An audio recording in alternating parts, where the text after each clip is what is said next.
welcome back to Hangar 51. I don't know if you can hear me or not, because it is pouring rain right now. NIV pouring. Holy crap. We're doing it all day. It's raining, raining, raining, raining all day. So,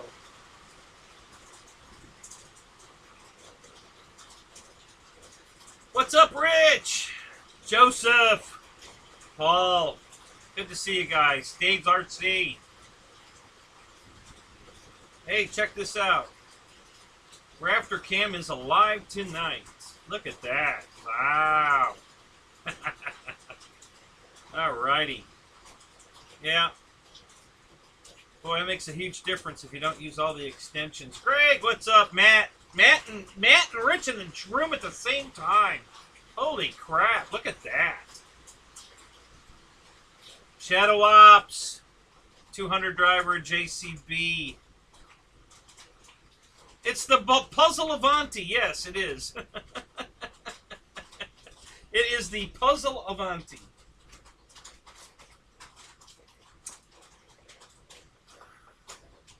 Yeah, it's rained so hard here today. So let me update you on a couple of things. So I was all set to go flying last Friday, and my car wouldn't start. And I fiddle-farted around with it, and I just couldn't get it to start. So I packed everything in my Impala and went flying anyway. And I haven't looked at the car until yesterday. And yeah, no, it's old crash, William. I'll get to it. It's nothing new. This happened in February. And I'll explain. It's coming right up. Doing a full update. So anyway, so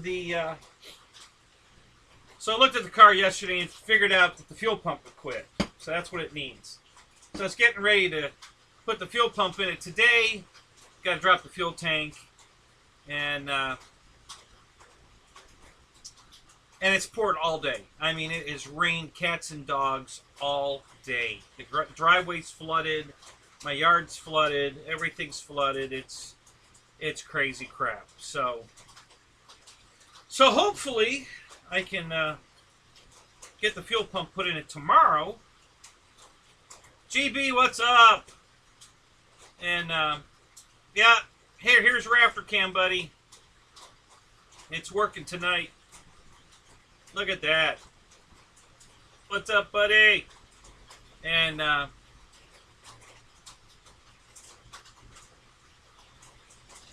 which breed of cats and dogs? Midget. What else?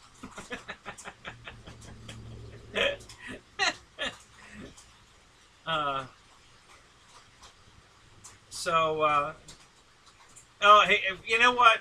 You know, just because you're here so early, GB, I have a funny one for you. Hang on a minute. Let me see if I can pull it up. Let me go here. I don't know if this is going to work or not, but we'll try it. Okay, so I can't see the chat for a minute, guys. I'm in another window.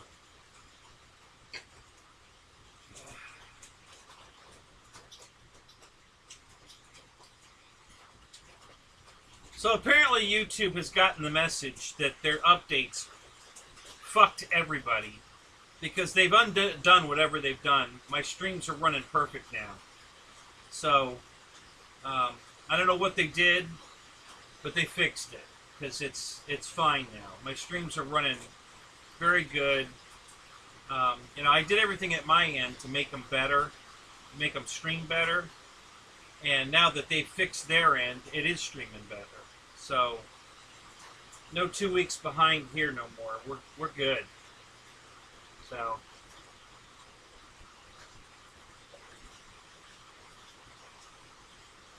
So let me while this is loading. So Dave, did you get did you get the little chat picture I sent you through Facebook? I only sent it to you and Air Marshal. Joseph sent it to me.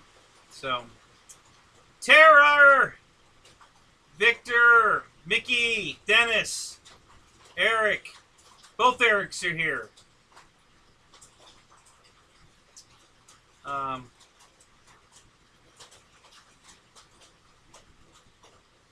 By the way, the don't say hello was for Kenny. Okay, too late. Sawyer's in the house. What's up?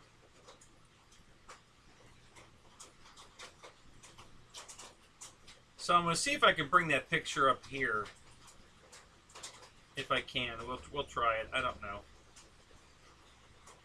So I said how great my stream was running, and then it, you know, foot and mouth. It's because I'm trying to run a second window, and it don't like it to bring up what I want to bring up. So we might just kill it. It's definitely screwing stuff up.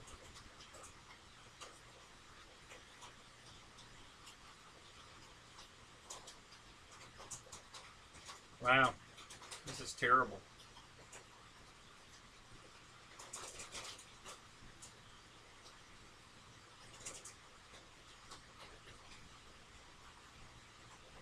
Okay, so let's see if maybe I can make this happen. I don't know. It'll be worth it if I can. It's a pretty funny one. So bear with me. It'll be worth the wait. Trust me. It's pretty funny.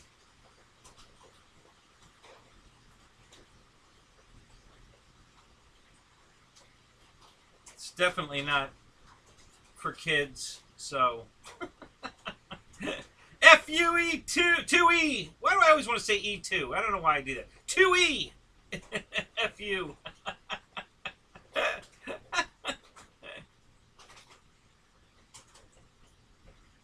Yeah, we saw the Blue Angel F-18. George Watts, what's up? Randy, hey, pull my finger. Oh, better not.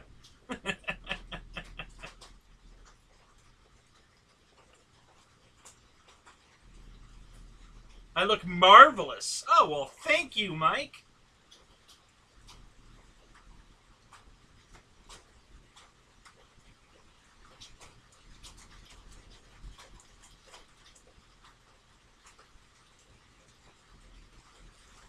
I use any battery, Paul, and the EC 1500 will take anything. You know, anything you want to put in it, Paul. I've flown a 5300 in it, 4500, 3300, a 2200. You know, it don't care. It'll haul all of them around just fine. I mostly fly it with a 4500. And with the 4500 4S, I can cruise around with that thing for 35 minutes. 35 minutes of cruising. You know, scale flying, like, you know, like the bomber cargo plane that it is. You know, but if you want to stunt the hell out of it, you can still get 15, 20 minutes out of it. And that's flying the crap out of it. I love that airplane. That's a fun airplane to fly. It does a lot. It's really aerobatic. You know, it's just a good airplane. I really like that airplane. All right, so let me see if I can find what I'm looking for here.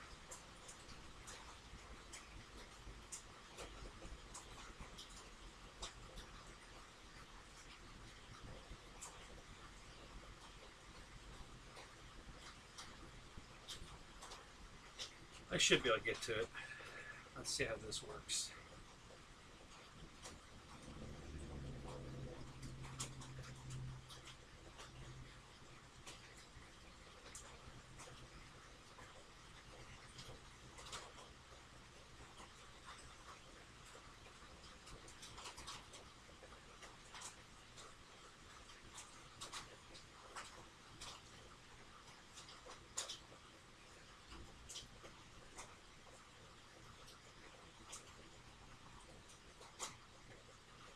Oh, maybe not.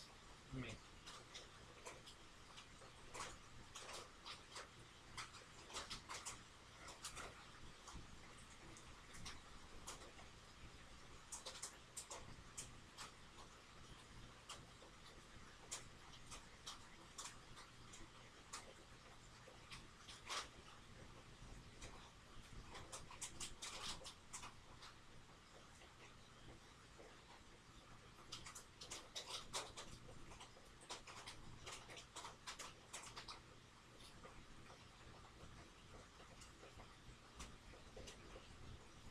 My God, it's raining here. Holy crap.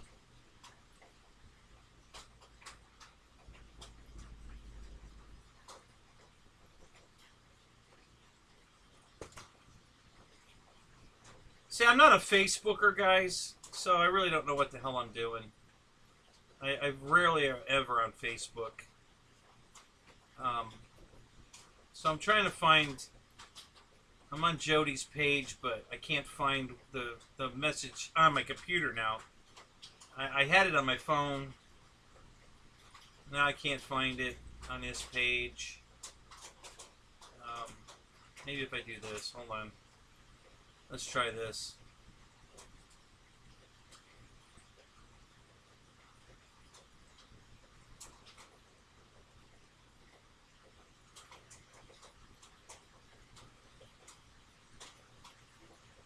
Wow, does this slow this down? Oh, God, it's terrible.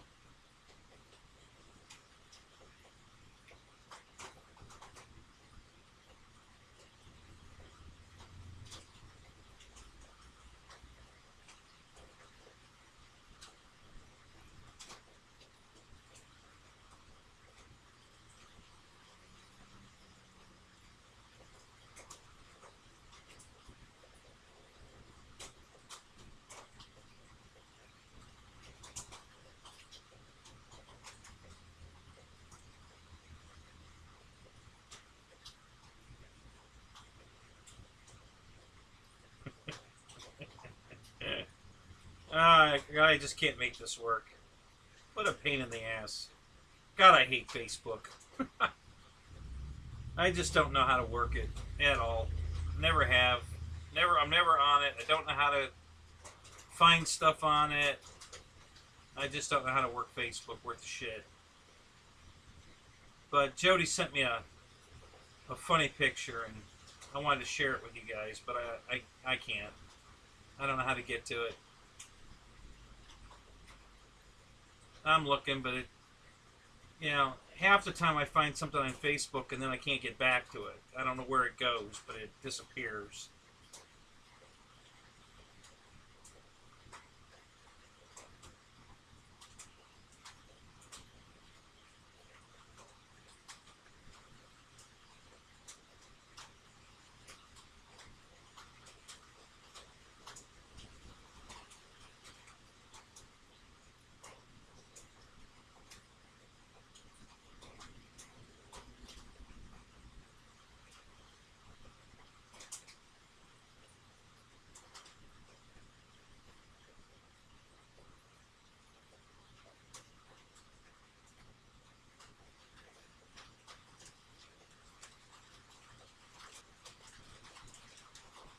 Oh my God, Jody, that W thing, find the M, I literally found it in 2 seconds. I mean, I just glanced at it, I found it.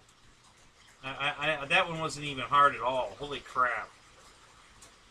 Find the M in this sea of W's. My eyes just went right to it. I don't know who had a hard time with that, but wow.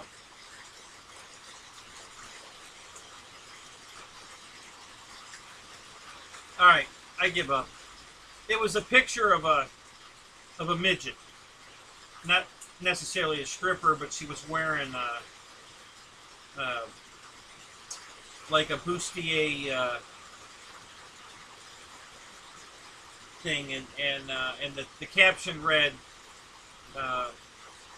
something like when you just want a little pussy. It was funny. Spencer Keith, thank you so much, sir. Appreciate the super chat very much. Thank you. That was awesome. Thank you so much. So, all right, so let's get back to this because I'm tired of farting around with Facebook.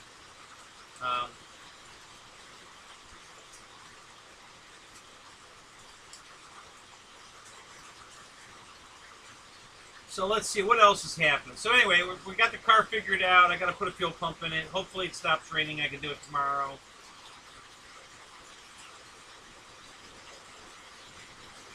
The guy on my shirt abducted you. Did he really? Wow, I wish he'd abduct me. I'd love that. Anything to get the hell out of here, man. Man, I just love to go to outer space.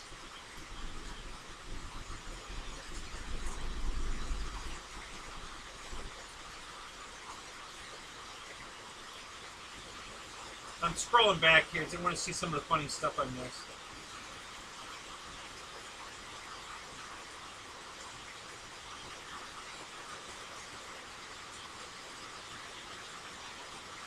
Buy better shit. Thank you. That's good. Yeah, I'm trying, Spencer. I'm trying. I really am. I'm getting there. The new webcam looks good, right? So, yeah, that was the first upgrade. And Grayson, welcome. Good to see you. Wrights, good to see you, buddy.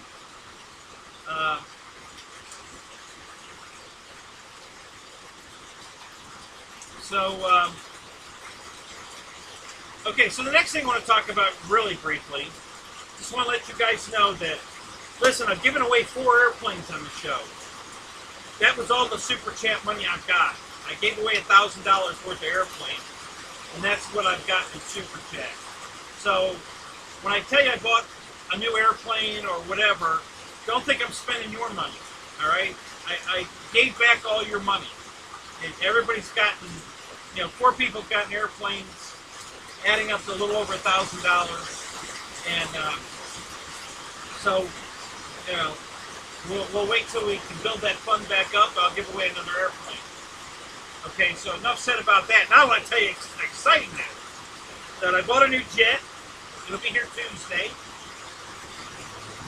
And I talked about it months ago. About 2 months ago, I ordered a drone in a crawler truck with a 3-speed transmission. So, oh, cool, Michael. Your plane will be here Saturday. Awesome. Take some pictures. I want to see it. So, so everything's coming next week. It's Christmas in September. My replacement drone, cheap drone, guys. It was $136. Came with a gimbal and a camera. It's nothing fancy, believe me. It does a lot of good stuff. It has the circle me and the follow me and return to home. It's got brushless motors. It basically is a copy of a DJI Phantom. But it's a cheap knockoff. I had one, and I talked about it on my show a long time ago. Over a year ago. And I lost it. My fault. Totally my fault. The drone worked perfect. I screwed up. So, been looking to replace it with the same one. And I'll tell you why I like this one. It's because it just uses standard 2200 3-cell batteries. Oh, Tim. Thank you, buddy. You're awesome, man. Thank you so much. That's freaking awesome. So,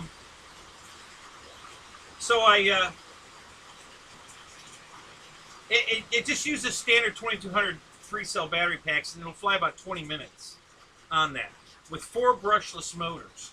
It's pretty amazing for $136, guys, and it's ready to fly. It comes with everything: transmitter, receiver, battery, everything.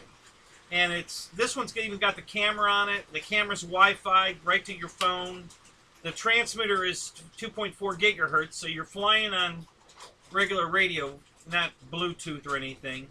And it comes with the radio, and then but the image coming from the camera to your phone is Bluetooth or Wi-Fi. So, and I'm okay with that because I'm not going to fly at any distances on the Wi-Fi. That's, but I bought it for search and rescue.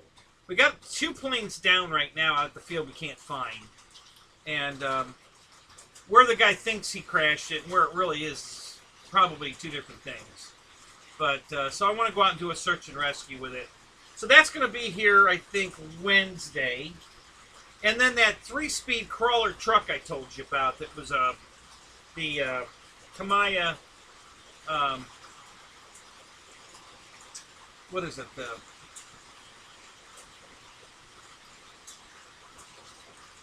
The Bruiser copy.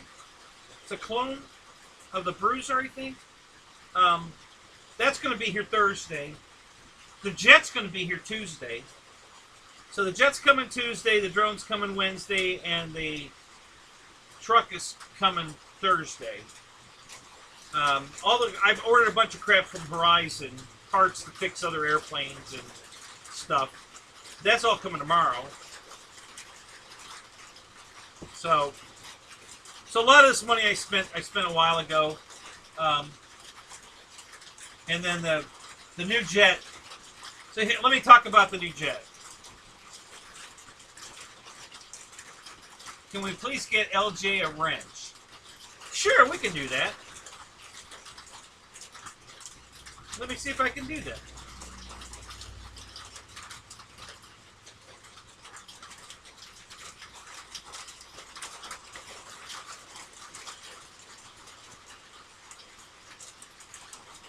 Well, I'm trying.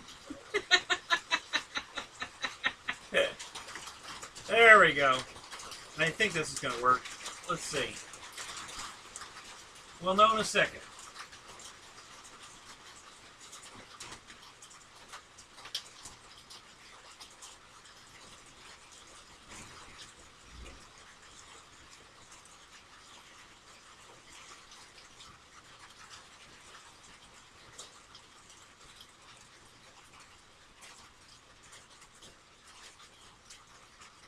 Okay, so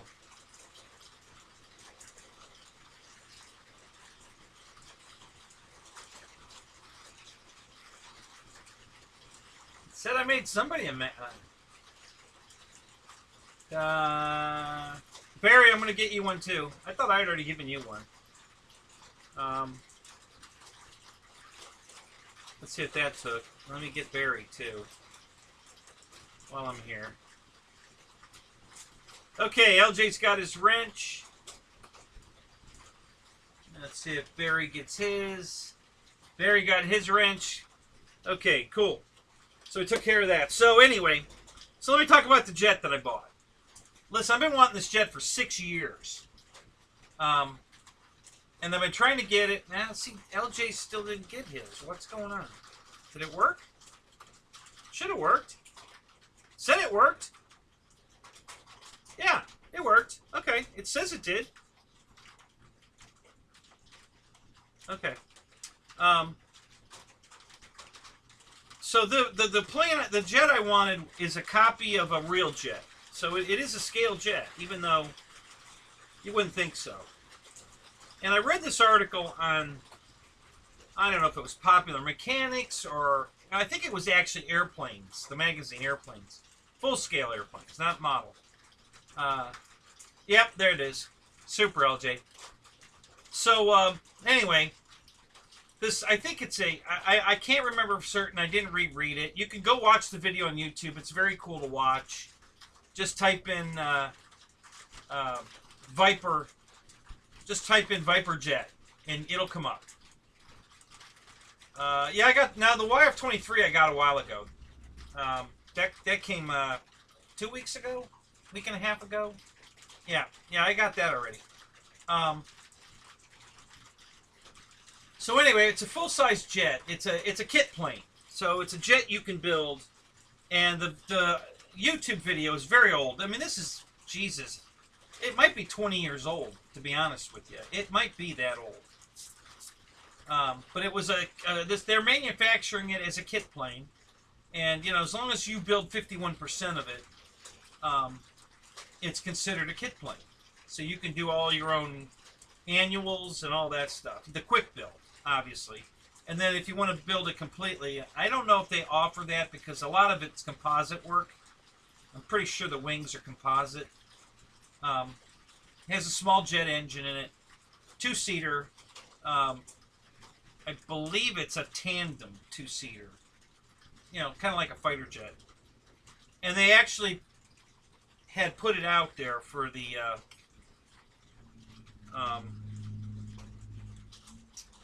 you know, they I don't want to say advertised it, but they submitted it to the military. A couple of, not ours, but you know, Italy, I think. as a possible replacement fighter jet for them. And I think they did build a military version of it to show them what it could do. Anyway, so Taft Hobbies made this jet. It's a 1450 millimeter wingspan. Okay, so just for reference, the Avanti is only like 1050 or maybe 1200. I can't remember. And this is a pretty good sized jet. This one's a lot bigger. The one coming from Taft. It's got all aluminum landing gear. It even has aluminum wheels, machined aluminum wheels. They got oleo strut suspension, all aluminum with aluminum wheels. It's got lights. It's a 90 millimeter fan.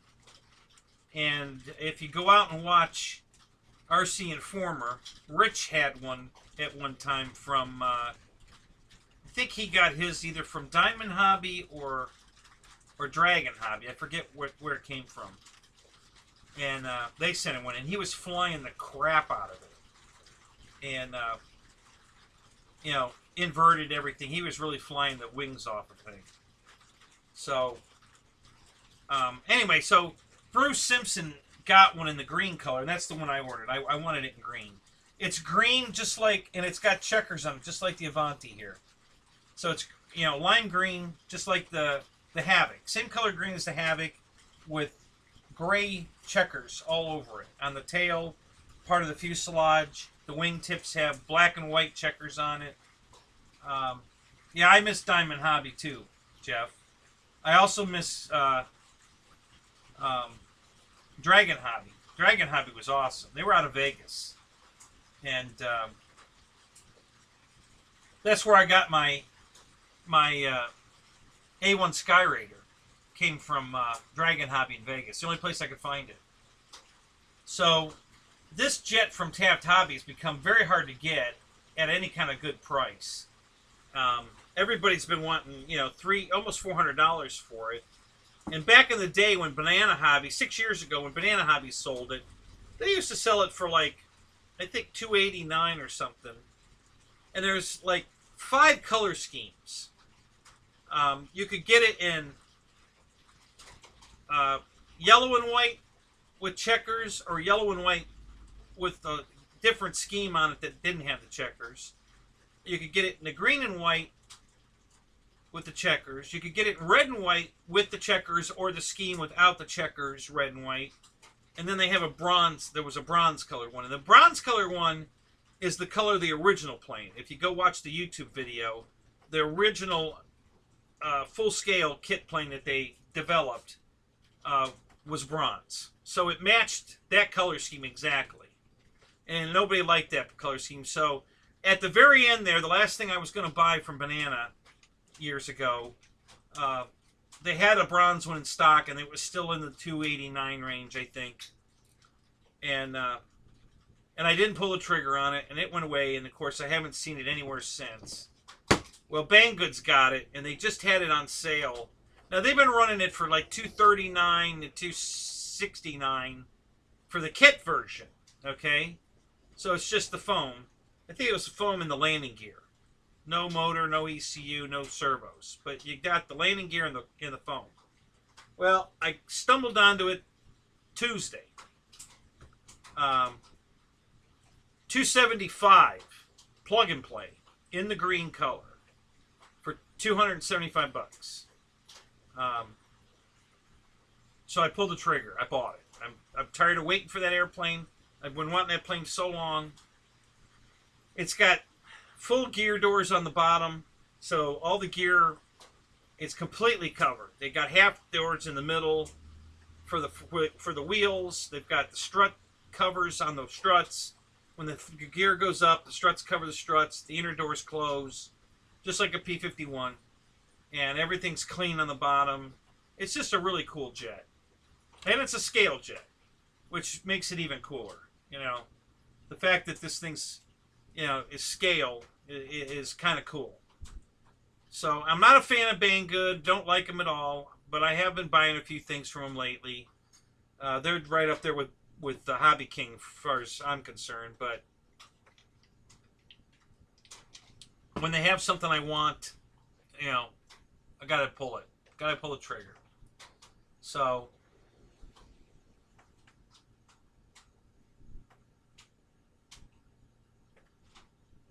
oh yeah, Shadow, I use PayPal for everything, everywhere.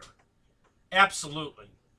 If you guys aren't using PayPal, you need to. I'm telling you. They always rule in your favor. Okay? Is it $315.90? Yeah, it was on sale for $275. The sale ended yesterday. It was $275 for the plug and play. And the sale ended yesterday. So again, there it is, $315.90 for the plug and play version. I got it for $275. So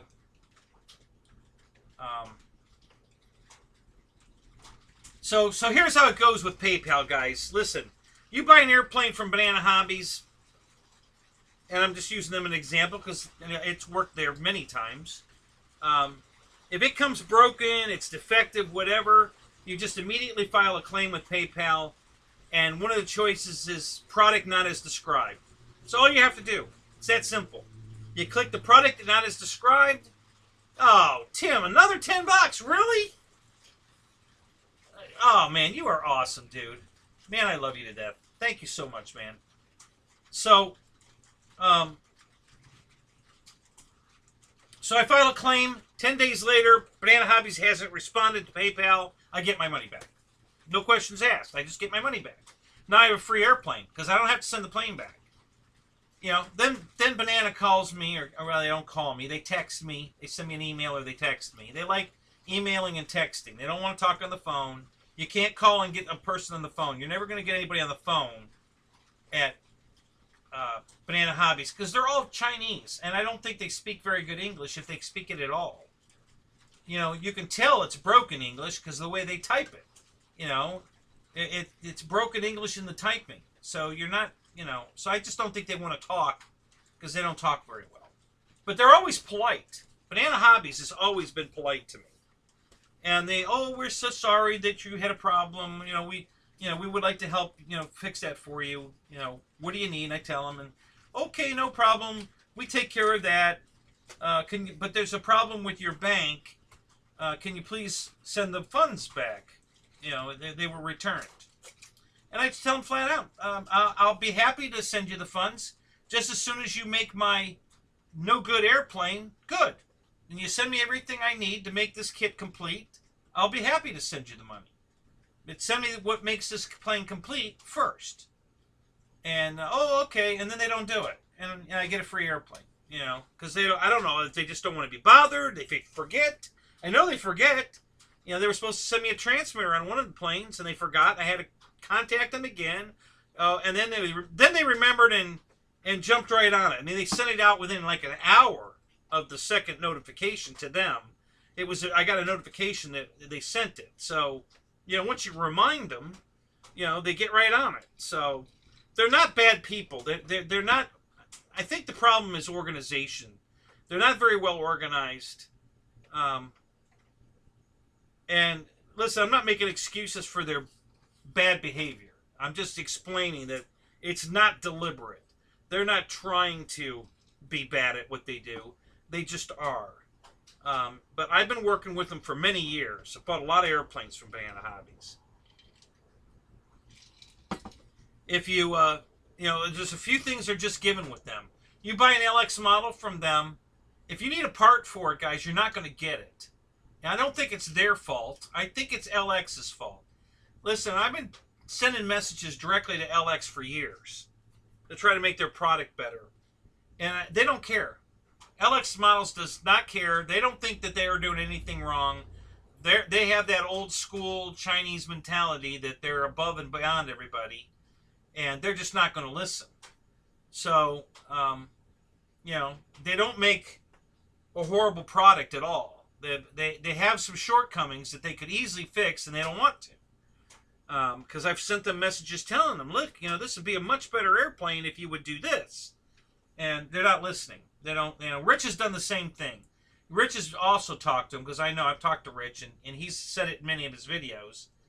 And they're not listening to him either. So, It's not Banana Hobby. It's LX models. So, and that's pretty much their staple.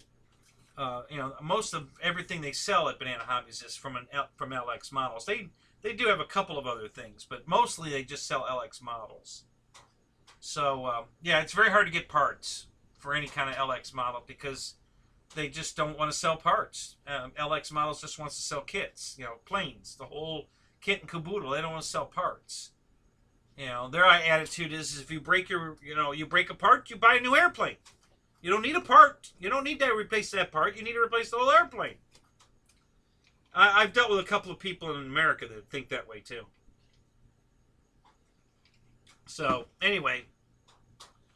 So, that's where PayPal comes in. You just get your money back. Now you have a free airplane. You can't get parts for your free airplane. Well, then you make something up, you know. You improvise. You know, you model it. You didn't pay anything for the airplane, so now you just, you know, figure it out. Make something happen. Go in a different way. Sometimes the stuff's interchangeable with other brands, but most of the time you're just going to have to make what you need. And, you know, that's just the way it is. But they do make some cool airplanes. That P-40 is awesome. I mean, I love that airplane. But I've wanted that plane forever. And,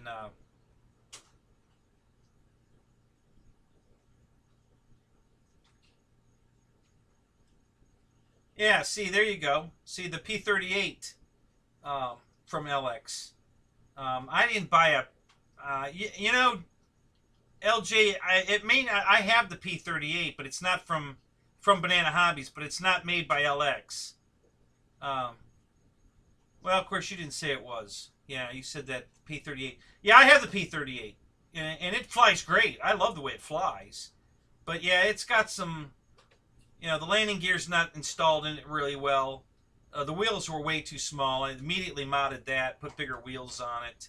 I fly off grass, and the wheels that came on it were way too small for grass. But it's a really cool airplane. You know, it flies on a 3-cell 2200. You know, throttled back, you can easily get, you know, I'll be getting 7 to 10 minutes on a 2200. So, you know, that particular one was by J Powers.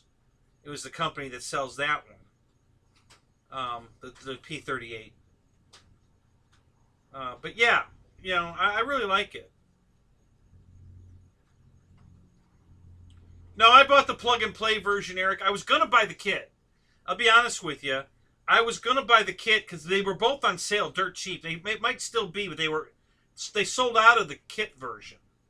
Because I really wasn't going to fly it. I just wanted to have it to hang on the wall. Because I just love that airplane. And they're the only ones that make a kit for it. So they had it on sale for, I think, $189 for the kit. And then $279 for the plug and play. And they were out of the kit, so I bought the plug and play. So I haven't put it together yet. It's still... I took it out of the box. You know, I've been kind of fondling it for a couple of weeks now. But, yeah, it's just, and the quality of it, you know, they really put a lot of detail on their stuff. You know, the quality problems are, they always put way too small wheels on it. I guess they think everybody in the world flies off the pavement. So, yeah, I just got the B-25 too, LJ. I ordered them together. I bought the YF-23 and the B-25 at the same time on the same order. And they both were marked as shipped. But when I got my YF-23, there was a shipping label in the box that had the B-25 crossed off 0. And it didn't ship. And my records on my account at Banana didn't show that. You know, so I contacted them. You know, this time I actually contacted them through. Oh man, the B-25 is awesome, Joseph. It is freaking awesome. It is so scale. The detail is unbelievable. And Rich has done. Listen, I've watched all of Rich's videos on that airplane for the last 7 years. at least 10 times. Because I can't stop looking at the damn thing. Well, now I have the thing. Now I have one. But I love the airplane. So I've been wanting it forever. I finally got it. I haven't put that one together yet. That one just got here. It got here last, I think, last Thursday or Friday. It got here, I think. So it's only been here a week. I did open the box, took it all out, fondled everything. You know, it's in great shape. It looks beautiful. So yeah, I can't wait to put it together. I don't have any room for it right now. So that one might have to stay in the box for now.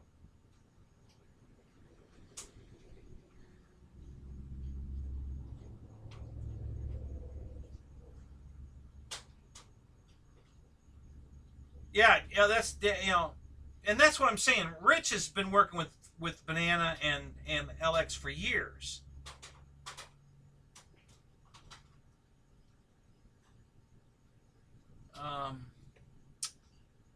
Get new battery hatch for Cessna or trunk yet? Trunk. Yes, I got the new hatch for the Cessna. Yes. Trunk? I don't know what you're talking about, Tim. But yeah, I did get the new hatch, and that snapped right on, nice and tight. So yeah, it was the hatch that was the problem.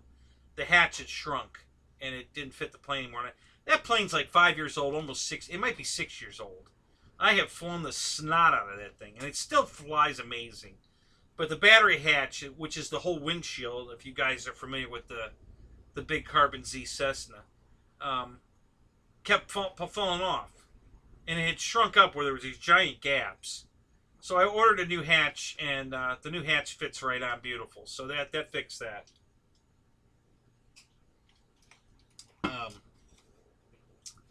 So anyway, yeah, Rich has done so much for LX models and sent them so many recommendations, and they're really not listening. They don't give a crap. Oh, the truck. I'm sorry, I thought it said trunk. Truck. No, the truck's coming Thursday. The new truck's coming Thursday. So the jet's coming Tuesday, the drone's coming Wednesday, and the truck's coming Thursday. So next week is a bunch of parts from Horizon are coming tomorrow. So it's Christmas in September for me. I got all this cool stuff coming that I've been waiting on forever. The only thing I haven't been waiting on is the jet, but that's shipped right out. So that'll be here.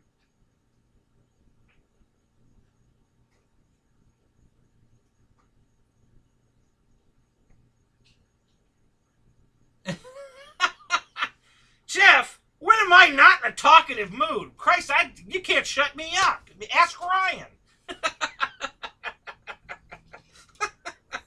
So what's in the cup? Okay, I got diet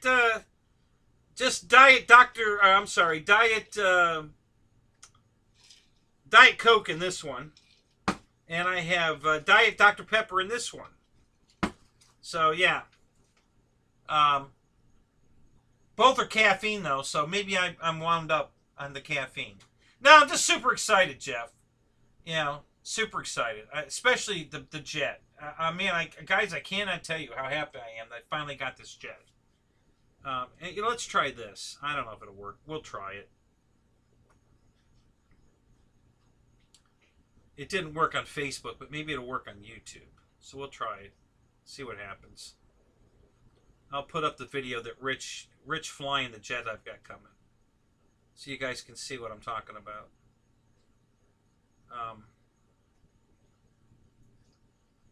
So yeah, I've been wanting this jet for 6 years. Bruce Simpson, you know, RC Model Reviews, did a 2-part review of this airplane. They sent him one. They want him to review it. So he took it out of the box and he put it together, and he was nitpicking a little bit about some of the stuff not lining up exactly right, and the decals were getting wrinkles in them in a couple places. You know, very petty little crap. And he kind of admitted that it was, you know, no big deal, you know. But he's never done part 2, which was the flight video. He put it all together, And I know he still has it because I've seen in a couple of his recent videos when he pans the camera around to show you something, and I see it in the background. As he pans by, I can see it on the floor in there. So I know he's got it. He still has the damn thing, but he hasn't flown it. Or he has flown it and he crashed it, or he's flown it and he doesn't like the way it flies. I don't know, but he hasn't done part 2 of the review. And I don't know why. I don't know why he hasn't done it.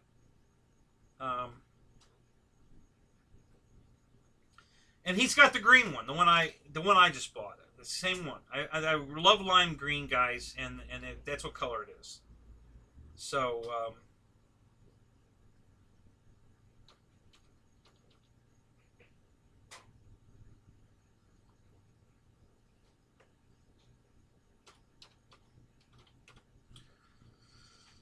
so I'm going to try to put this up for you guys.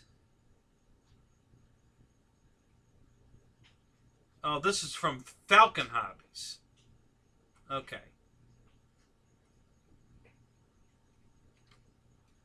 Okay, so let me see if I can put it over here in...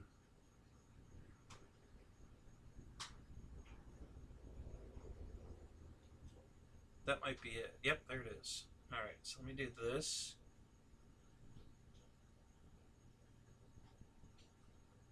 I don't think the sound's going to work, and that's okay. You don't need sound. It sounds like a jet. It does. It sounds good. You know, you have to take my word for that, but it does sound good.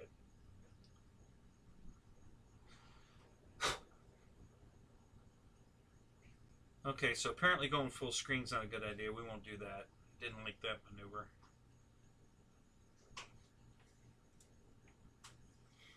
So it's buffering. Yeah, it doesn't like it when I open two windows.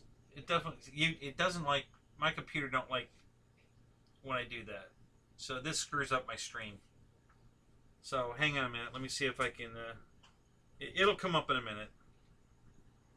It's going to take a second, but you'll see what I'm talking about. You know, Rich is flying the wings off this thing. So, and it's pretty damn big.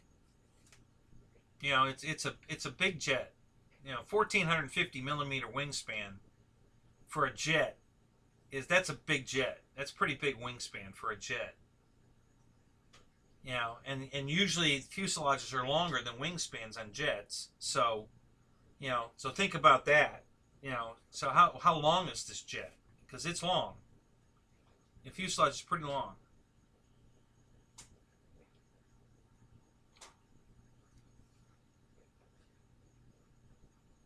All right.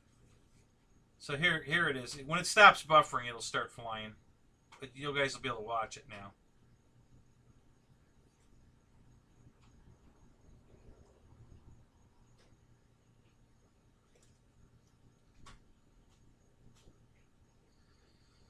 All right, so what am I missing here?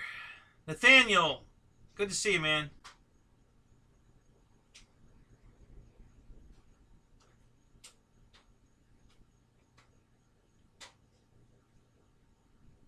Yeah, they announced the new F-18, George.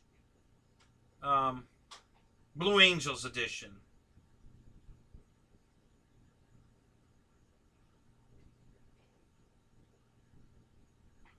Yes, absolutely, Shadow. You know, you're always welcome to do that here.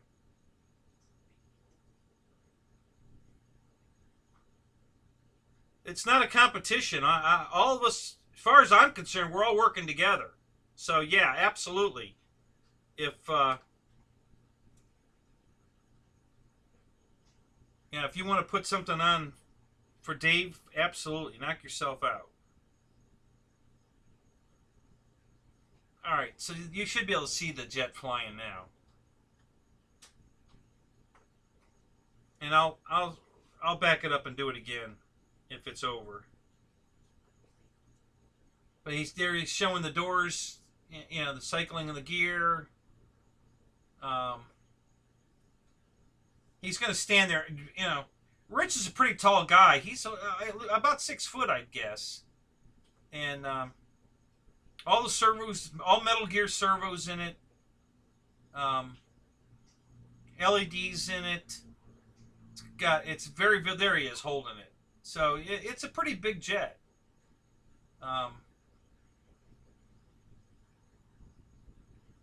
So I've been wanting this thing for 6 years, guys, and it's finally on the way. I am so freaking excited. I can't even begin to tell you guys.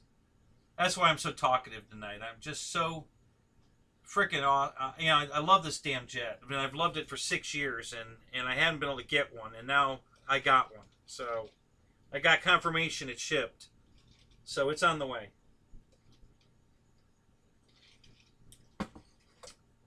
You know, and Rich is getting 4 to 5 minutes flying the way he does, you know, and you guys all know he's a nut. You know, he flies it like he stole it.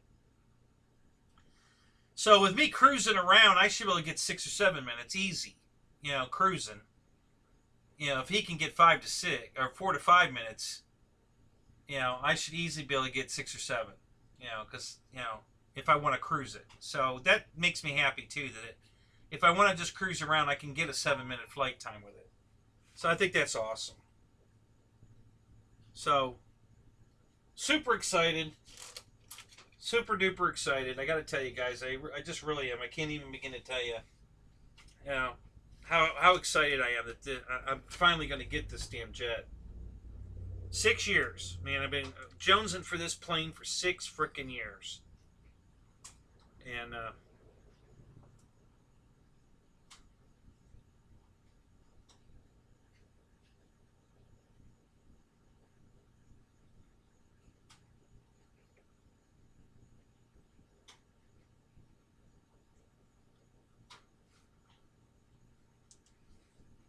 so we'll let the video run out. It's not real long. It's yeah, here he comes. He's gonna drag the rudder on the damn. He did a pass at one point during this video where he almost touched the rudder on the runway, inverted. So you know how much Rich likes to fly inverted. So I forget how long ago he did this this video. It was a while ago, 2015. 5 years ago is when he did this video. So, you know, it's just, it's a really cool jet. And it's scale. I mean, like I told you, there's a real Viper jet that looks just like this. It's a kit, it was. I don't know I don't know if the company's still in business or not. You can go look it up on YouTube. There's definitely videos of the real one. The full scale one, and they talk completely how they designed it and how they manufacture it. They show you the manufacturing process. They're actually in the building showing you how they jig it all up and build it and everything. So it's a pretty cool video. It's an old video. Like I said, it could be 20 years old. I mean, it's old. But yeah, so that's the jet I've got coming, guys. It'll be here Tuesday. And it's mine's lime green. I like the red one too. I'll be honest, I do like it in red. But I'm just a sucker for lime green. You see the checkers on the tail that go down on the fuselage. The lime green is exactly the same. It looks just like that, just where it's red, it's lime green. Other than that, they're identical. The same checkers on the wingtips, all that. Just awesome, awesome, awesome video. Or airplane. So, yeah, really excited, guys. Yeah, I know. I said I don't want any more jets. George already got me on that one. George already commented in another show. Yeah, I thought you weren't buying any more jets. Yeah. Well, I had to make an exception for that one because, like I said, I've been wanting that one for 6 years. So, yeah, I made an exception for that one.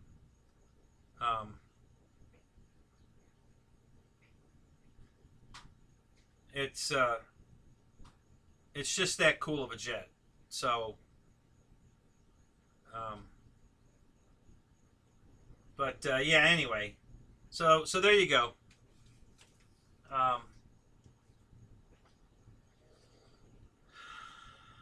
Wreckham Roy, what's up? Dana, good to see you, man. Yep, I knew you'd like that one, Dwayne. Yep, yep. Next week, buddy. I'll have it at the field. You get to fondle it. You know, give it a big hug. Yep.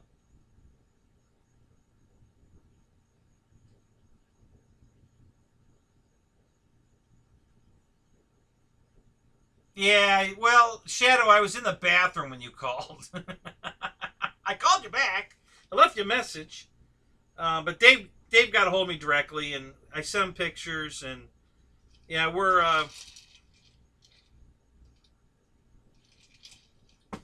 currently having a little battle with Motion RC. I'm getting very disappointed in Motion RC. I'm getting to that, Roy. Right now, as a matter of fact. So when I crashed the T33 because the receiver lost, I did not lose control of the airplane. Okay, my telemetry was still working. I think it throttled back when I throttled it back. I remember, the way I remember it, it did throttle back. I didn't have control of the servos. I couldn't. It started to roll to the left. Well, I started to roll to the left to come back across the field, and I couldn't take it out of the roll. It stopped at that point. Stopped working, and it just rolled, made a very slow left-hand roll at about 80 miles an hour into the ground. Now this is my T33. So let me show you what that looks like.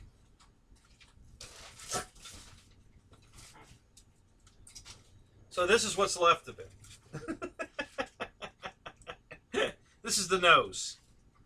Okay, so when I talked to Andrew at Motion, he says, well, do you think you stalled it? And I said, well, I was doing 80 miles an hour. I kind of doubt that I stalled it. Okay, so if I stalled it and it hit the ground from 50 feet up, it wouldn't look like this. You know, it was moving when it hit the ground. So the tail feathers survived well. You know, the back half of the airplane looks pretty good. You know, it's got my U.S. markings on it that I redid, so pretty. You know, painted over the German, added the third color, the tan color to it, and yeah, it was. You know, it came out really good. I was real happy with it. It just didn't make it through the maiden flight. So Motion is doing everything they can to not own up to this being a problem. No, Ryan, I didn't crash another one. I'm just telling my story about how all of this came to be. So, so this is the Avanti that I crashed in February. Okay? And what I'm doing now is I'm going to recreate the situation. I'm going to videotape it. I'm going to put a battery in it, a regular charged battery in it, and fire it all up and show you that everything works normal and perfect. And then I'm not going to do a break in the video. I'm not going to do anything. I'm going to unplug that battery. I'm going to put a slightly overcharged battery in the plane, and I'm going to show you how the whole thing goes dead, that I lose control of it. As soon as I hit the gear switch, I lose it. And I'm going to document it right here tomorrow and put the video up. And you're all going to see exactly, because I know I can reproduce it because I've done it 3 times. So I'm going to show everybody, and then I'm going to send it to Motion and tell them, listen, you got a problem with your ESC on this plane, and you need to do something about it. Because, you know, they have a problem. And I'm going to prove it. I'm going to do it tomorrow. I haven't done it because I've just been too pissed off about the whole situation. Motion isn't doing anything to help us at all. They're making every excuse in the book to deny a claim on the plane for crashing. And they're making us jump through hoops. Dave's got to fill out this damn 10-question form. I had to send pictures in. You know, this is not what Motion's done in the past. Motion's never been, you know, this anal about, you know. And I don't know if it's Motion or this Andrew guy that we're dealing with. I don't know where the problem lies, but I'm just very disappointed. This is Hobby King, you know, kind of bullshit, not Motion. Motion's been so great about just taking care of a problem, but boy, they're fighting us tooth and nail on this one. And I'm going to tell you why they're fighting, because he's made this point more than once. It's because it was a raffle It was a gift plane, okay?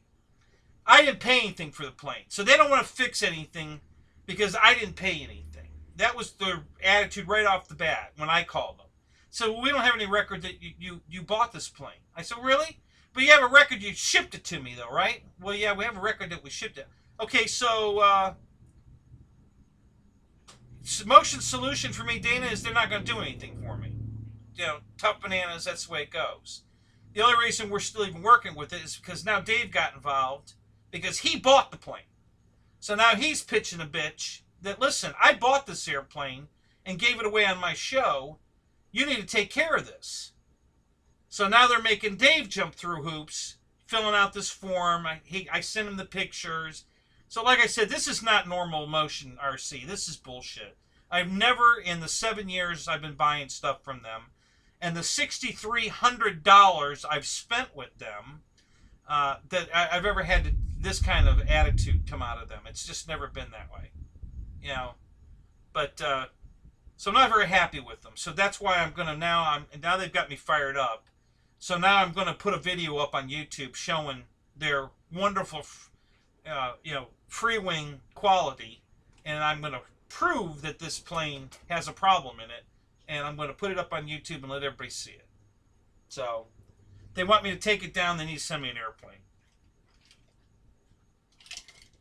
So that's all there is to that. But this is the crash plane from February when I lost control of it and it landed in the parking lot. Listen, I've been doing this long enough to know I'm not going to fly over cars. So there's no way I flew over the parking lot and then, you know, pilot air crashed it into the cars. Okay? You know, I know better than that. I don't fly my planes over the crowd or over the parking lot. You know, you fly south of the runway or, you know, the other side of the runway where the flight line is. You keep the plane on the other side of that line. You know, the runway is the line. You don't cross it. You know, I know all of that. So there's no way I had the car out, the plane over the parking lot on purpose. So anyway, so that's what this plane is. This is what's left of the one that went down in February at the fly-in down where the boozer's going to be. And the other Avanti parts, there's some of the other parts around. Well, actually, this wing, no, not that one, this one. So this wing is from this Avanti. This wing is from the Avanti I lost before this one. Exact same scenario. I overcharged the battery, and it shut the receiver down and crashed the airplane. So that's where this wing's from. So the only consistent thing on all three airplanes is the same speed control and motor. And the speed control is the problem. And all three of the, 2.5, I bought 2.5 Avantis. And all three of those went down using the exact same motor and speed control. And an overcharged battery. So it took three tries to finally realize what the issue is. And so now I'm going to make a video on it tomorrow, and you guys will all get to see it. You know, you'll be able to see plain as day that as soon as I hit the gear switch, the whole thing shuts down, the motor keeps running, and I have no control over any of the flight surfaces or anything. You know, it just shuts everything down, the motor keeps going, and it flies away. You know, it goes wherever it's going. So mine went in the parking lot in February. Yeah, you see a pattern. Yeah, Jeff, I do too.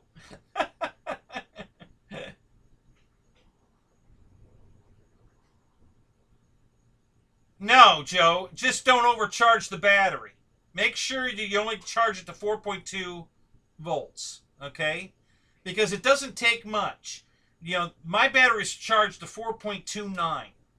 Okay, that's 0.09 per cell overcharged. A half a volt on the whole pack is all I was overcharged. A half a volt. And that was enough to shut it down 3 times. So, you know, so yeah, no, don't be afraid to fly your plane. Just charge your batteries normal. Don't overcharge them. All 3 times I overcharged them on purpose because I was going for a longer flight.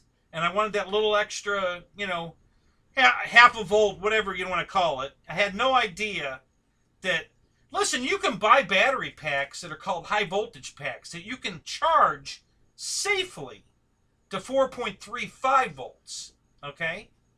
If you buy a high voltage pack, you can charge it. And your charger, if you guys check and look, you'll see that you have a choice in the, balance, what you're charging. There's also a high voltage setting in there on your chargers. If you guys have got anything in the newer-ish chargers, you have a high voltage option.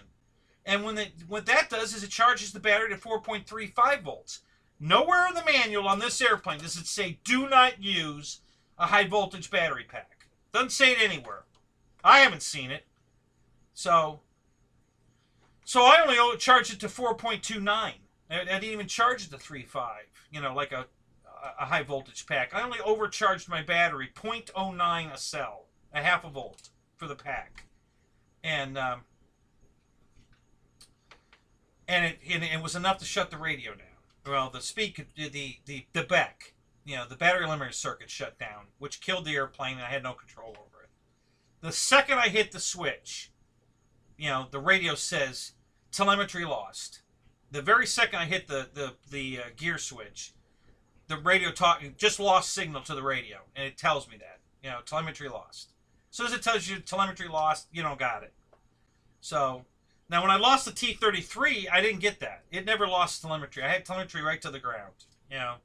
It just browned out the servos. I didn't have any servo control. I throttled it, and it throttled back, but I didn't have any control of the servos. So I don't know now it's just dead. The whole thing's dead. I can't power it up. The crash probably destroyed the blue box. I spent several hours yesterday getting all the pins back aligned and putting the box back together because it was obliterated. And then plugged everything back in, and then I powered everything back up, and it doesn't power up, doesn't do anything. It's just dead. So, and it smells burnt. The speed control looks perfect, but it smells burnt. And Andrew asked me, does it smell burnt? I go, well, yeah, it smells burnt. It looks fine, but it smells burnt. And, it sounds like you, whatever, I don't know, something, my fault. And I said, so there's no chance that the speed control just burnt up in the middle of my flight? That's not an option here? Well, and he's just running it all around that I stalled the airplane. Listen, it was doing 80 miles an hour. I didn't stall it. So, anyway, yeah, would I be afraid to fly the plane? No. Just don't overcharge the batteries. That's all. You'll be fine. Listen, I flew... This Avanti had probably 200 flights on it. And the one before it had 200 flights on it. And the one before that had 100 flights on it. I mean, I fly the crap out of this airplane when I have one. I mean, I love it. It's a good flying airplane. So I fly it a lot. This plane was always in my car. The Avanti was always in the car. It fits on the bottom of the wagon. It just fits in between, so it's got a 48-inch, surface coverage because it fits right in the bottom. And then I put the board over it and put more planes on top. So the Avanti was always in the bottom of the car. Every day I went flying, the Avanti was always with me. So I flew the crap out of it. So no, I wouldn't be afraid to fly yours. It'll be fine. Just don't overcharge the battery. That's all. That's the only time I've ever had a problem. All 3 times I had a problem, I overcharged the battery. So...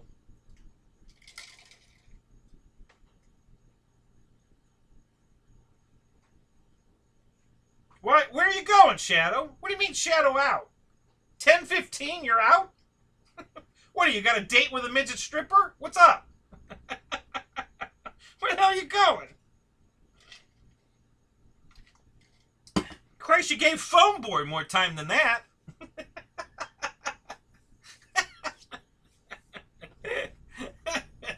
I know. You gotta walk the dog. You got kids. I get it. I'm just teasing.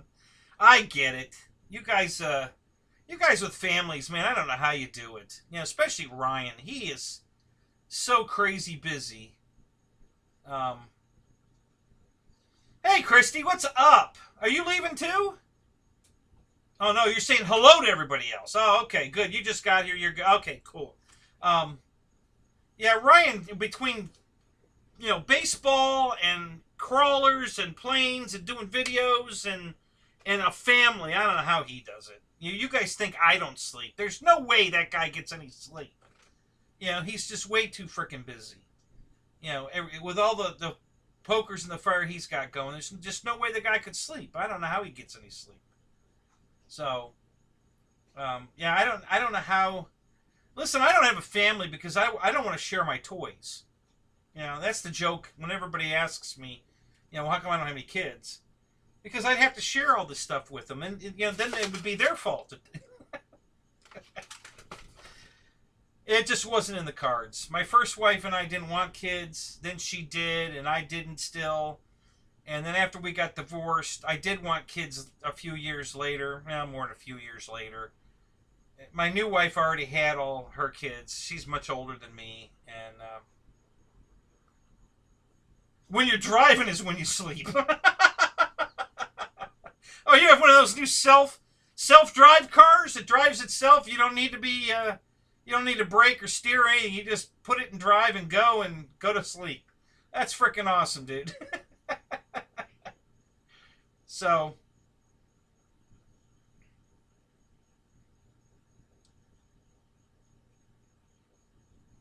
and what does that say? Butt aches?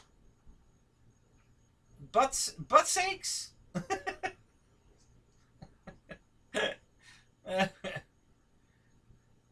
Thank you, Ricky. That's cool, buddy. Thank you. Man, I've missed you. You've been gone way too long. It's good to have you back. Man, you were so funny in the chats, and then you were gone, and I kept asking, where the hell, where'd he go? Where's Photon? Never see him anymore.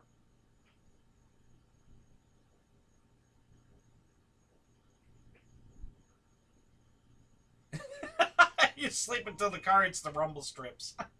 Really? Your car's a 95? No kidding. I thought I was old at 92. I mean, I am, but I didn't think anybody else was driving an early 90s car. Jesus. Yeah, my wagon's a 92. That's my daily driver. All my Impalas are 94, 5, and 6. The newest car I own is a 96. So,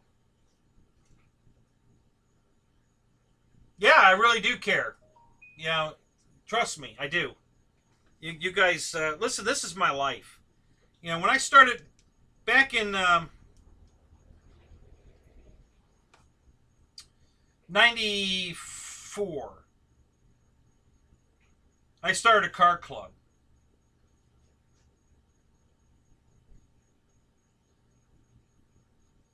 Oh, so Eric's truck is a 93. So I started a car club in 94. And I called it the Golf SS Club. And it was open to basically any performance, you know, Mustang, Camaro. I have a Pontiac 2+2, the Buick Grand National. That was my focal. And then the Impala SS came out.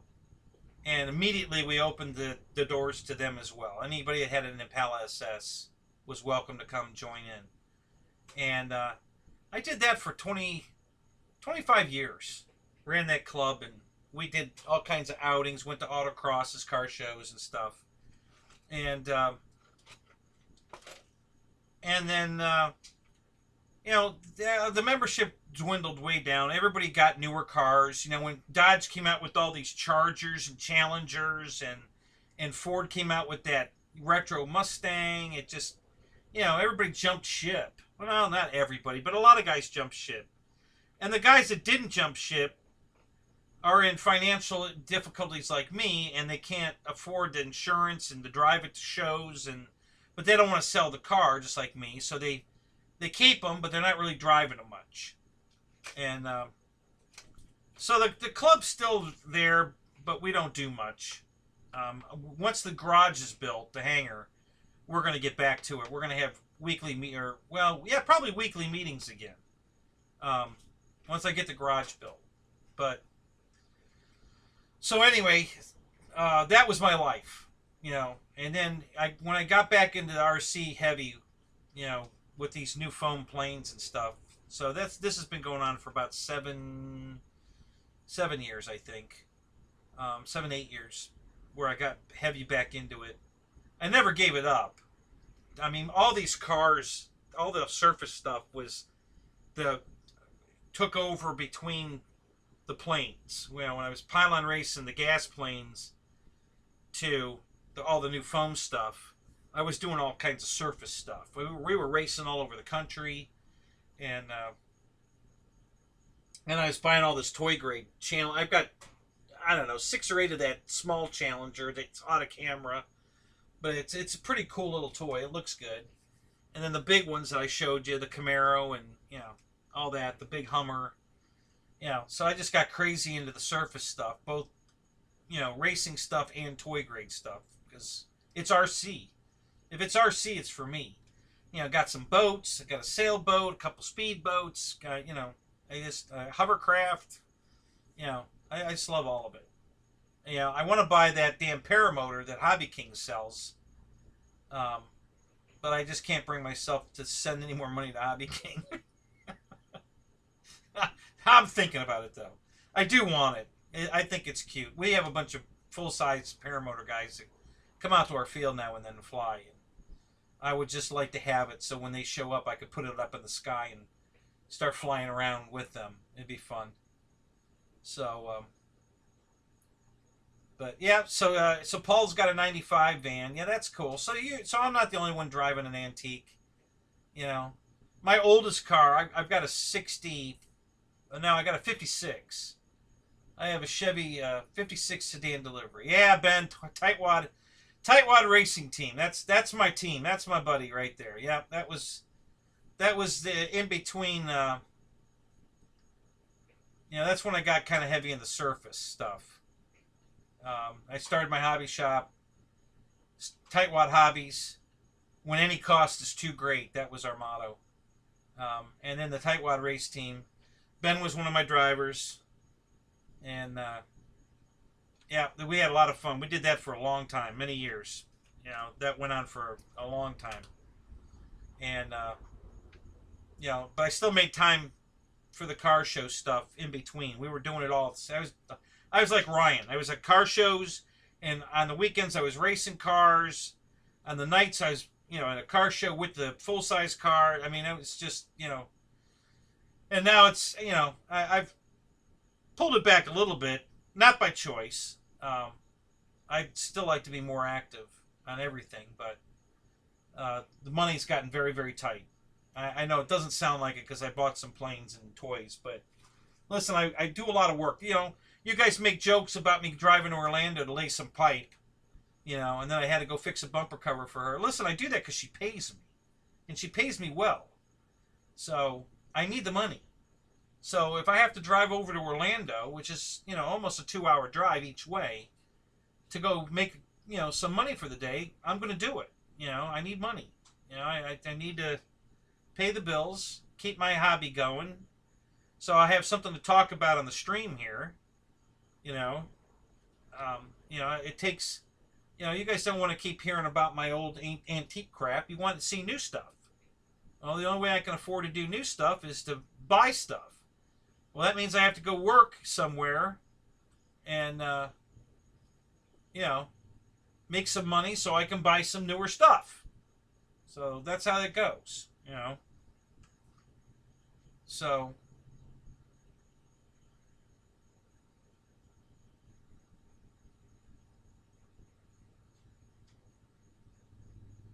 yep, see, there you go.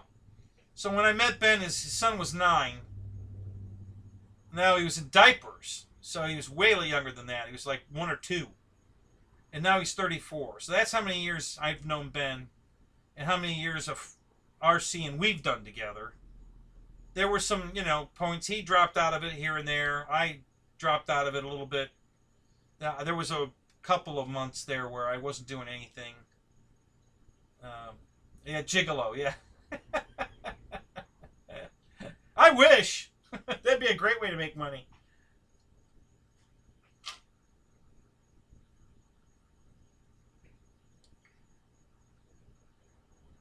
Right, exactly. I don't put out unless they buy me RC stuff.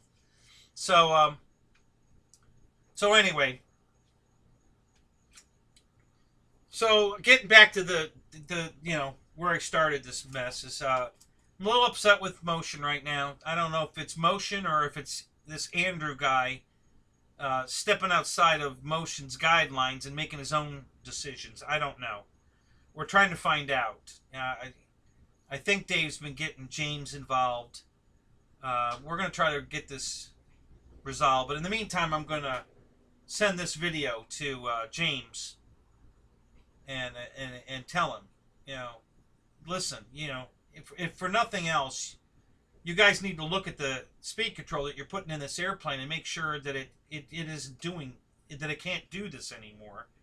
For guys that have put high voltage batteries in their planes and crashed them and don't know why they crashed. Now we know why they crash. I know why they crash, and now I'm going to show you why they crash. So that video will be up tomorrow. I'm still trying to get all the pieces back together. I'm missing the ribbon straps, so I might just have to plug everything in direct, bypass the little computer boards. And I was trying to put it back to the way I flew it, as close as I could to the way I flew it. So that, that includes these stupid little circuit boards and, all of it. I'm trying to put it all back, but if I can't, I'll just do it the best I can. And the only thing I'm going to change is a regularly charged battery to an overcharged battery. And you'll see that the plane just shuts down with an overcharged battery. So I was trying to get that video done today, but it was raining so hard here that the microphone was getting swamped from the rain hitting this. I mean, we had a typhoon here today.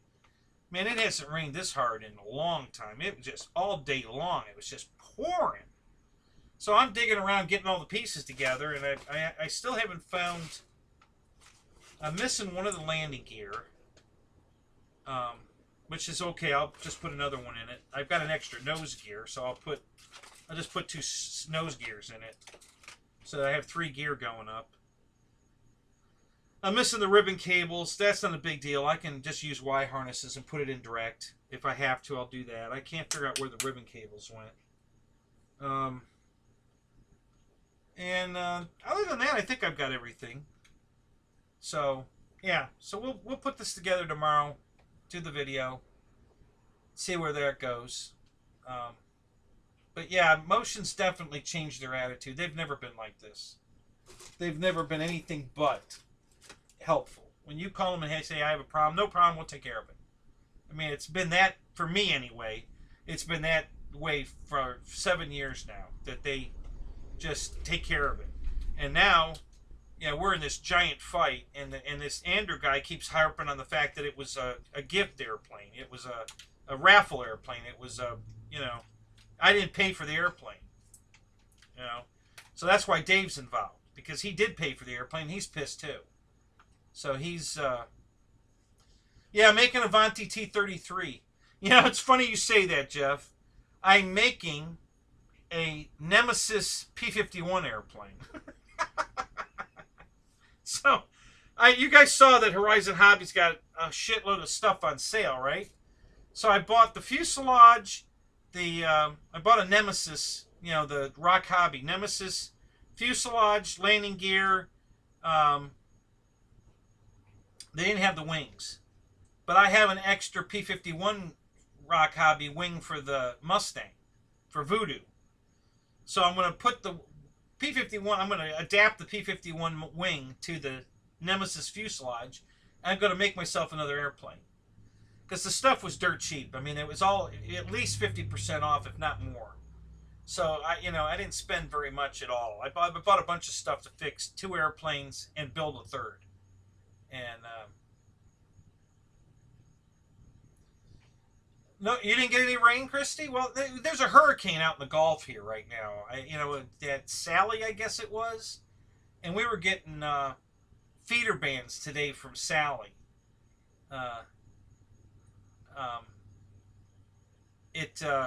And we just went through again. I mean, we just got another one because it was just pouring a minute ago. So yeah, it was just a bad day today to get anything done. Yeah, yeah, Fred. Must ring Sally.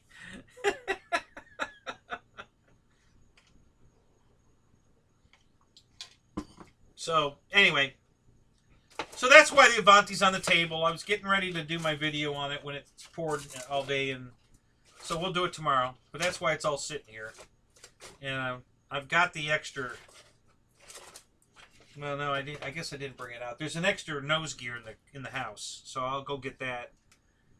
And then if I can't find the ribbon cables, I'm just going to hook it all together with some Y connectors, and we'll just put it all together. So I'm going to put the fuselage here and the wing in front of it with the gear all, straight up, so that you can watch the gear try to cycle when it shuts it down, and then there's just going to be air blowing out of it and no control of it, and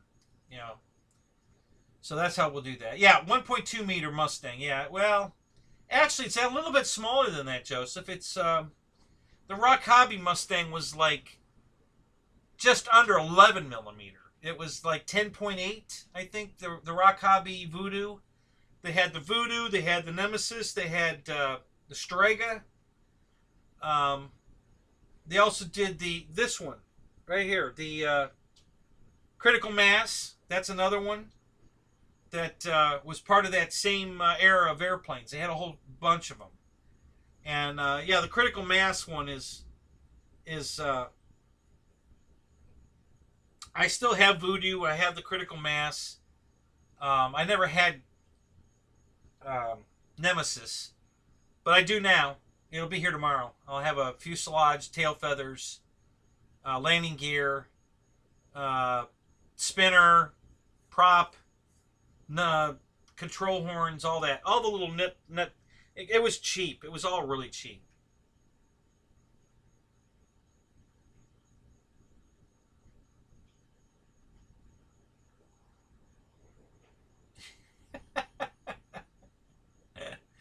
Dana, it's funny. I've only crashed the Avantis, and we know why, and the T-33. Those are the only planes I've crashed from Motion or anybody else. They're the only planes I've crashed. Everything else all these boxes you see here, all these planes are still flying. All of them. I still own them, and they're still flying. All my other planes are flying. These are the only planes I've had a problem with, are free wing planes. I had a problem with the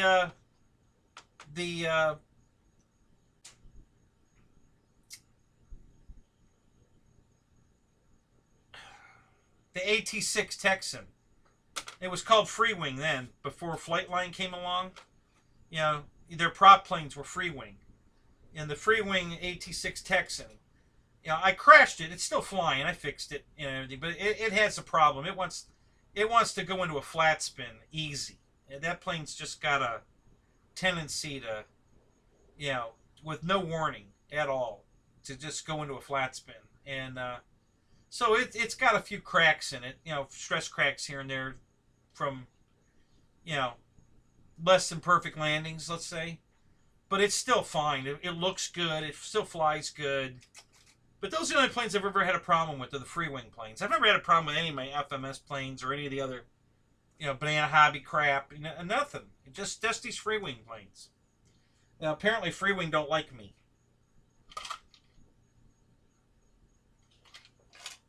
So, anyway.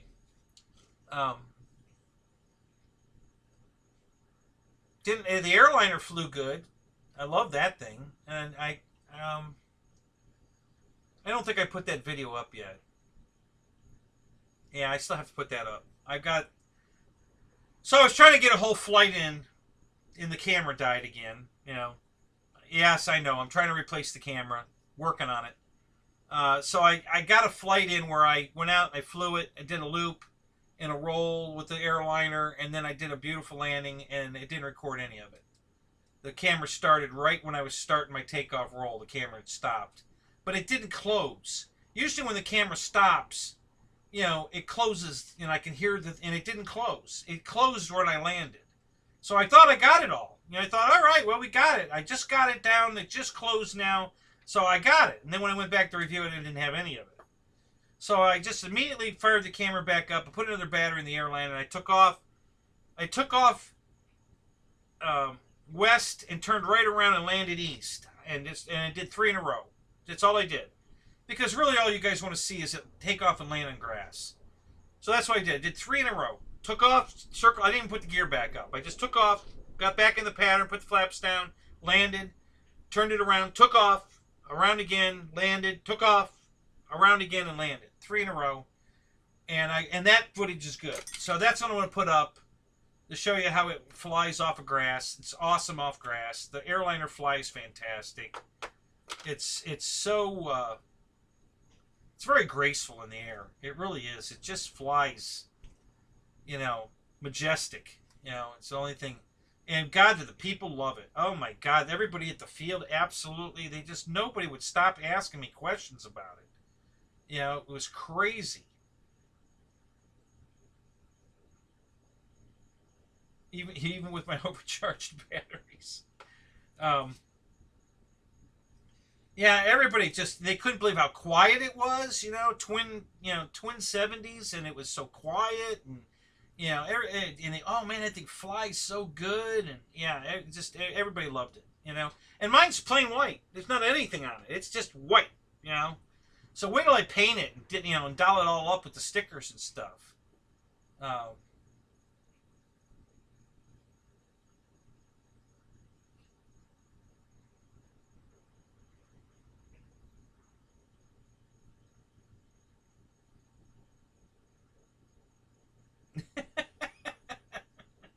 So, George, is that really a question, or are you just making fun of me?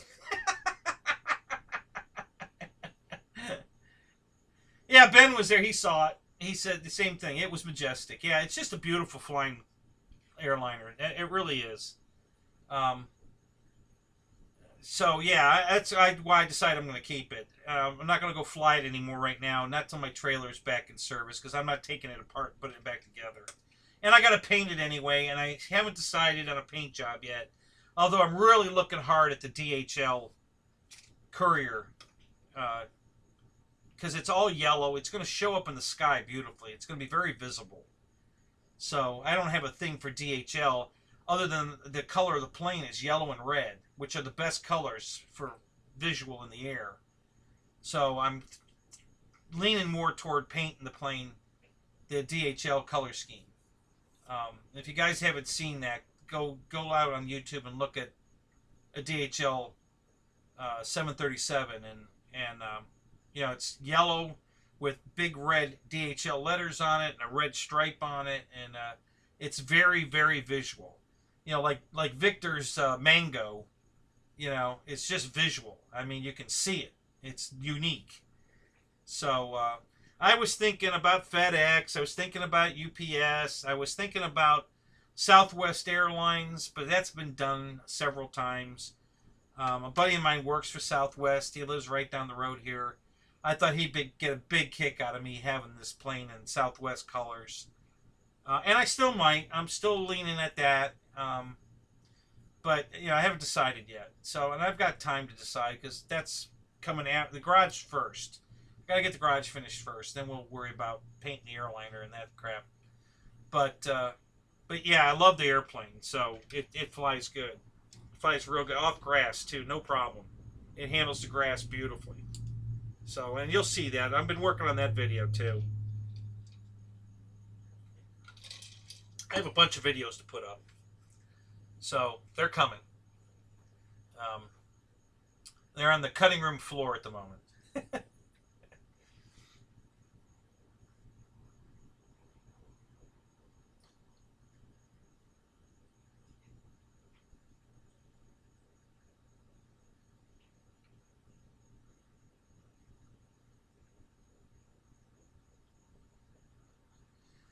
What do you mean, Roach? You're running 100C 4S Viper. What are you telling me? What's that in reference to? Did I miss something in the? What are you talking about?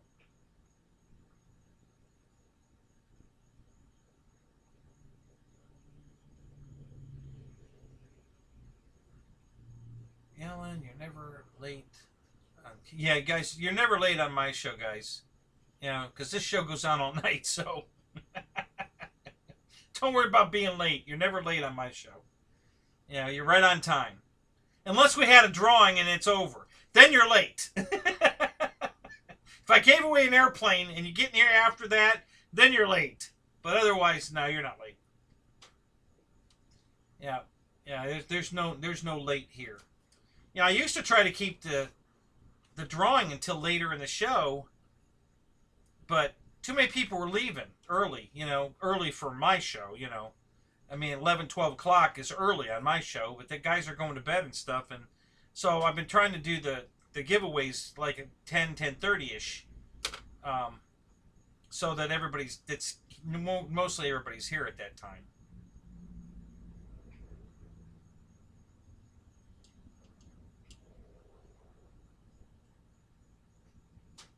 No, Dana, because the T-33 is a free wing plane. That's exclusive with Motion RC. Well, technically it's not exclusive, but it's basically a Motion RC plane. So Horizon doesn't have access to that. So yeah, no, there's nothing Horizon's going to do for me. I just spent a ton of money at the Horizon, so you know, between buying parts to fix. Oh God, what all am I fixing? The Cub, the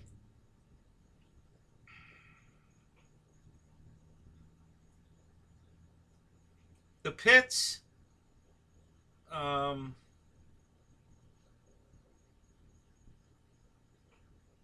Futura, and then building the third plane or fourth plane, whatever. Yeah, out of parts from other planes to put a plane together just for fun, because they had everything super cheap. You know, like the wing set for the Futura. I don't need wings for the Futura, but I bought them anyway.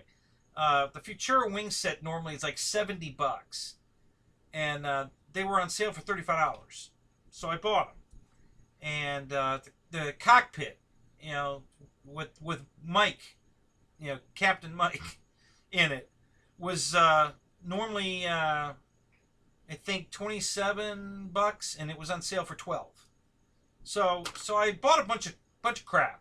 You know, I needed a carbon fiber wing strut for one of my planes, so I bought that, and just a bunch of stuff, all kinds of parts. You know, no airplanes, just parts for airplanes, and then I bought enough parts to make an airplane. I think we'll see. So yeah, so I just bought a bunch of crap. You know, it was all cheap.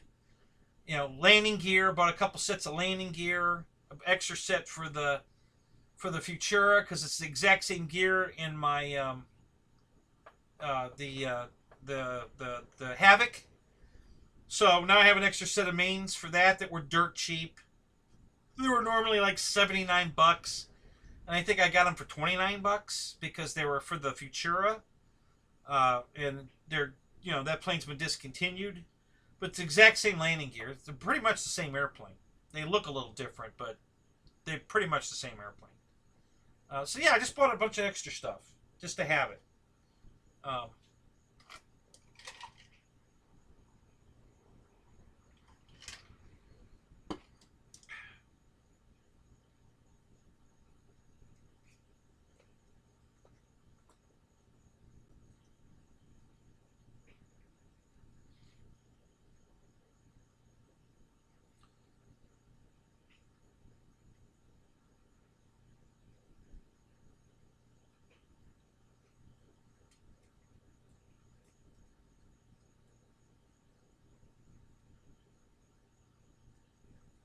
Well, I guess, Bill, you guys are talking about batteries.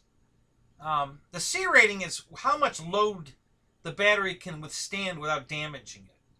You know, how much of a load how many amps, basically, the battery can take will give up. You know, there's going to be a point where the battery just can't give up as much as you want. You know, you put a high kV motor in it that requires a lot of amperage, and you're running a small C, you know, it's going to tax that battery way past its capability, so it's not going to really give you everything you want, and at the same time it's going to get really hot because it's going to try to give you what you want, but if it can't, you're going to destroy the battery, and it's not going to perform the way you want. So the higher the C rating, the more amperage you can deliver. when it called for. You know, so you go wide open throttle on a 100C battery pack, you're going to get a lot of juice. Whereas if it's a 30C battery pack, you're not going to get as much juice, and you're going to burn the battery pack up because it's trying to give you what you want, but it can't. So it's going to just burn itself out trying to give you what you want. That's why they get really hot and puff. Okay? Because you're overstretching the capability of the battery pack. See, this is, in a nutshell, guys, this is why I really don't like jets.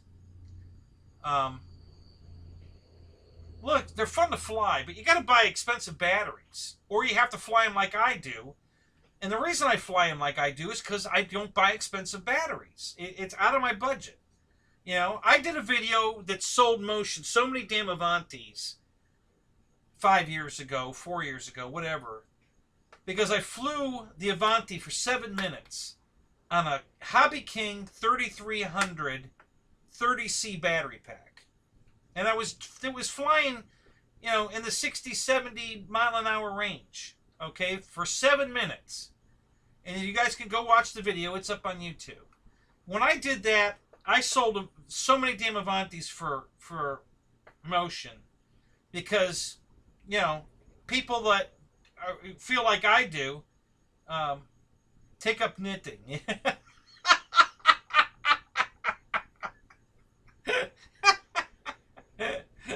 Good advice, Victor. I like it. It's a good idea. Maybe I will. So when I saw the Avanti fly on their promo video, I knew what it could do. I immediately, first of all, it had awesome landing gear that would work on grass. So that was okay. I want this plane, and I could see that you could fly it slow and not tax a battery. You know, that it would fly really easy on a battery pack.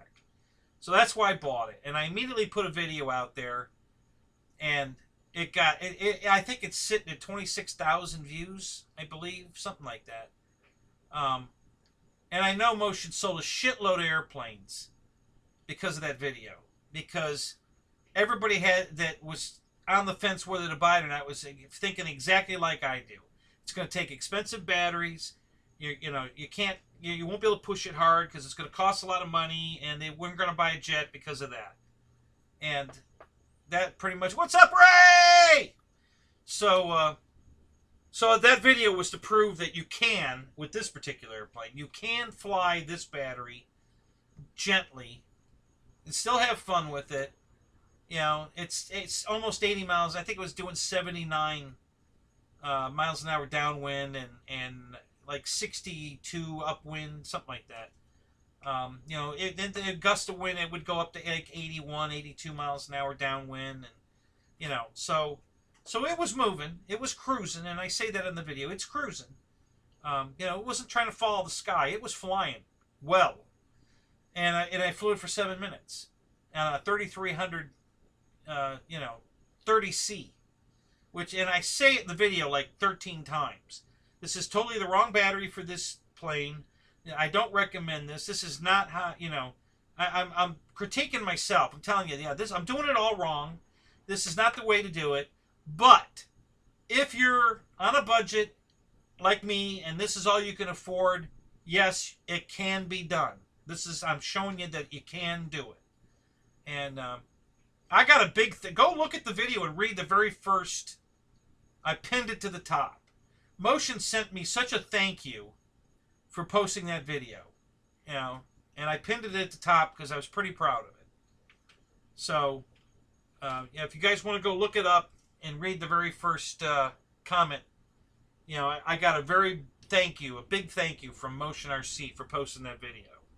So I sold them a shitload of airplanes, and you know, so that's my problem with jets. I can't afford the high dollar good batteries it takes to fly a jet the way you guys want to fly it, which is wide open throttle, you know, burning holes in the sky. You know, yeah, I'd like to do that too, but I can't afford to do that because it takes a very expensive battery to do that, and all I can afford are these cheapy batteries. So you buy cheapy batteries, well, now you got to fly it like it's a cheapy battery, you know, slow, you know, relaxed, no hard taxing the battery. You know, you got to be gentle with it. And I'm okay with that. You know, I still have plenty of fun with my jets. I like flying them that way. It's okay. You know, you can go wide open throttle for, you know, burst, you know, for 8 seconds, 10 seconds. So I can do a vertical maneuver and then back to cruise. And I can get away with that. It, you know, it works. But, you know, in general, most guys want to fly for 3 minutes at 110, 120 mile an hour. Well, I don't want a 3-minute flight. That doesn't excite me at all.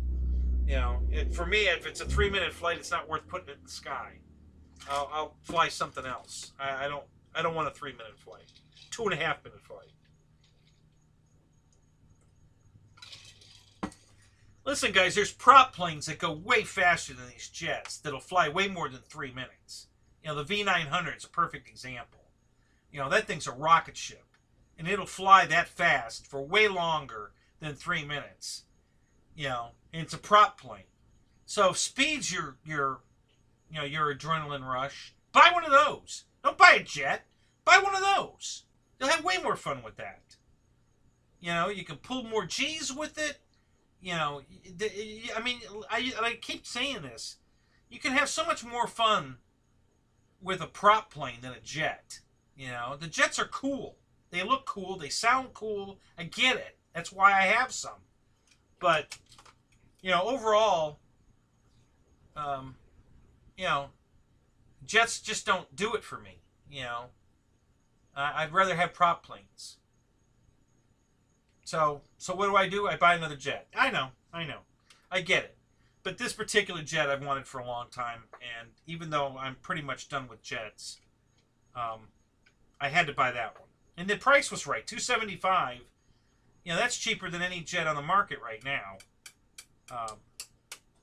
Especially any 90mm jet on the market right now. Right, Joseph. So that's exactly how I fly too. Most of the time I'm at 40% throttle. And you can hear that in my video if you're watching it, because the radio's talking to you, and that's what it's telling you. So it tells you the percentage of the throttle, so you know I'm cruising it, and you know, and that's how I'm getting away with flying these cheap batteries and not burning them up. You know, is because I'm flying it, you know, gentle. You know, I'm not taxing it hard. I don't push it hard. I just, you know.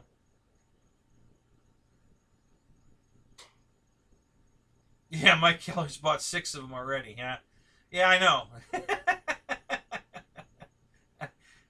As much as Mike loves that airplane, I think it's above his pay grade. I think he needs to slow down, get something a little slower.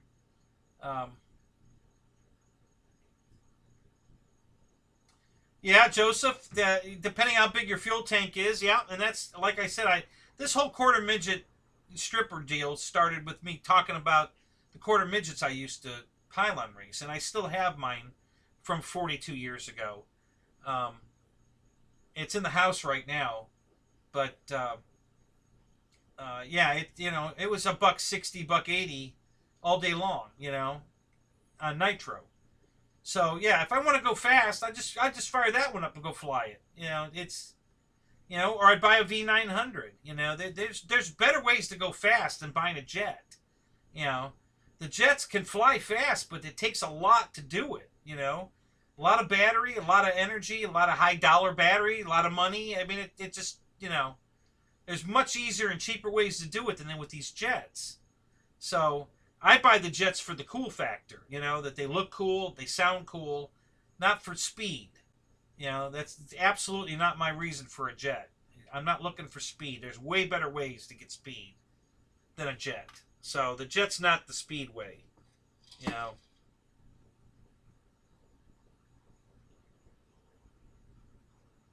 Do I give out peanuts on my long flights? Yeah, as a matter of fact, no. Popcorn. Kettle corn. Yep, bags of kettle corn. You want one? I'll go get you one. I got them in the house. We actually make kettle corn right at the field, at my flying field. There's a guy there brought his big kettle out and everything, and, you know, whenever somebody says, hey, Johnny, let's make kettle corn, Okay, and they fire it up, and we make bags and bags and bags of kettle corn. So yeah, if you want to come out and enjoy a 9-minute flight on one of my jets, come on out. I'll give you a bag of popcorn and some kettle corn, and you can sit there and sip your tea and eat some popcorn. Yeah, it pops by itself in Florida. It would in my car, I can tell you that. Yeah, if I put it in the car, it would definitely pop itself. So,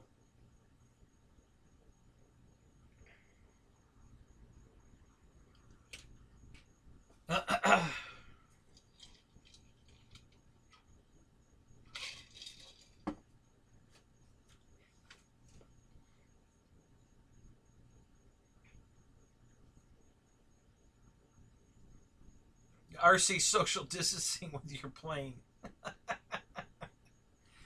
At my flying field, nobody's wearing a mask.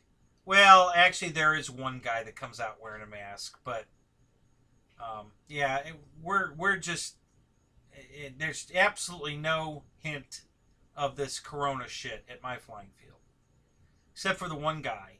The one guy wears his little foil hat, and he's got his mask on, and yeah, he's the only one. Everybody else is cool. We all just socialize like we always do. We're all flying together.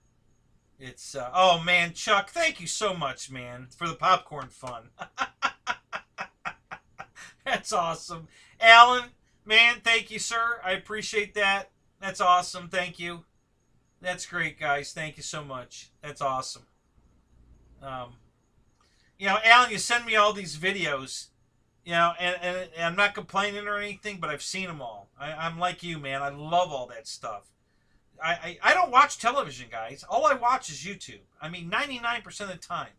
And that stuff you're sending me, Alan, that's the stuff I just go to, man. I am constantly clicking on that old military, the flight log stuff, the training film stuff. I love that stuff. So, yeah, I don't mind you sending me to me, but I'm just letting you know, dude, you're right on with me, man. I've already seen all that stuff, man. I love it. And when you sent me the Wood Brothers video, I almost cried again because I know Walt. I mean, I knew Walt. He died several years ago, but I used to fly with Walt.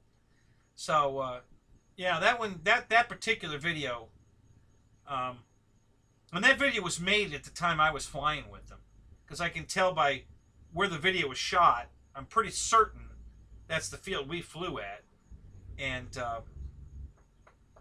he looked the same age that I knew him. So,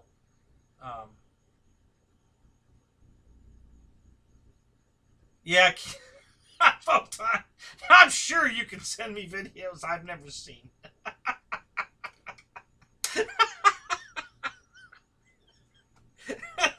That one I know for certain. Hey, Jay, what's up, man? It's good to see you, buddy.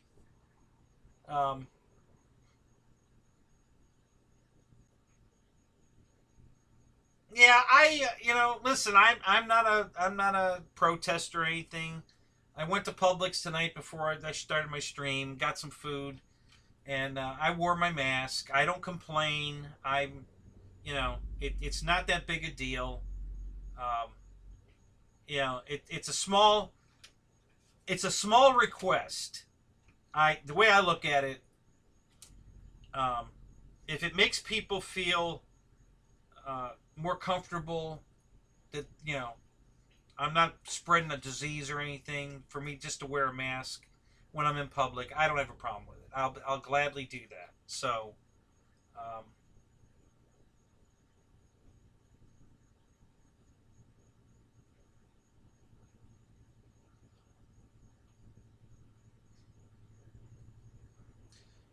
yeah, Roach, the Walmart over here by our flying field we went to Friday, they have a security guard standing at the front door with a mask on, and you're not getting in the store if you're not wearing a mask. Once you're in the store, I saw all kinds of people walking around without a mask on. They got in the store, they took it off. But to get in the store, to get to get past Barney Fife, yeah, you better have your mask on because you're not getting in if you don't. But that was Friday. I don't know if they're still doing it or not. That was last Friday. Oh, it's a long story, Che. This plane crashed in February at an event. The same field that the Boozers are having their event at. Which, by the way, guys, listen, I can't stress this enough. There seems to be a lot of confusion. This event that's happening in November that Wesley's putting on, Boozers, is not at his field. Not even close to his field. Okay? He flies way the hell up in North Florida at the Villages. This field's all the way down south of Lakeland. This is not his home field. It's just a field that we met the president the day I crashed this plane at that event that they had in February, that they have every February, the E-Jets, Florida E-Jets. And so Wes and Jerry got along really great, and they collaborated on this Toys for Tot thing that's happening in November. But this is not at Wes's home field. It's just a field that we flew at that's a nice place that can handle, having this kind of an event, and that Jerry was willing to put on for him. Okay, the president of the club was like, yeah, man, let's do it. So that's what we're doing. Wes's field is, almost 100 miles north of where this field is. Okay? So there seems to be a lot of confusion on this, and I want to straighten that out. That this is not even close to where Wes's home field is. This is way south of his field. It's way south of my field. Although I'm much closer to it than Wes is. So I just wanted to straighten that out. Because I keep hearing, at Wes's home field or at Wes's field in November. No, you're not. If you guys are looking up, Webster, Florida, or the Villages to figure out your travel plans, you're not even close. This thing's in Mulberry, which is south of Lakeland. So you need to be looking up, hotel rooms, your travel plans for Lakeland, Florida. Not Webster, not the Villages. That's where his dad lives, up in the Villages. Papa.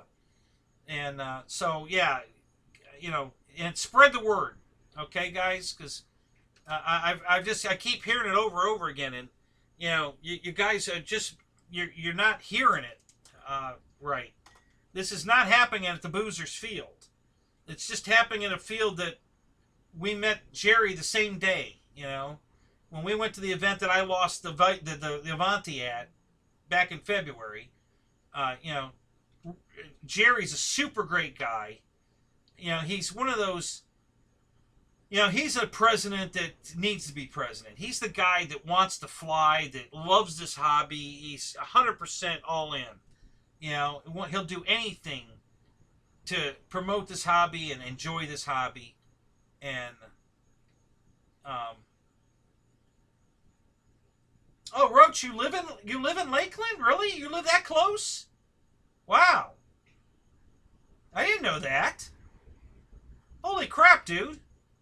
Well, we don't live that far apart. I mean, Lakeland's about an hour for me, but you could get to my flying field. You're closer to my flying field than I am if you live in Lakeland. So, yeah. Yeah, that's awesome. But, yeah, so anyway, this field south of Lakeland in Mulberry is where the event's going on in November.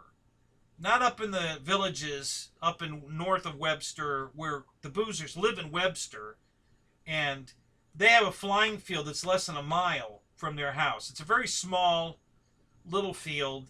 That's the Buzzards, Band of Buzzards field, and it's a AMA field. You can look it up. Wes lives less than a mile from that field, and that's right on 471, I think, is the. It's a very small little field. And he was making jokes about the fire department. Yeah, literally, the fire department's right across the field. I mean, it's not even,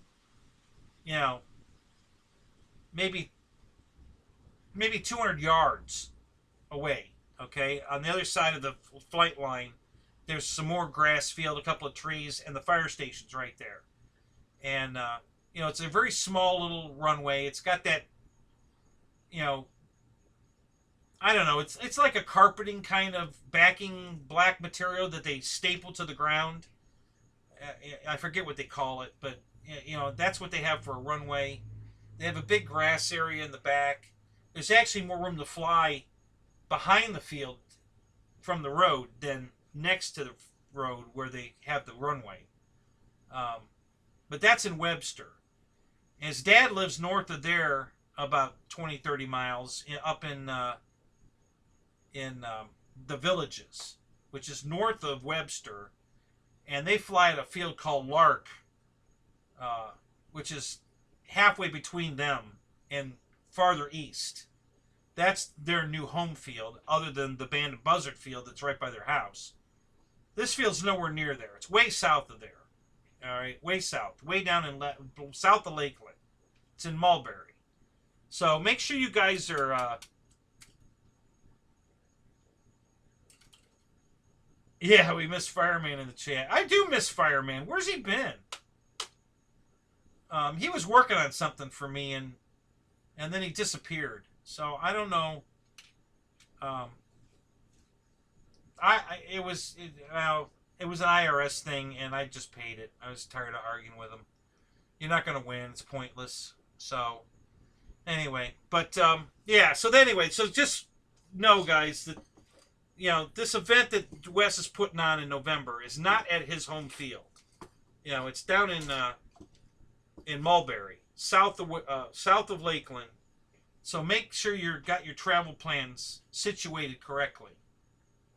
And the offer still stands. If any of you guys are coming down in your own motorhome and you want to come down early, you're welcome to park it right here at my house.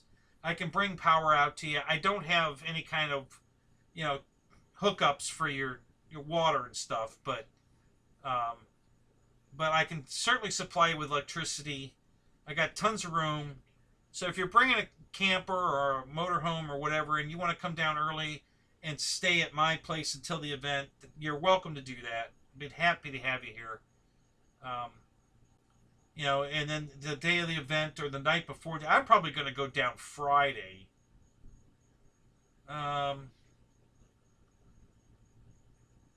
Yeah, I'll probably go down Friday morning early and put my tent up. And then stay there all day, Friday, Saturday, and Sunday. So yeah, I'll probably be going down Friday morning early and pick out a nice spot, put my tent up, and have that. But so anyway, yeah, if you guys want to do that, let me know. Keep me posted. Spread the word. If you're in another chat and somebody's talking about the Boozers event at their field, not at their field, you know, set them straight. Make sure everybody's on the same page. You know, because I don't want people, you know, FARMERMAN was making flight arrangements to fly into, you know, the village area. Well, actually, he wanted to fly into Fort Lauderdale, he thought, first. And, you know, his aunt's trailer is super close to the flying field. And FARMERMAN thought he was going to have to drive 3 hours north to all the way up to Villages. I'm like, no, dude, the event's right there by your aunt's house. I mean, really close. So, so anyway, yeah, just make sure you guys are, you know, making your travel arrangements. I can actually give you, if you don't go, I just look it up on, the name of the field is the Imperial Flying Club. Or Imperial Flying Field, Imperial, I don't know, it's Imperial Flying. If you just do Imperial Flying, you'll get it. You know, and then you can look up their address and figure all that out.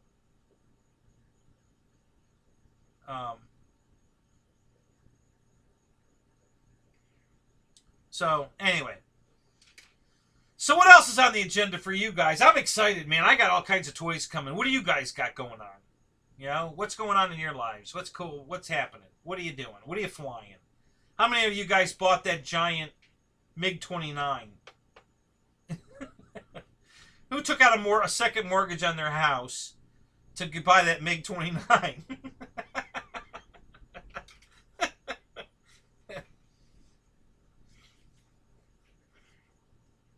I know GB did because he had it on his show last night.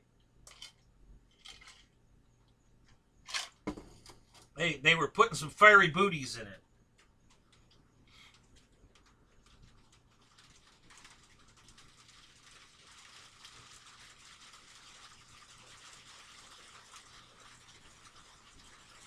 Blame the cameraman. Yeah, that's what I do. I just blame Jeff for everything. When my show starts lagging, it's Jeff's fault. So.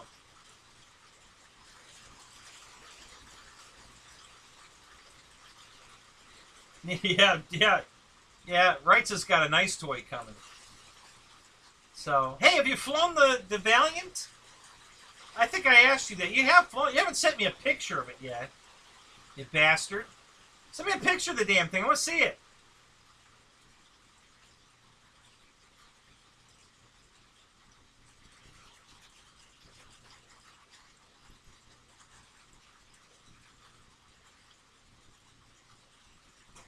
Oh, no shit. Did he really? Before yesterday's show or after the show? Did he crash it today?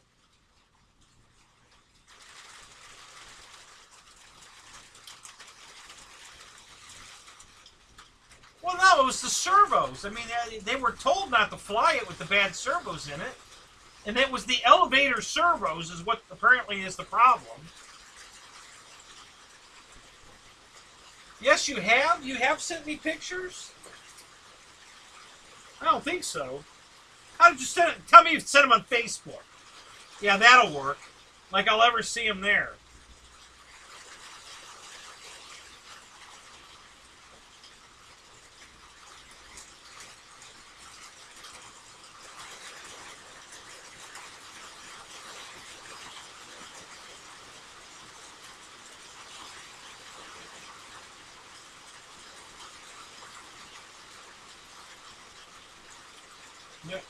No pictures, buddy. I'm looking at your here's your chat with me. I don't got no pictures here. You need to message me a picture, buddy. I don't have any. Don't put them on Facebook. I'll never find them there.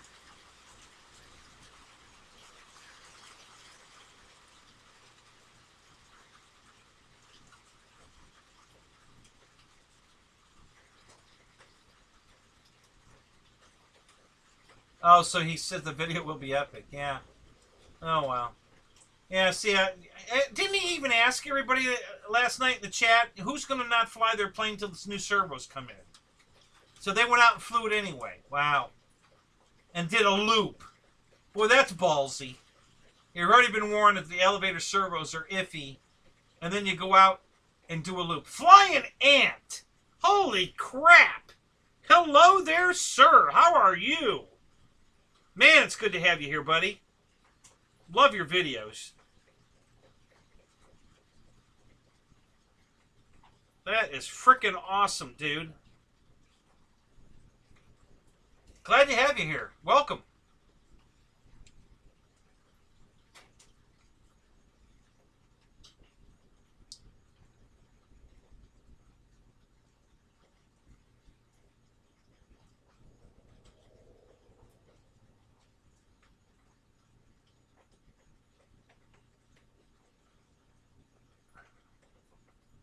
Oh, were your ears burning? We were just calling you all kinds of names, GB. No, I'm just kidding. No, it's just they just told me that John crashed the MiG. Was that today he crashed it? It didn't look crashed in your show last night. Thank you, buddy. I appreciate that. Yeah, I loved the video with you and Ryan, when you were flying the turbine. Yeah, and you were flying it like you stole it. That was hilarious. I think you made Andy a little nervous.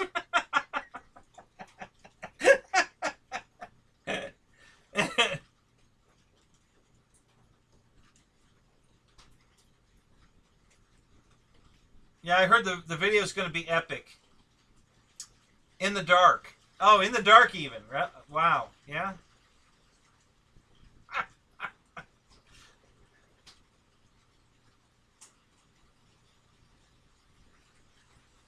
Oh, is Ray leaving? All right, buddy. You have a good night, man. It's good to see you again.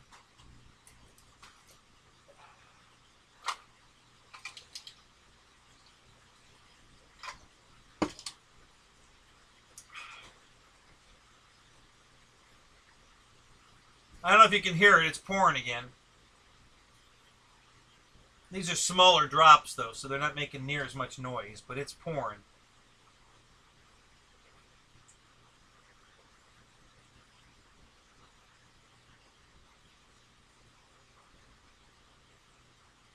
Yeah, the fiery booties look cool.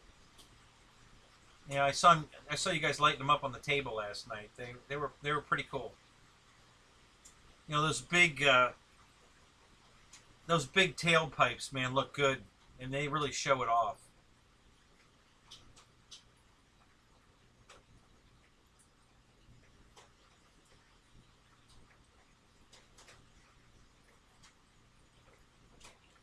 I love my Thai food.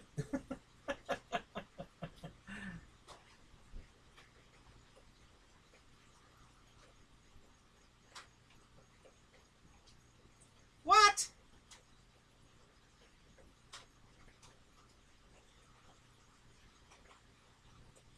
That was the yeah, you were flying. Aha! There it is. They were flying in an IX-12, and they were watching porn while they were flying the plane, and they got distracted. That's what happened.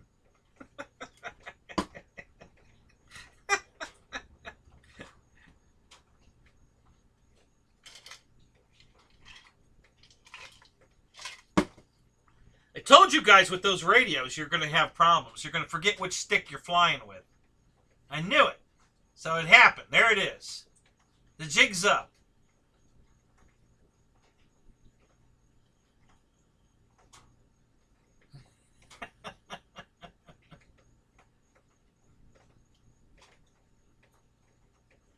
Yep, it's the IX-12. That's what did it.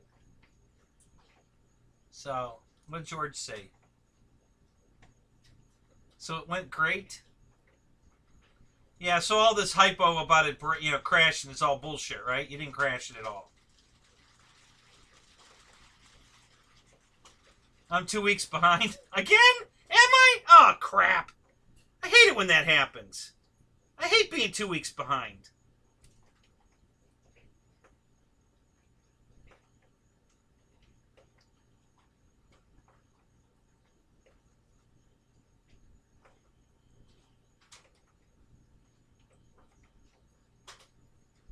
Yeah, that's my favorite radio in Hawaii.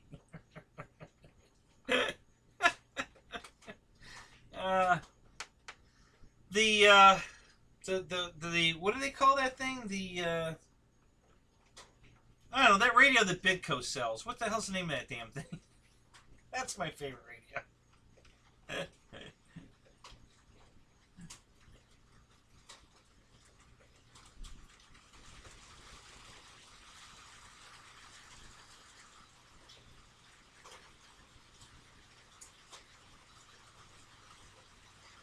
Of course he's kidding. That I knew that had to be BS. There's no way that they went out and did a loop with an airplane that they knew had bad servos in it. I mean, you know, come on. You know, GB's been in this hobby way too long to be that stupid. You know, they probably flew it, but they were gentle with it, like Ryan. You know, no loops. You know, and it was probably fine. So,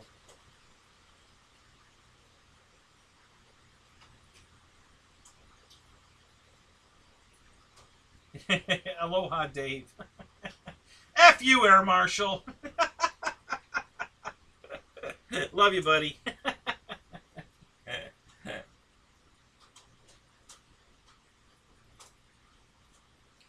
So the big reveals tomorrow. How did the Splinter paint job come out? Are you happy with it? Is it awesome?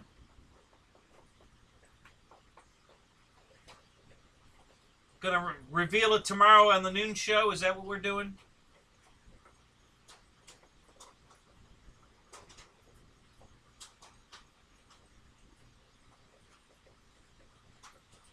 It came out splintery. Mickey. Oh, Dennis, you're getting off the bus? Oh, come on. Have a good night, sir. It's good to have you here.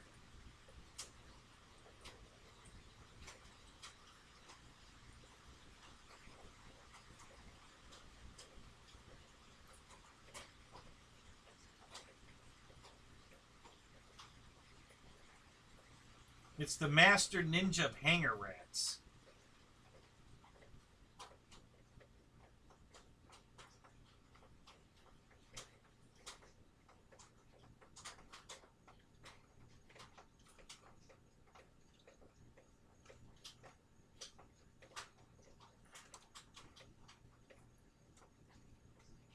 Yeah, I have a splintered AVANTI right here on the table.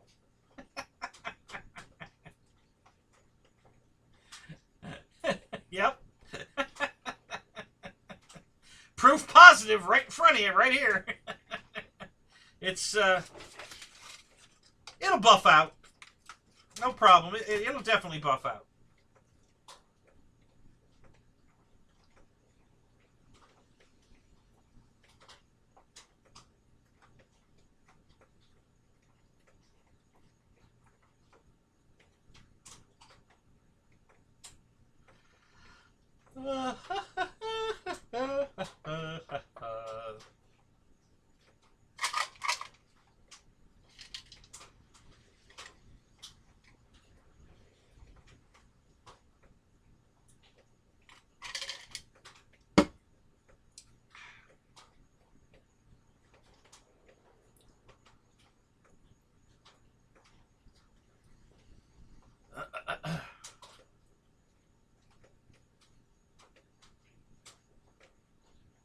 Master Shredder.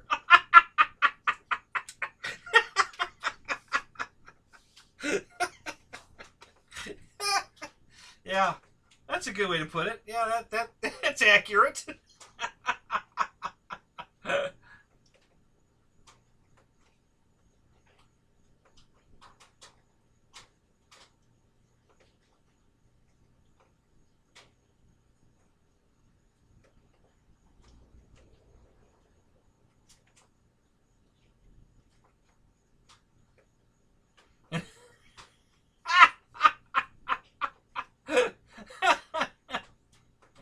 Yeah, that's the problem I had with this damn radio.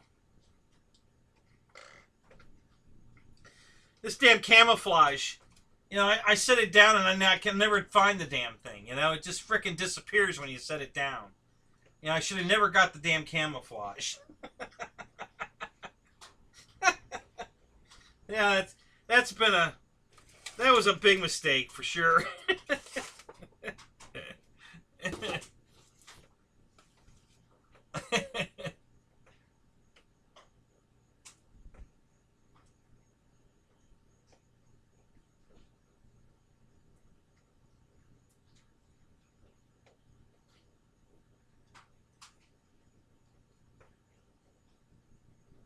I actually have two red tails. I have the 1700 and the 1450. Yeah, I don't know. What do you mean lately? The last time I flew the 1450 was it's been a few months.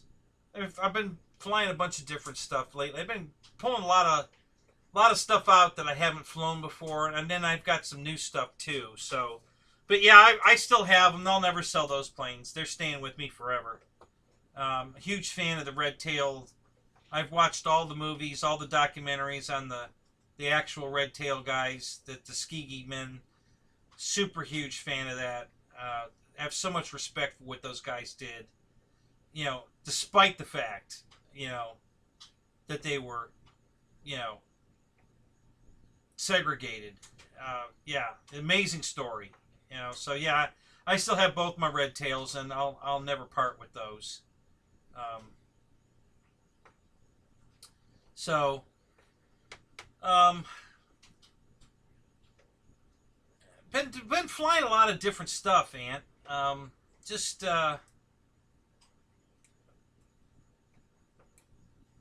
yeah, I had the Furious Frankie. Well, it's so funny you bring that up. I had the Furious Frankie in the 1700, and I sold it to a buddy of mine because I was going to get another one.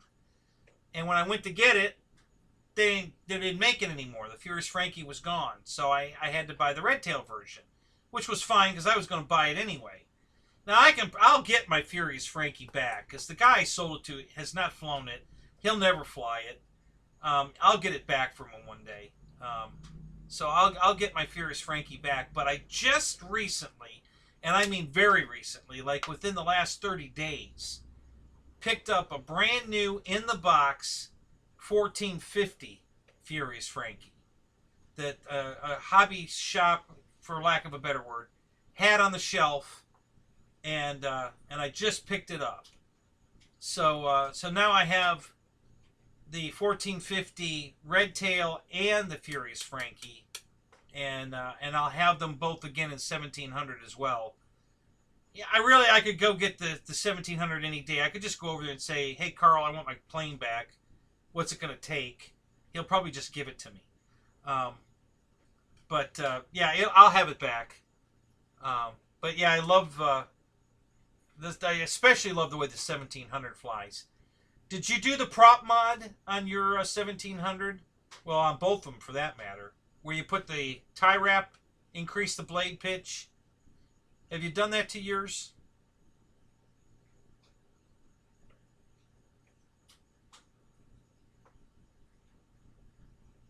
Oh wow, we lost another one yesterday. Wow. Yeah, they're just about all gone. You know, all the major players are gone. There's still some of the guys that weren't highlighted in all the documentaries that are like probably the one you're talking about that died yesterday. But yeah, you know, it's part of history. It's just amazing that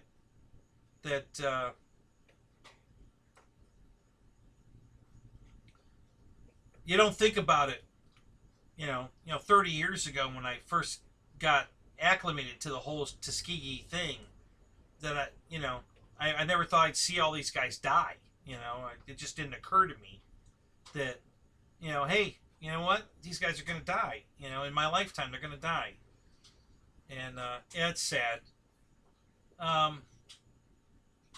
So now I upgraded to the Pitts motor. Outstanding performance with that setup. Oh, really? Oh, that's interesting. I hadn't heard that mod. On which one, the 1450 or the 1700, the Pitts motor?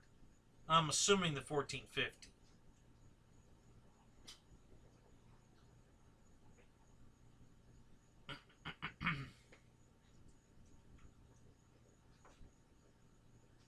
Yeah, I know, Dave, we're all going to die. I know that. It's just that you don't think about it, at the time, especially 30 years ago. I wasn't thinking, I just thought it was cool.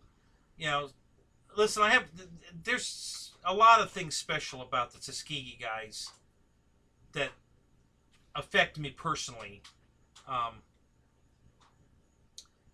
I loved it when Kermit turned one of his C Mustangs into the Tuskegee paint scheme and had the original guy that flew the plane come over and sign it. All right, there's a video on his show, and I honestly at the moment I can't think of his name, which one of the guys it was, but it was one of the main guys. So yeah, that plane's 50 miles from me. It's right, right over here at Fantasy of Flight.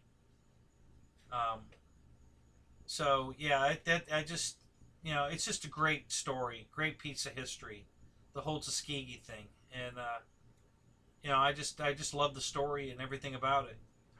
So when I had the opportunity to buy, a tribute, basically, buying a free wing plane with their scheme on it, I jumped at the chance. So I have 5 of the Mustangs from Free Wing or from FMS. The Furious Frankie, the Red Tail,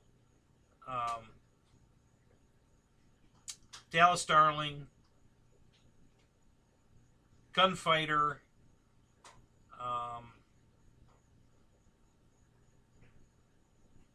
and Shangri-La. So yeah, I've got like 9 or 10 Mustangs here. Actually, I think I have 11 Mustangs. I keep forgetting about the big one out in the garage. There's a giant wood. I think it's a Top Flight kit, 82-inch.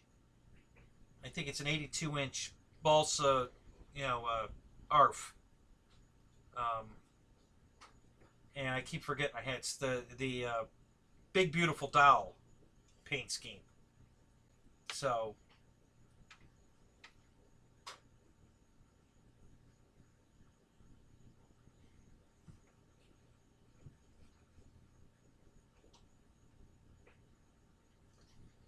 yeah, Mickey, only 5 of the FMS ones.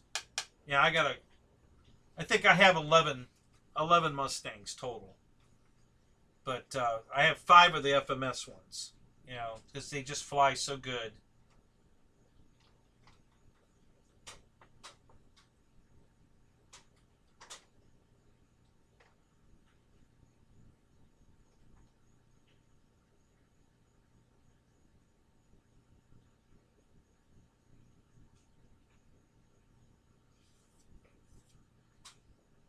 What kind of damage did it do, Ant?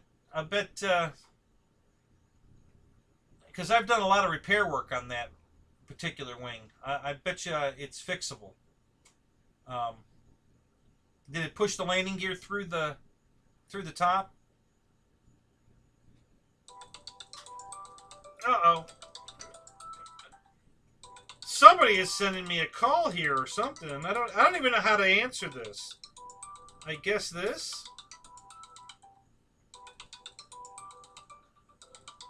It says swipe to answer.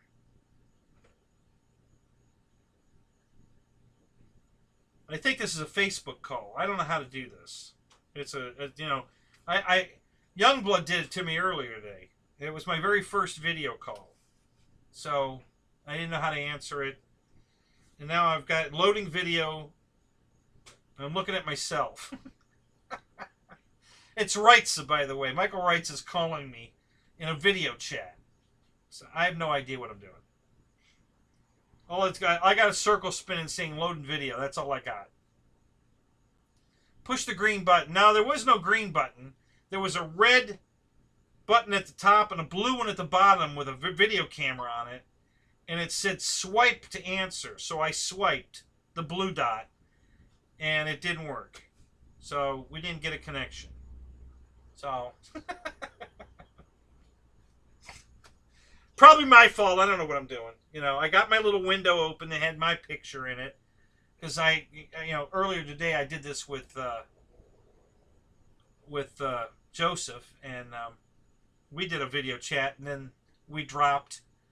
And he thinks it was his computer. I don't know. But anyway. Yeah, I'm not a Facebook guy. So very, very green on the Facebook thing. I never spent any time on Facebook. So I'm sure Michael's sending me pictures of the Valiant. Is what he's trying to do.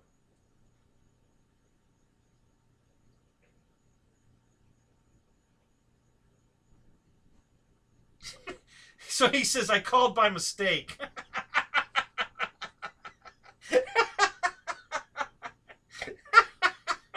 That's funny.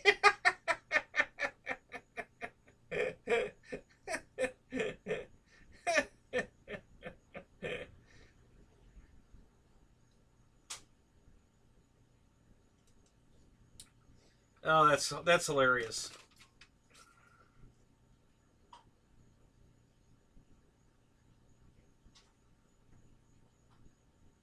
Oh, no kidding. So, Alan, your dad flew in a B-17, did he? Wow, that's awesome. Yeah. Yeah, so Wreckham Roy, his dad was in the Navy and worked on A-1 Sky Raiders, and I had mine on the table one night, and it was the same exact plane on the same ship, the Oriskany. I think it was the Oriskany that his dad was on, and the same flight wing that he worked on. So this was a replica of an airplane that he literally worked on back in the day. Yeah, he butt dialed me on Facebook. Yep. So we know where Wright's it was when he was farting around last. He was on Facebook. So he says, I only have this picture. Oh, yeah, look at that. Wow, that's beautiful.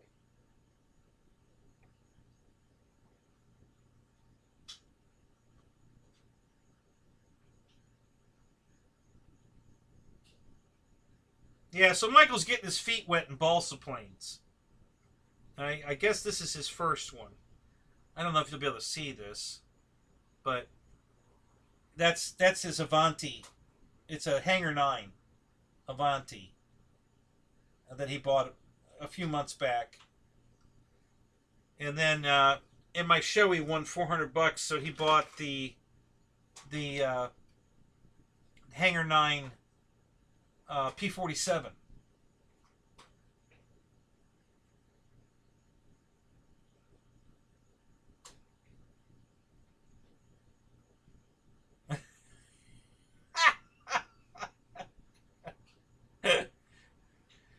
Kutane? Who the hell's Kutane? Is that Photon? Is that another Crouton? What are you...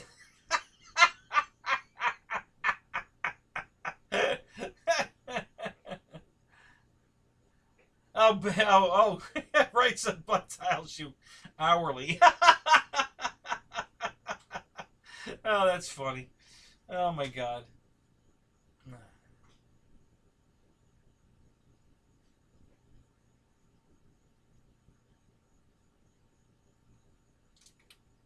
Yeah, see, Alan, we got to talk one day. I'd love to hear these stories. Um, is your dad still around?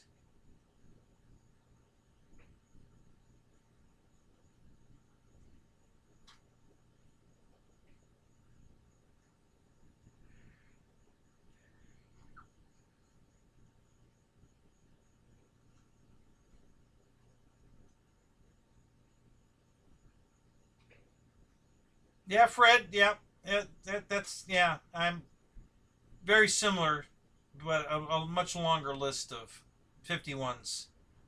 Um, but yeah, along the same lines. I was gonna get Petey because I love the blue nose on Petey. Just couldn't pull the trigger. I already have 5 of the 1450 size ones, and I just couldn't pull the trigger on another one. Um, the gunfighter, I got that in Park Zone and in the FMS. So I have the Park Zone one and the FMS one. I have the 1100 from well, the Arrows RC, the new Arrows one, which I believe is the same one that Hobby King was selling with a different livery on it. But I think it's the same plane. So yeah, I have one of those. I have one from what's the name of that damn company? Art. Um, yeah, it was a real piece of crap. Um, no, I can't think of the name of it now. Art something, something Art or Art something Mustang. It was terrible. Um, and then I have the 1700 Mustang in the red tail, and I have what else? else do I have? God, I got so many damn... Oh, I've got 2 of the UMX Mustangs. One of them's sitting there. The other one's in the box. I've got my quarter midget Mustang from years ago, 40 some years ago. I have the Rock Hobby Voodoo Mustang. I have that one.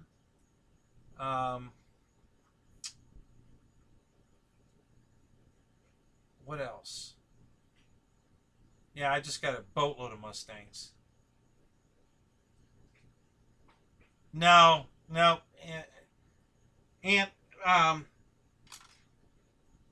that particular plane,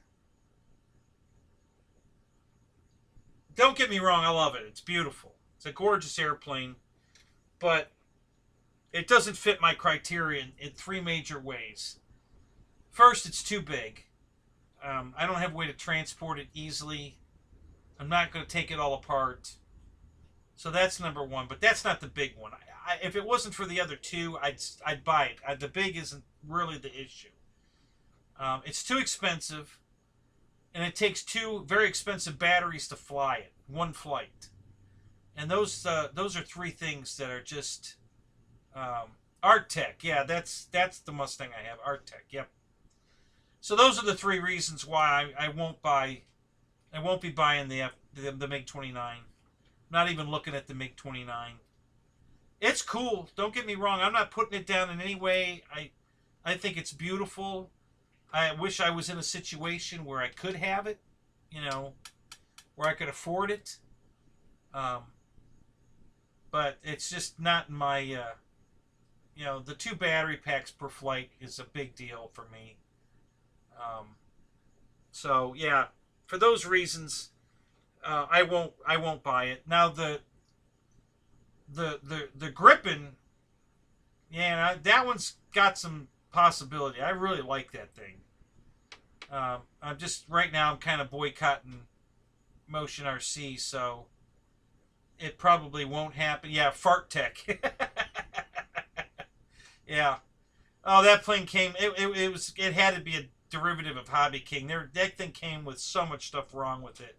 It was ridiculous. Oh my God, what a piece of crap. Yeah, I know. I need to learn how to fly my Avanti first. I'm working on it. You know, I practice. You know, how do you get to Carnegie Hall? Practice, practice, practice. So, yeah, I'm working on it, Ryan. Gonna make you proud. One day I'll make you proud. So, yeah. So that's, yeah, not gonna pull the trigger on the MiG, or as Ryan calls it, the Big 29. But I may eventually. I wasn't going to do it right away anyway. We're going to definitely wait for at least the 2nd batch before I even look at the Gripen, because I want to make sure they get all the bugs worked out of it first. So it's a long story on the Avanti, but so this was one of the very first ones. Okay, the very first version, and the first version had problems. So there were all kinds of problems. So the control horns on the first version, which is what this all is, are these tiny, tiny little narrow. You know, they're postage stamp size now, where they glue onto the airframe. But the first container of them came with these really, really thin, too small contact point, and they glue on, and they didn't have enough glue on them. So it's documented all over the internet that people were, their control horns were pulling out of the surfaces and causing crashes. So then Avanti 2 was, I had I put an overcharged battery in it, and the ESC shut down, and I confirmed that because Avanti 3, which is what this one is, the fuselage, I used the tail feathers from Avanti 1 and 2 to make number 3. Same speed control in all 3 planes. And the speed, if you put an overcharged battery in it, it shuts down. And I'm going to do a video tomorrow showing that. But this plane was crashed in February, AVANTI 3. And now that motion's pissed me off, I'm going to do a live video tomorrow. Well, not a live one, but I'm going to videotape it without any breaks, no editing, and show the difference between just changing the battery from a regularly charged battery or partly charged battery to an overcharged battery and what happens to the ESC in this plane. Because the ESC shuts down when you put an overcharged battery in it. And I purposely overcharged the battery not to crash it, to get a longer flight time. The first time I overcharged it was just because I was flying an event and I wanted to have a longer flight to show off. The second one, I was going for the longest flight. Okay, I set the record and was getting close to the end of the day, and somebody beat my record. So I was going back up to rebeat the record.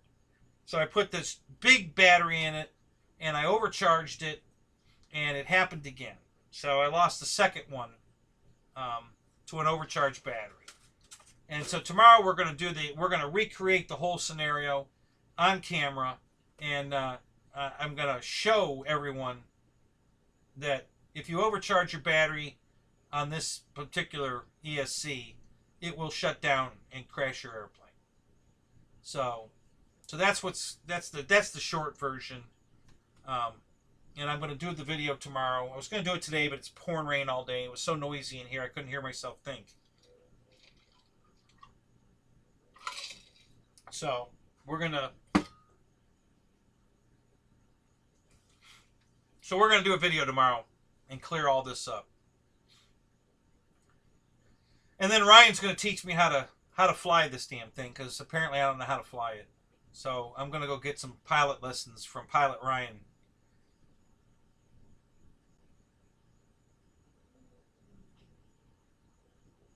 Yeah, I know. I'm telling the story for the 60th time because people keep coming in and, what happened to the Avanti? Everybody that shows up in the chat, hey, what happened to the Avanti? Oh God. So yeah, so tomorrow we're gonna get that all straightened out. Little scared for you. Oh, that's funny. Hey, so what happened to the Avanti?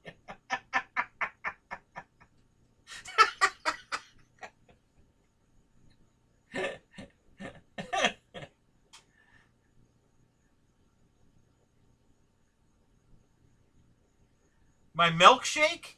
Is that all you charge for pilot lessons? Wow, Ryan, you're all right. That's cool.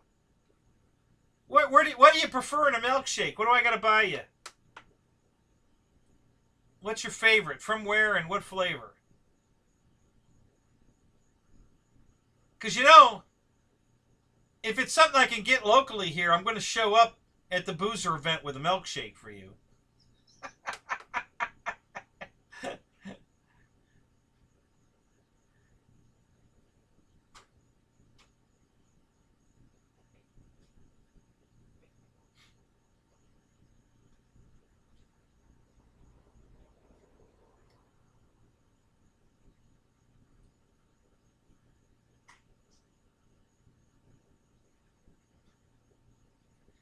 Yeah, Jeff. It's basically, you know, because I know I'm not the only one that had this problem. It's just the other guys that crashed their planes don't know what happened. So, you know, if they did know what happened, for one, they won't do it again. So, it's a scrappy song, never mind. A scrappy song. Fudge. Yeah, there you go. Fred.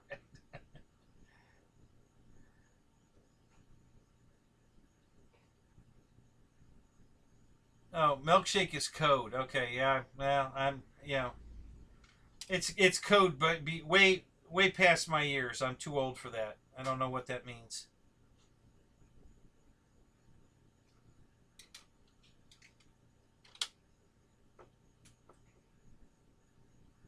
Yeah, yeah, you're right, Dana, and I'm going to get on TikTok.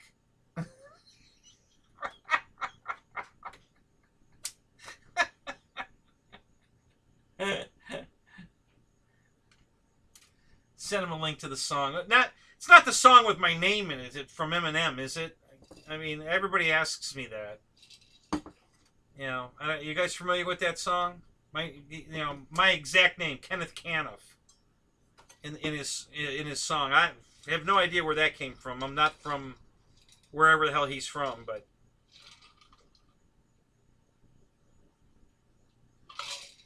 I get asked that all the time.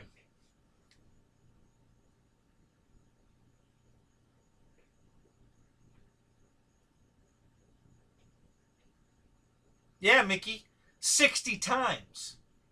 How's that? I'm going to sing it to you guys 60 times.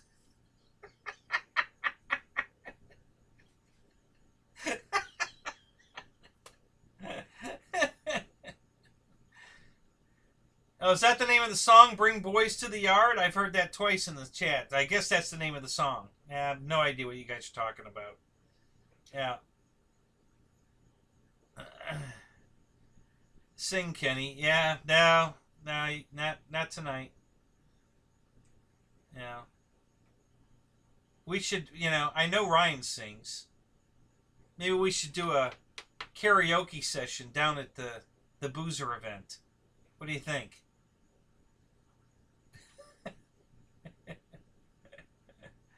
No, YouTube figured out. Listen, I guess a bunch of us bitched to YouTube about how bad things went because they fixed it. Because, I did a few things to make my stream work better, but it still wasn't working right. And then all of a sudden, starting about 2 weeks ago, it all came together, and now I'm streaming great. So, as a matter of fact, I'm going to try something real quick here, but... So yeah, the stream's been working great for the last 2 weeks. 3 weeks counting tonight. So yeah, no more lag. Everything's streaming really good. Got a nice, bright, shiny camera. We're moving up. We're the Jeffersons, man. We're moving on up. So yeah.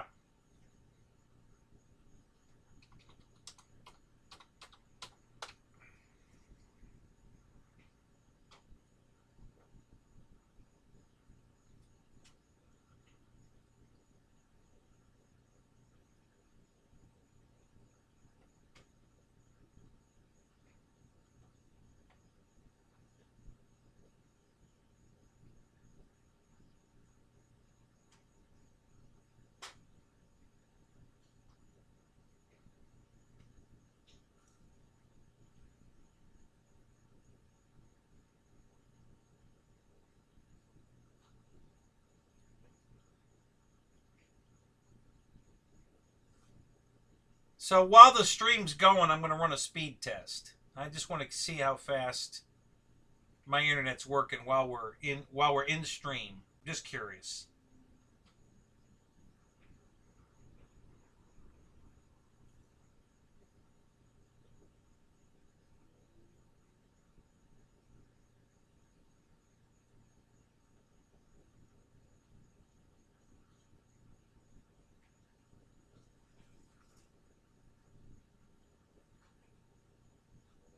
And I'm going to run a couple of them, just real quick. I was meant to do this anyway, so I'm going to run it while we're chatting here. But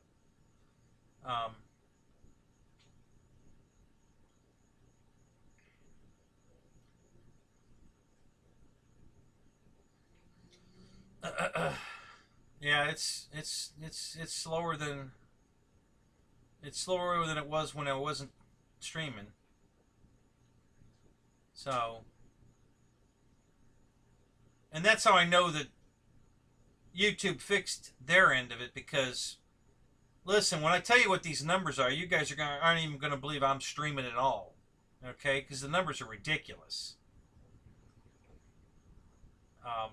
But it's working now. Because it was working, listen, I'm almost at my year anniversary. I'm next month is my year anniversary for streaming nonstop for a year. And you know, when I first went live a year ago, it was working perfect, and then it went south, and then everybody bitched, and now it's working great again. So, but here are my numbers. I just did a speed test. I got ping, 30 ping. Download is 22.99, which is eh. But here's the one that's going to blow your mind. My upload speed is 2.39. So, because I don't have high-speed upload. And that's on an Ethernet cable. It's not Wi-Fi. So 22.9 down and 2.3 up. So, yeah.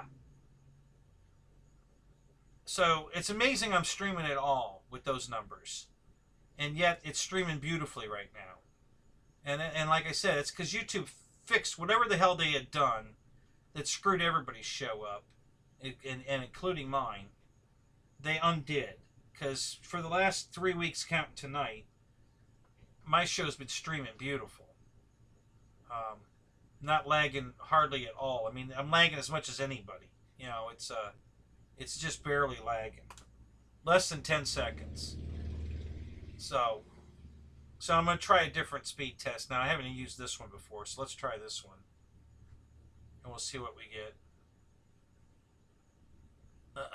This is a different company. I don't know if it makes any difference. I'm just going to try it. What the hell?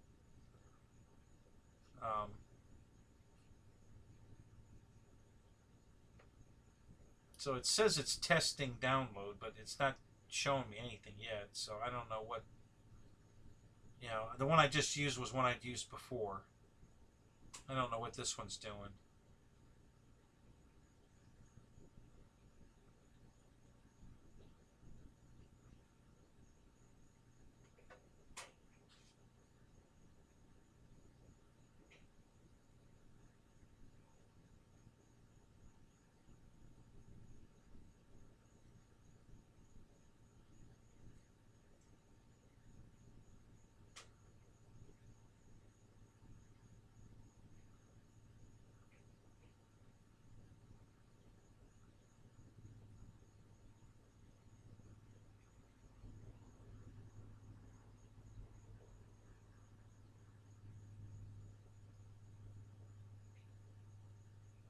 The Northrop drones were called Mom 57? Really?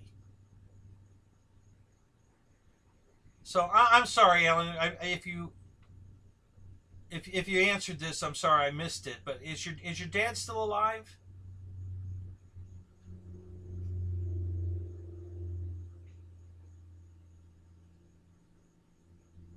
Lederhosen.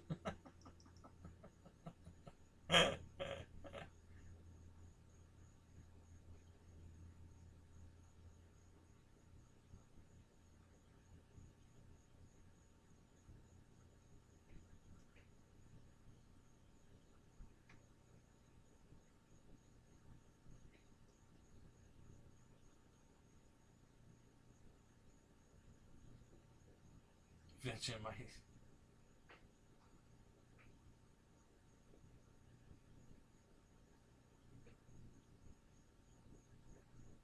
Nutella. You guys are hilarious. I scrolled back up. I wanted to see what you guys were saying while I was running my speed test. So.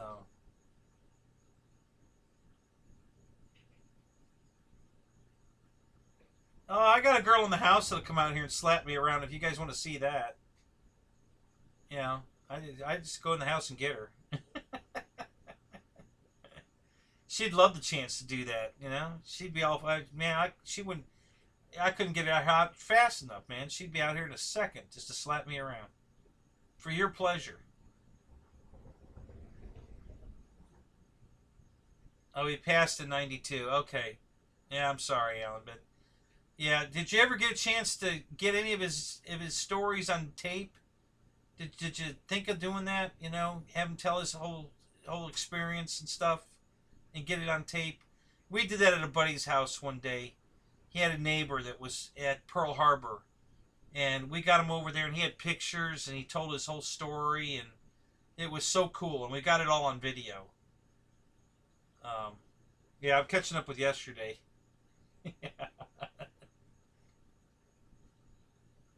So, yeah, I was wondering if you'd done that, and if not, and he was still alive, I was going to tell you you need to do it. Um, so this guy was telling the story about his ship shot at one of the Japanese midget subs and said they hit it in the conning tower. And of course, that sub was missing for years. I mean, and they just recently found it on the bottom. You know, and sure enough, there was a hole in the conning tower, right at the base of the conning tower in the sub, right where they said they hit it. So it was so cool that he told that story, and then a few years later, there was a YouTube show that showing that exact. They found that sub on the bottom, and it had a hole in it right where they said they'd hit it.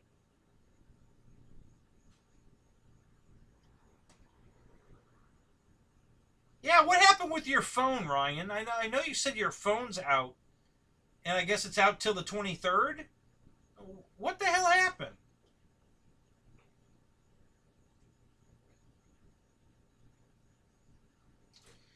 I didn't get a notification of anything, guys. I don't think there's anything for me to hit. Let me look, but I didn't hear. I get a ping when I get a notification, and I didn't get one.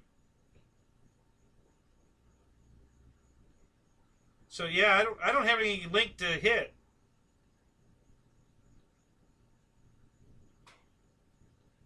I don't know where you sent it or what way, but I don't have anything here from anybody. Last message I got was from you, Rightsa. I haven't gotten anything since then. Your picture of your Valiant. I haven't gotten anything since then. Oh, just your apps? Your phone's working okay, but you lost your apps? Is that what's going on? Okay.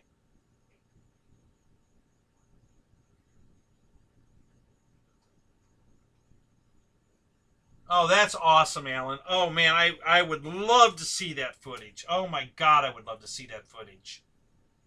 Um, Hell, don't put it on a DVD. Just upload it to YouTube, dude. Let's put it out there forever in the World Wide Web and let everybody see it. You put it on a DVD and then the DVD gets lost or stolen or broken or whatever. Put it up on YouTube. It's there forever. And then we can all enjoy it. Because, man, I would love to see that.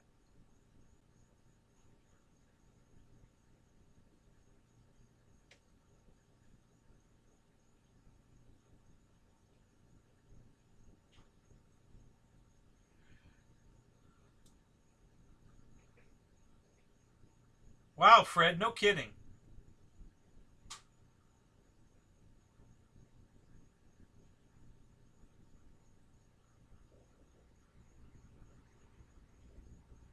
An apple.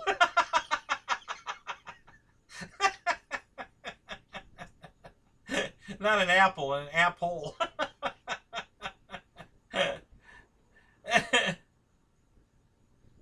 Yeah, man, just get that stuff up on YouTube, Alan. Man, that would be freaking awesome. It'll be there forever. And then you can just send links to all your friends, family, and us. You know, just like you, buddy. I honest to God, all those things you send me, I thank you for sending them, but I've seen them. I'm just like you. I can't get enough of that stuff. So I've seen them all, except your dad's. I'd love to see that. I would absolutely love to see that. So yeah, if you can get that up on YouTube, man, do it.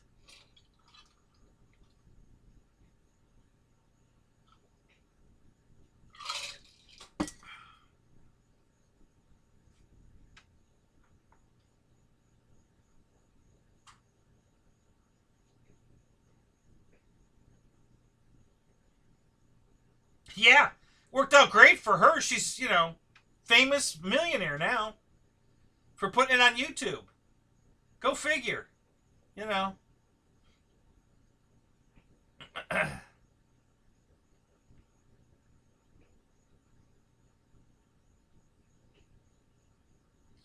Oh, that's great, Fred. Now, is any of that up on YouTube? Did you guys film any of this? You got it on YouTube?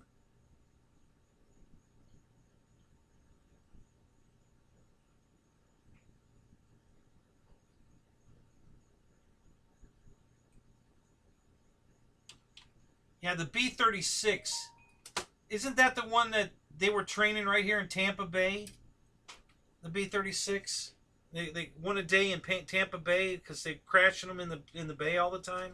Was that the B-36 they were training here? No, no, the B-36 was the Peacemaker, right?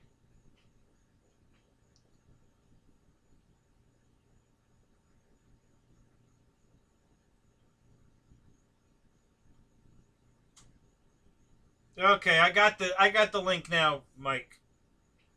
I won't watch it now, but I got it, so I'll check that out later. Thank you. Um,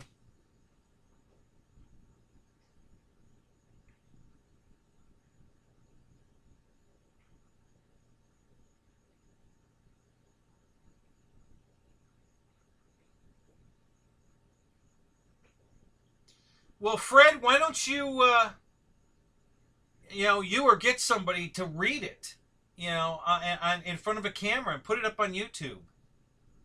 If you're not a good spokesperson, but you know somebody that, can read, that has a good reading style presence, get somebody to read it. Put it up on YouTube. That'd be awesome.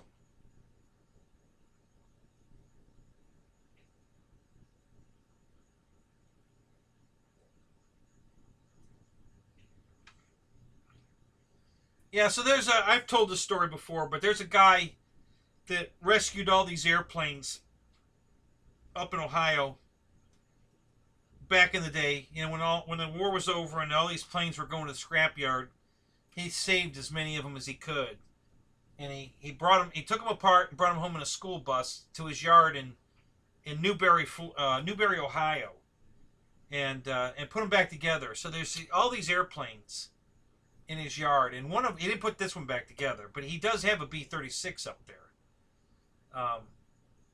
It's one of the few that are not in some kind of a museum or military hands. It's still in private, in private hands. And he rescued that plane, brought it home. It's in pieces all over his yard. He's got a huge yard, okay? And I think he had 2 or 3 AT-6 Texans. He had three or four Corsairs. He had 2 B-25s. He had 2 of the P-82s, which was the twin Mustang. He had 2 of those up there. He didn't put those together. They were actually in the fuselage. They were in rafters inside the fuselage of the B-36. He sold one of them to a guy who stored it, and it showed up at Oshkosh last year. Actually, it showed up at here in Lakeland at Sun and Fun, and then at Oshkosh. So that plane came from the yard up in Ohio where I lived. So my buddy got into a very long conversation with the owner of the plane, because he walked up to him and told him, "Hey, did this plane come from Walter's place up there in Ohio?" And the guy looked at him like he'd seen a ghost and said, "Yeah, how did you know that?" And then he told him the whole story about me finding the place and finding the planes. And so, yeah, so so he had all these planes. He had 2 F-86s, an H model and a D model. He had some Navy jet that I finally saw a video on YouTube of what the hell this thing was. It was this super goofy looking Delta Wing with a nose gear that was so freaking long. I mean, the nose gear must have been 12 feet tall. It was ridiculous. All right, Flying Ant Man. Hey, thanks for stopping by, dude. It's good to see you here. I hope you'll come back. Really glad you made it here.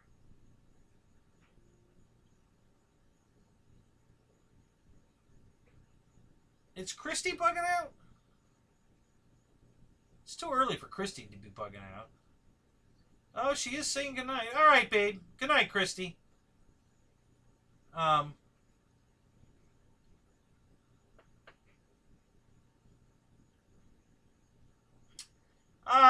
Female, yes. Pilot, almost. I'll leave it at that. I can't say any more, but almost.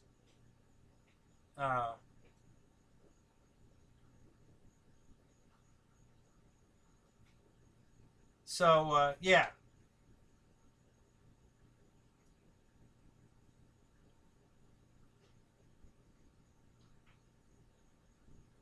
Night, John boy.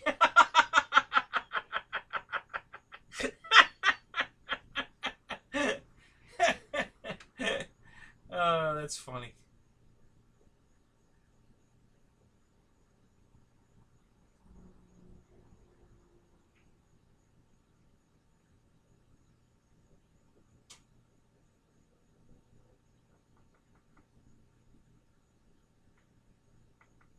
Amen to that, buddy. We definitely need more female pilots. You know, it's amazing how, I don't know if you watch flight tests, but you know, when they do their big Flight Fest events, there are so many young girls flying airplanes at these events. It's so cool to see, but you know, how many of them are going to stick with it as they get older? You know, probably none, and it's a shame. I wish we had more women that were into this hobby. I only know of one woman flying competitively. You know, she's a 3D pilot. And other than her, you know, there's RC Girl, you know, but that, you know, I'll just leave it at that. We're not, I don't want to go there. But there's actually a woman that flies big 3D planes in competition. And that's the only woman pilot I know of. You know, I mean, I know there's other, you know, like, you know, Wes's wife, Lori, is flying now some. And she says she really loves it. She loves the hobby. So she's probably going to stick with it now, I think. She seems to really enjoy it. You know, I know she does most of the camera work, but, you know, I've had the chance to talk to her in person a few times now, and she really does love this hobby. She thinks it's great. So, you know, I wish there were more women like her out there, honestly. I really do. So, I don't know. Maybe one day.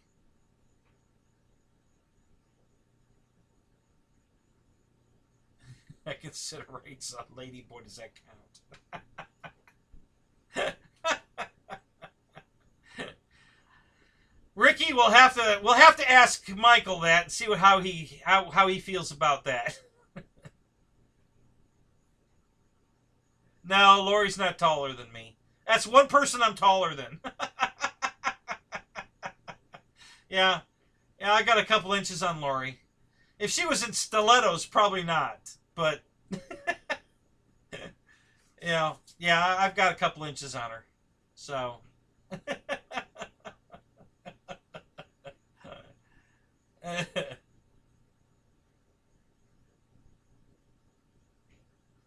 Am I taller than Wes? No, but we're real close. You know, Wes is only, you know, Wes is maybe a couple inches taller than me. You know, he's not a real tall guy either. Taller than me, but not towering or anything. It you know, we're pretty close. But yeah, he's definitely taller than me.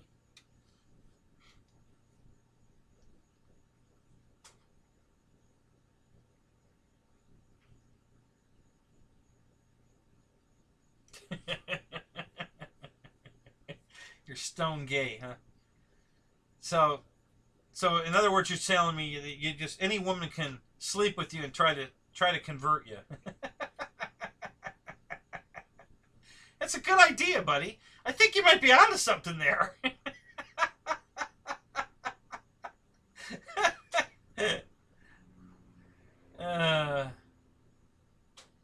Yeah, UMX pilot. Yeah, that's me. I'm the UMX champion. That's me. Yeah, no, GB's the UMX pilot for sure.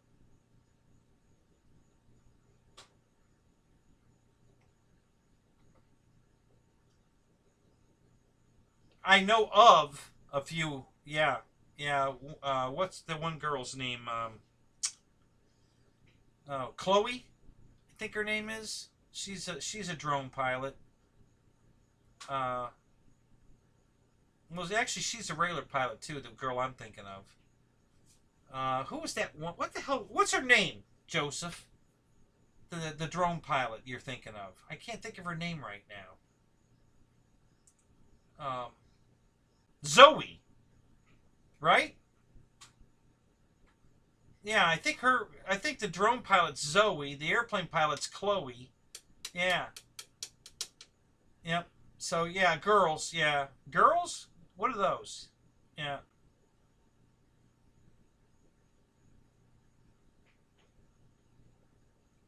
Oh yeah, Alan, for sure. Yeah. Yeah. Nobody today wants to do this. I'll show you exactly what the problem is.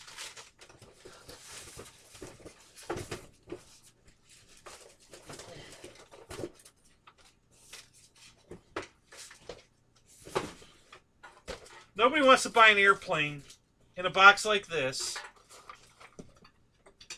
that's full of a bunch of balsa wood sticks like this and then put it together and go fly it. These days are over. I'm going to build this on camera. But yeah, nobody wants to do this anymore. You know. And no matter how hard I try, I could never make this thing as beautiful as a foam airplane. The detail on the foam planes is unbelievable. And unproducible in a balsa kit. You're never going to put all the little panel lines and the inspection covers and the rivets and all of that on a balsa airplane. I've never seen it done, and I've seen some beautiful airplanes, guys, but they've never gotten it to that detail. They used to take the heads of pins, you know, sewing stick pins, and cut the heads off and glue the heads like rivets. I saw a bunch of people do that, you know, to try to add some scale to it. But I've never seen anybody, you know, cut all the little inspection cover, you know, and then put the screw holes and, you know, go to that deal. I've never seen anybody do that on a balsa airplane. And the foamies all have it, you know. So, yeah, there's such a difference between what I started with, this stuff, and where we are today. And I don't want to go back. I don't want to go back to that. You know, I had a guy in my chat or on one of my videos say real RC pilots, scratch build all their airplanes. He said something else too. So we got into a conversation, not at all an argument. It was a very good conversation. A nice guy, you know. But we were talking about, you know, scratch building, because I'm going to be scratch building a wing for this pylon racer that's crashed. So I have two crashed pylon racers here that I'm going to put fuselages. I'm going to put back together, make one good one, and then I have to build a wing for it. And it's a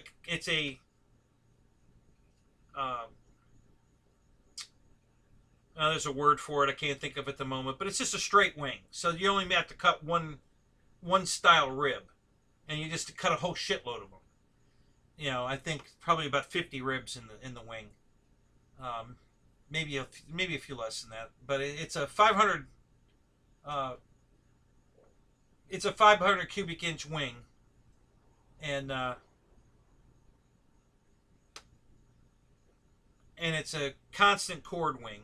So yeah, it's just one rib repeated, and then put a spar in it, and you know, cover it. And so yeah, I got to scratch build a wing for this plane and glue the fuselage together. And then I'll probably convert it to electric and go fly it. It's one of my old pylon racers. But yeah, what's up, Colin? How you doing, buddy? So, but yeah, nobody wants to do that anymore. You know, take a box of sticks and glue it all together. It takes months of building. Well, you can do it much quicker now with the CA glue that we had. Back then, shit, we were using white glue, you know, Elmer's glue type stuff. And, you know, you glue up a section and then you have to go to bed for the night because you got to wait for all that to dry, and it takes hours to dry. So you build as much of it as you can, and then you go to bed and you go to the next chapter the next day. Now with the CA glue, you could, line up an entire wing and glue it all and take it off instantly and build the other half. So yeah, it's way quicker builds today, but it's still a lot of work. A lot of work to build a.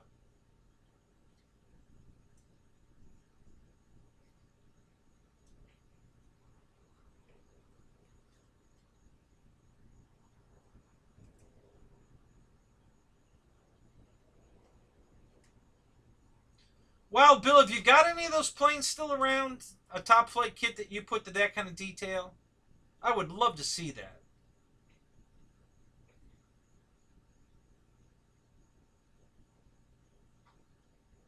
Because I've never seen anybody go to that much detail on a balsa plane yet. I've seen, guys put stickers on them. And, like I said, they glue rivet heads on them. I've seen a lot of really detailed airplanes. But these foamies with every little, because, they only have to build it once in a mold, and then they just inject 1,000 copies of it over and over again. It's nothing. So they only have to do all that detail once, and then they can reproduce it over and over for thousands of times. So, yeah, I would love to see that, Wild Bill. If you've got any of those old planes left, or just pictures even, I would love to see that.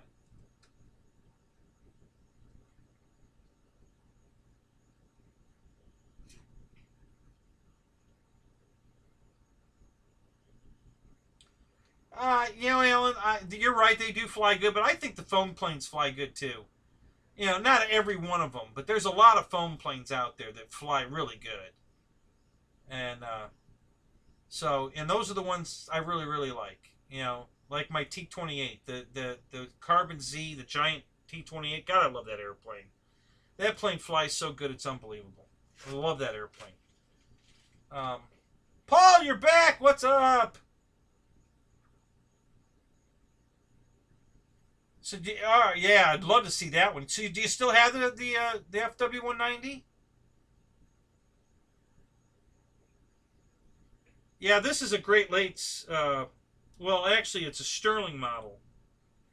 This kit, and I have a SIG kit. It's a ARF though, but I have a SIG kit over here called the T-Clip. It's an ARF kit though. It's not a full off build. It's just a quick build. Yeah, they all fly good like the Avanti, Ryan, and then they all look like this. Yeah, that's if I'm flying them. Yeah, I got a set of Romeo retracts right here on the shelf over here.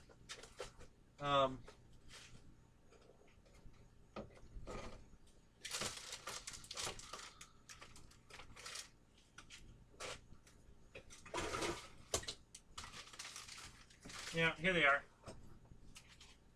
And here's a set of Romeo retracts right here. There's this the mains. Here's the air tank.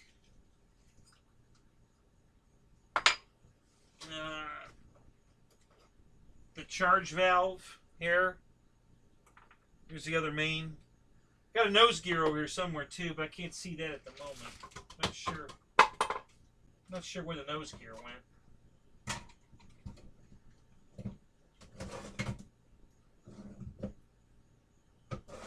Yep, but yeah, there's a set of never used Romeo retracts.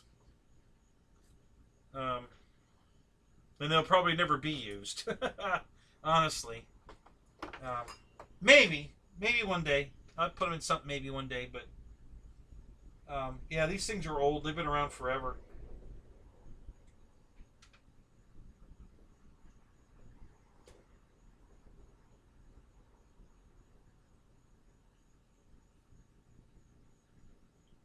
Yeah, Jeff, that T-clip is awesome. And I got the big one. The big one with the clear windows and everything. Yeah, it's beautiful. God, what a beautiful... The color, too. It's Ferrari red and black, guys. It's gorgeous. What a beautiful airplane. So, yeah, that one I'm going to be putting together here. Once the garage is built, that's another one I'll be putting together.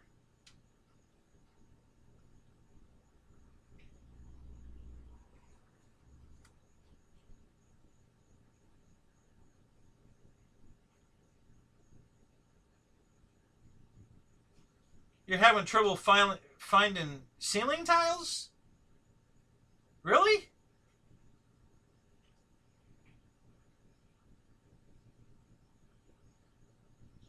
Yep, that's the secret. You heard it here first. Make sure you overcharge all your batteries.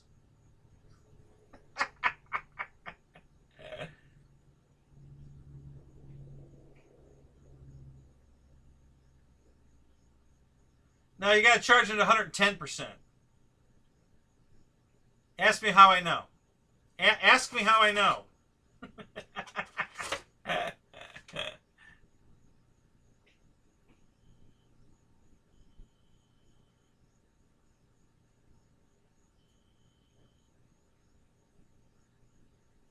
Yeah, see now that's Paul. All my other planes, when I overcharge a battery, will not power up.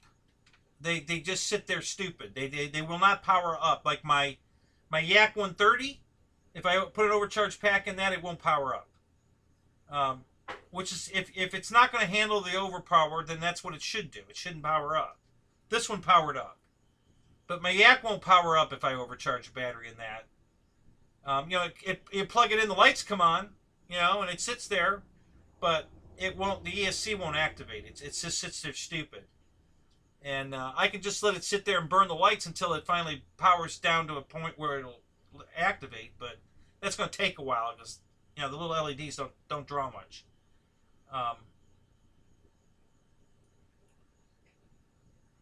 Yeah, I bought a piece of, I think it was birch. You know, like a door skin. That was, you know, birch is a soft wood, so it's easy to push the pins into. So I built a flat table with a glass top, and then I put the piece of birch on it, so it's perfectly flat. And then I build, you know, then I put the plans, which, you know, you guys that don't know what plans are, here they are. Okay, so this is how you do it. You lay these out. And these are 1-to-1, full-scale plans, okay? So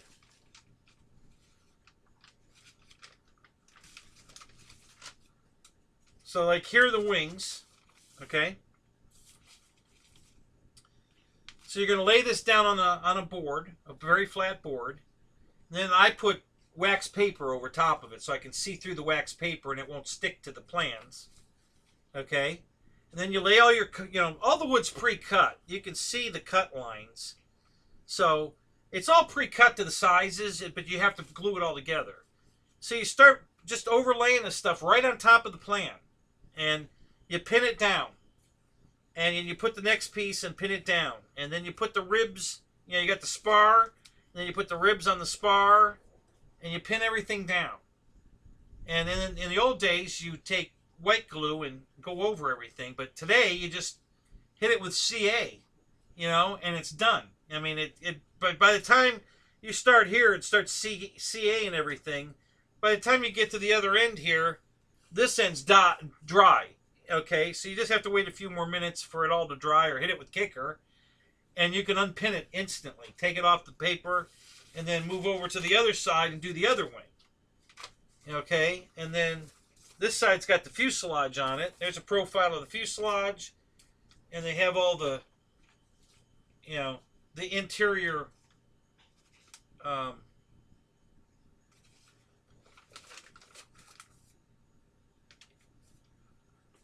they have pictures here, but basically, I don't know if you can see that, but there's little tiny sticks.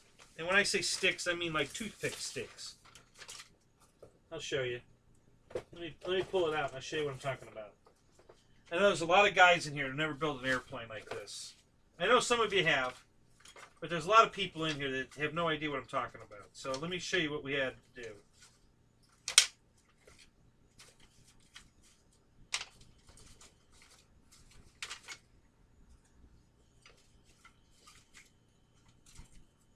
So the rounded part of the fuselage is made out of these.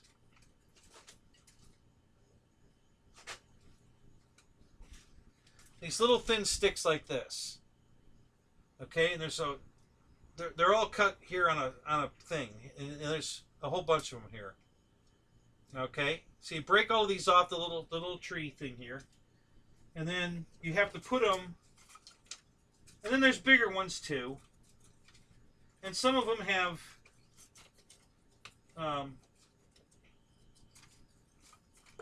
like this piece here has grooves already cut in. This is the leading edge of the wing. So the ribs are going to go into these slots. Okay, you're going to put all of the ribs, you're pinning this down, and you put all the ribs in these slots. Okay, but on the fuselage,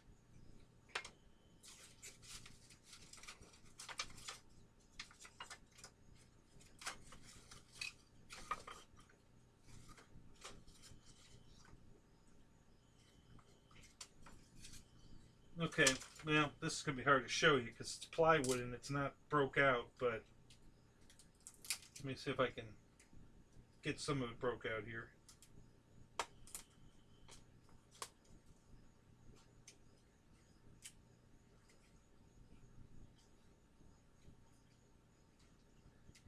Yeah. Alright, well anyway, so this is the fuselage right here. There's an oval here, and then there's little cutouts like this all the way around. Okay, and you got to cut them out. They're cut. All the impressions are there. You know, these are stamped. So the stamping got them, but it didn't go all the way through. So you have to finish cutting that last tiny little bit and cut all these little pieces out. Okay, and there's there's like a 3/4 of an inch, ½ inch, 3/4 of an inch gap between each one. And then these sticks, okay, not that one. That's a barbecue skewer. Where'd that stick go? I just had.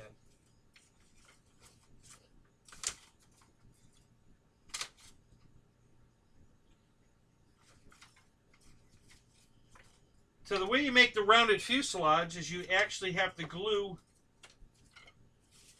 those little sticks, these, into those little cutouts. Okay? And there's a whole line of these ribs, you know, the formers in the fuselage, that you have to space out and line up. And then you set these sticks in there in each one of those little cutouts, and that forms the fuselage, and it makes it rounded. And then you have to put silk. What they used to use was silken dope, which is in here. Here's the silk. Okay, so this is what you cover everything with. After you get all the wood put together, then you have to cover it with this, and you use silk or dope to you wrap this around the fuselage and you glue it down with the dope. And then when it's done, when it dries, it's not going to be very tight. So then you take a spritzer bottle of water and you spray it. And that makes it shrink. And then you let it shrink up and it gets tight. And it makes a nice covering. And then after that you paint it, or you go back over it with more silk and dope to really harden it up. There's a bunch of ways to go from there once you get to that point. Everybody has a different technique for how they want to finish the airplane. You could also monocoat it over that. Once you get the sticks all built, you can just put monocoat over it. That's an option too. But yeah, it's, this is so old school, guys. It's there's a lot of guys that love building and don't want to fly them. They just want to build them. And those guys, they love these kits because they just want to build airplanes. They don't care about flying them. And then there's other guys like us that just want to fly planes and we really don't want to build them. I mean, when we get an airplane that all I have to do is put, 5 screws in it and it's ready to fly, yee-haw. Let's go flying. And, the old school guys, they don't want that. They want to spend the next 3 months building an airplane And then, and of course, listen, there's a lot of pride to take when you're finished. If you created this beautiful thing out of a box of sticks, you know, it's beautiful. But at the same time, then you usually don't want to fly it because you don't want to risk breaking it. You know, you spend all that time building it, so you take it and you hang it up and you admire it for years, and it's beautiful. It just hangs on the ceiling, and you know, you show it off to your friends, and you know it's cool. But it will fly if you want to fly it. Yeah, Gillian, that was one too. Those were mostly rubber band powered stuff. Um, but yeah, they were. You know, I've got one of those kits around here too, actually. Um, yeah, they're much smaller. They use tissue paper. Um, you would, you know, glue the tissue paper. Same thing. You'd wet it. It would shrink, tighten up. Super lightweight stuff. Um, and and they were mostly rubber band free flight stuff. Um, so yeah, that, you know, there's a lot of that still going on. I mean, you can get it if you want it. Um, but you know, there's just nothing like these foam planes for the detail right out of the box. Already painted, all the decals are on it. You know, they're just absolutely gorgeous. You take them out of the box, like this FMS Mustang, and you put it together, and then you just hang it up. It's like, it's gorgeous. You know, it took you, you know, an hour at the most assembling, not building, but assembling time, and then it's done. You know.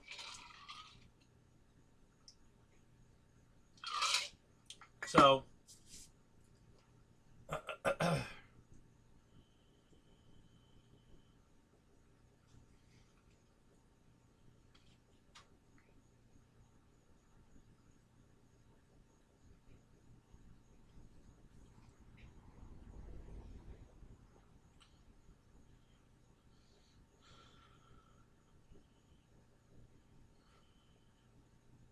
Dana, these kits you have are they built or are they still in the box?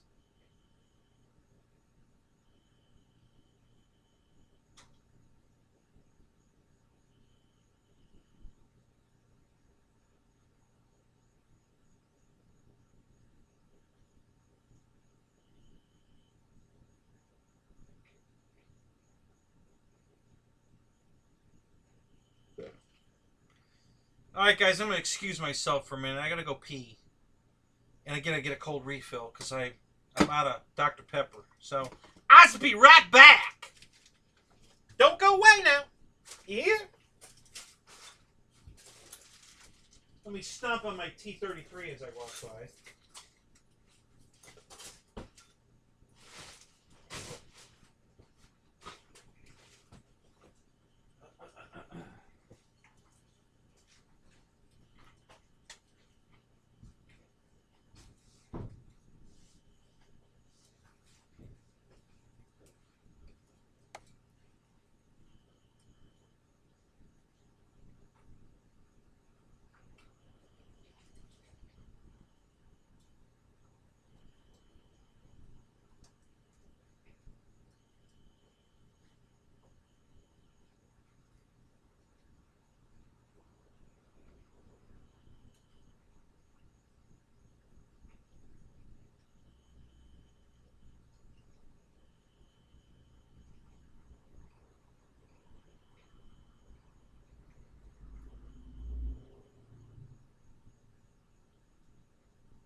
So the other night you guys were breaking my balls about I had a bunch of palmetto bugs flying around in here. No, it's moths. And the last 2 nights, I've had hundreds of them in here. I'm not kidding, hundreds. You'd swear I'm breeding them. And there's a bunch of them in here right now. And there's 2 sitting on the rafter right there. There's 1 flying around in this light.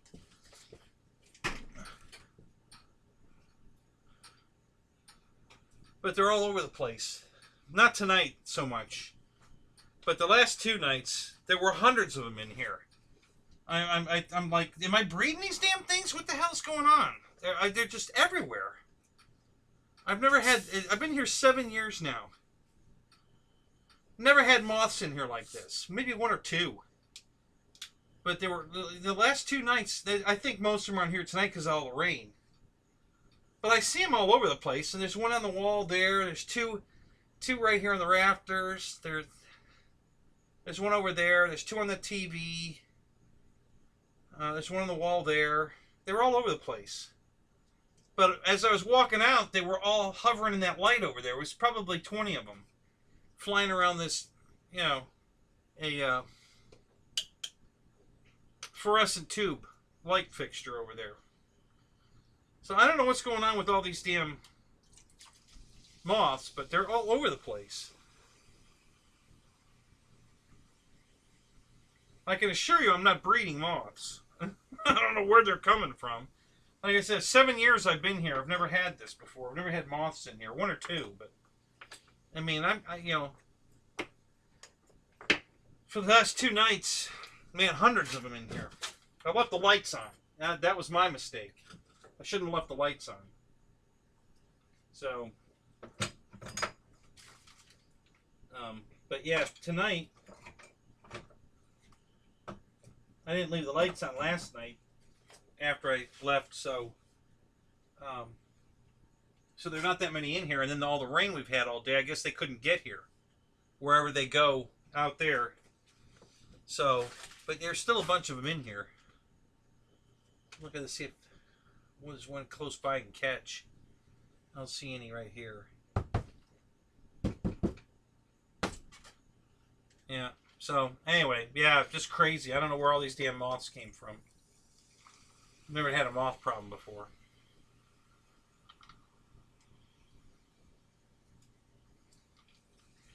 Mr. John Hill, good morning, sir. How are you? Did you enjoy the A10 video? Did that give you any ideas on how to fix your landing gear?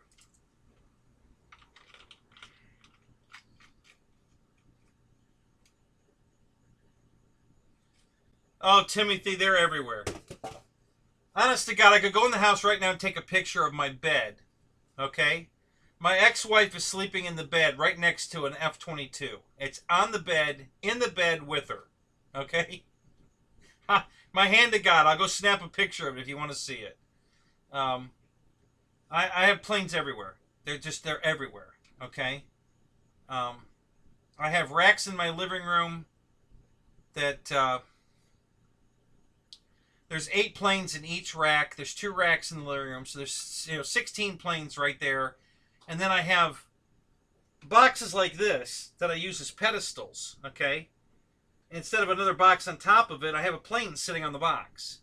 So there's a half a dozen of those in the living room, and all different heights. So the planes are these wings are under these wings, and so I purposely keep different height boxes to get the stagger, so I can get them in tighter to each other. So there's another half dozen planes in the living room.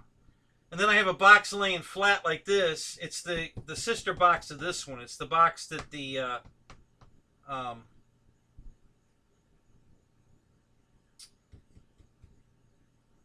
P-47 came in. The 1700 size P-47's in the living room on my, laying on its side like this on my love seat.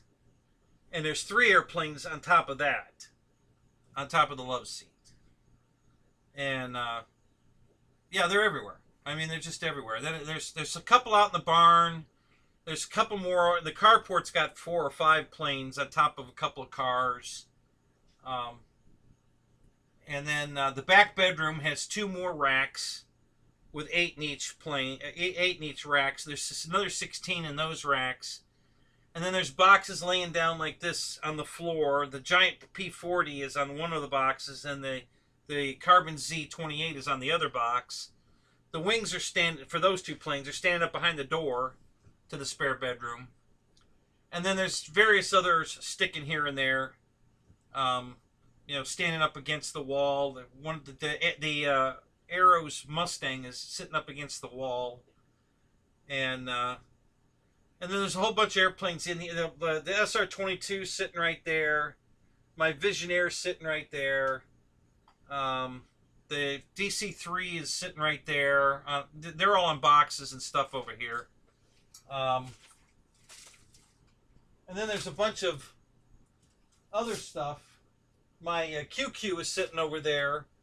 There's 2 giant quarter-scale Cubs sitting on tables that are on the other side over here.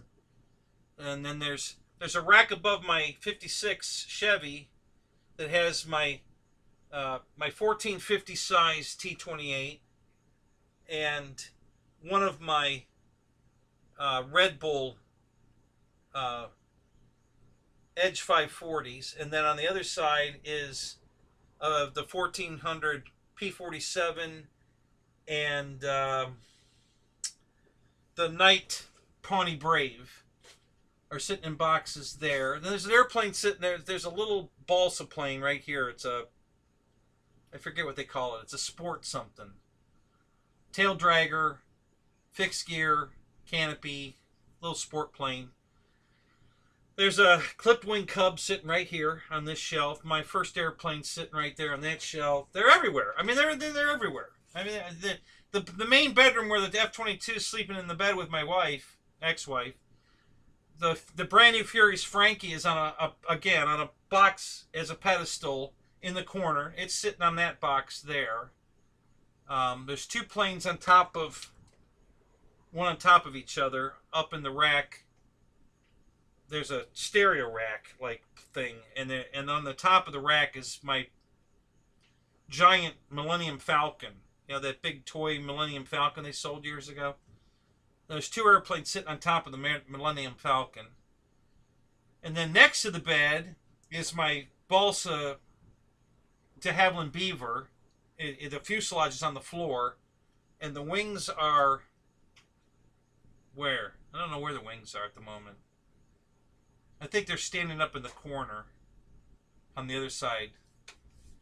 And then in the corner on the other side, behind the F-22 that's in the bed, there's a bunch of planes standing up, wings off. I've got a Rascal over there, and I've got a giant ugly stick, that big green ugly. That's not mine. I'm fixing it for a guy.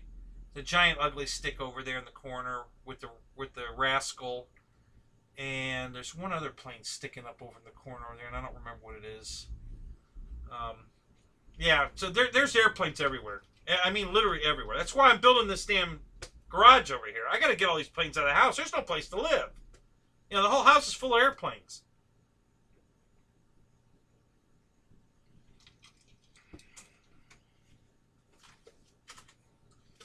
Oh, what do you mean you lost them on the farm, Timothy? You mean you were flying them and you lost them and they're on your property and you can't find them? Or they're in the garage and you can't find them? Or in the barn? Yeah, well, Bill's asking the same question. It flew away? Yeah.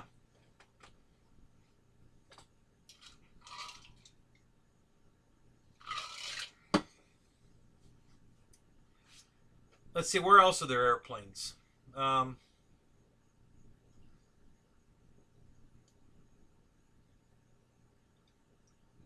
that's pretty much it in a nutshell. I mean, there's a couple more planes that are laying in various places in the living room, in the bedroom, in the spare bedroom, in the garage here. You know, my Fly Zone de Havilland Beaver on floats is sitting. My 56 is sitting here with no hood on it. So the Beaver is sitting on the air cleaner of the engine on the 56 that doesn't have a hood on it. because the hood's in the back of the truck. I stripped the car down to paint it, and I had to quit.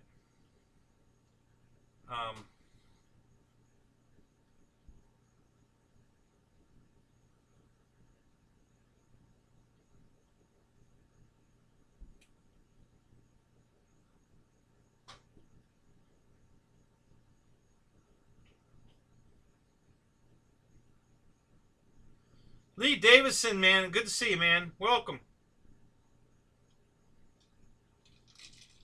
So, yeah. So there's just airplanes everywhere. I mean, there's a half of a plane right here. The trainer I crashed a long time ago, and the wing is not damaged. It's sitting somewhere else, but the nose of this one's busted a little bit. And, you know, it's an old balsa plane.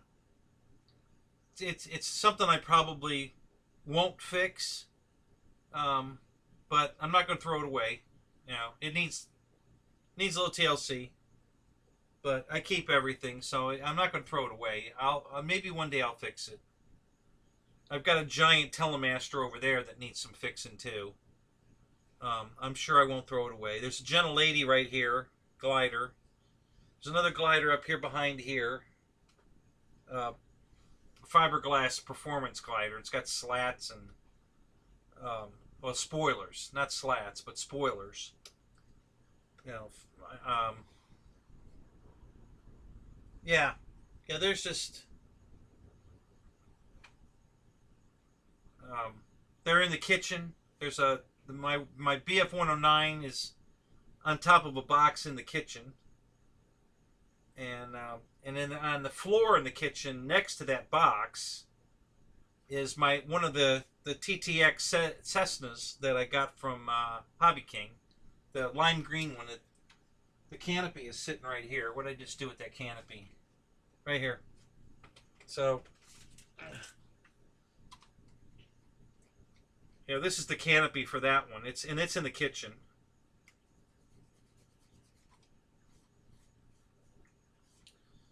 So I need to go put that back on that.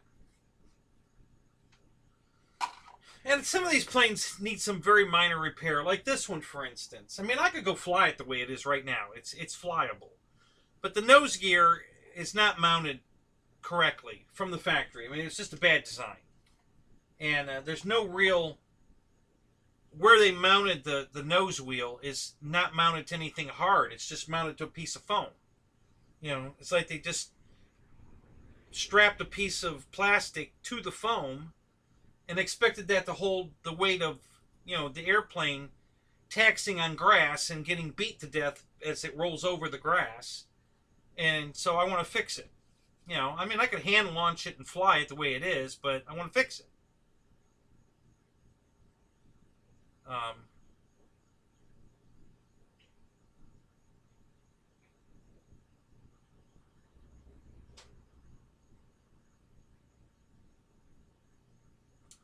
Yeah, I always have something to fix. Usually it's just something stupid. You know, a servo arm or maybe a hinge. Maybe a hinge tore loose, a foam hinge, and I have to put a plastic hinge in it. You know, rarely do I have crash damage. I have a lot of hanger rash damage, like putting them in and out of the car. I'll break an airplane just putting it in the car. You know, bang it into the deck lid of the wagon or something, and you know, cause damage, and then I got to fix it. So you know, that's where most of my damage comes from, is stupid shit like that.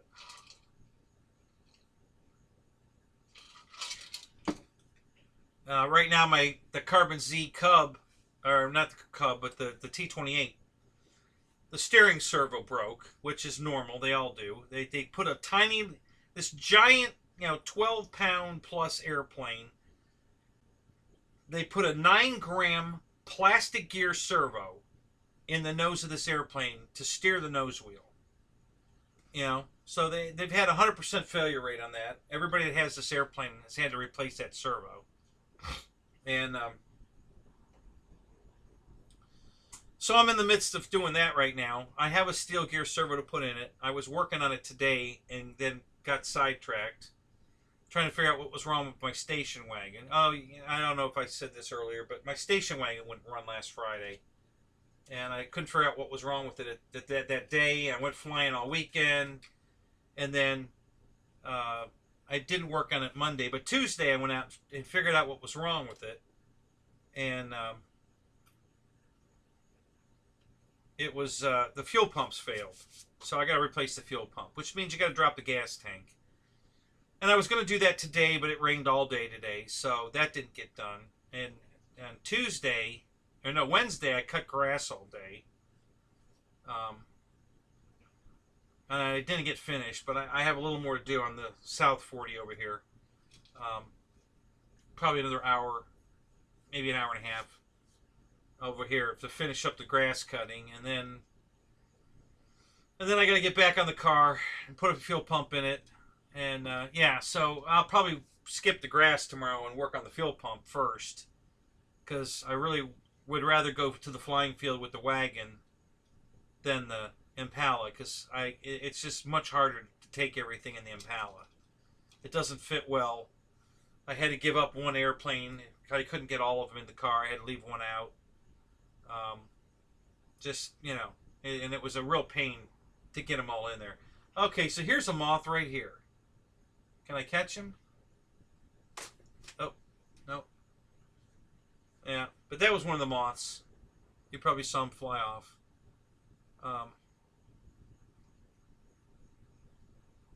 Yeah, I don't know why these moths are all over the place. So yeah, lately I've been taking the planes to the flying field and fixing them.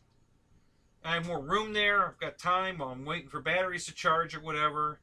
You know, it's something simple to fix. You know, just I need to glue this back on, or, you know, like I broke a tip, you know, hanger rash, broke the tip of an elevator off, and I have the piece, and I need to glue it back on. I'll just go to the flying field and get all my batteries set up, charging, and while I'm waiting for the first set to charge, I'll glue it back on right there at the flying field. You know, stick a toothpick through it, you know, cut the toothpick off, leave it in there, glue it back on.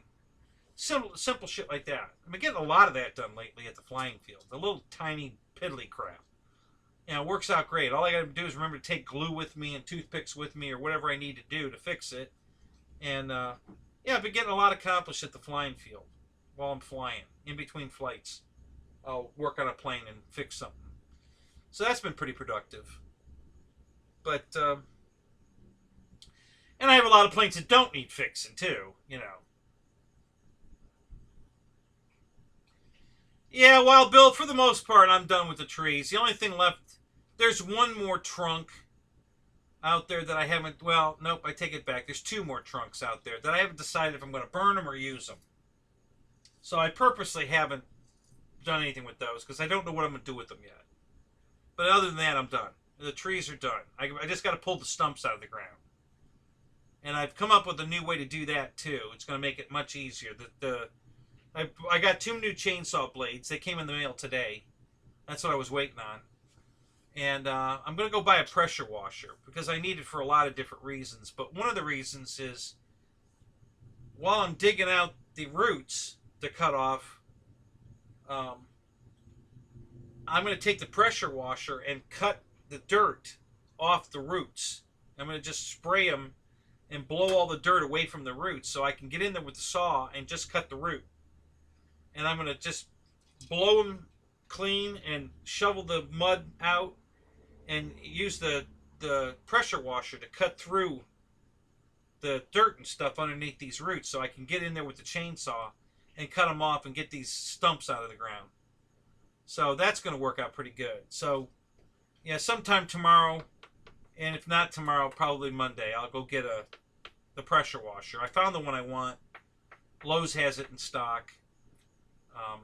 And I got several uses for it. I got to wash the roof of the trailer so I can put a new coating on it.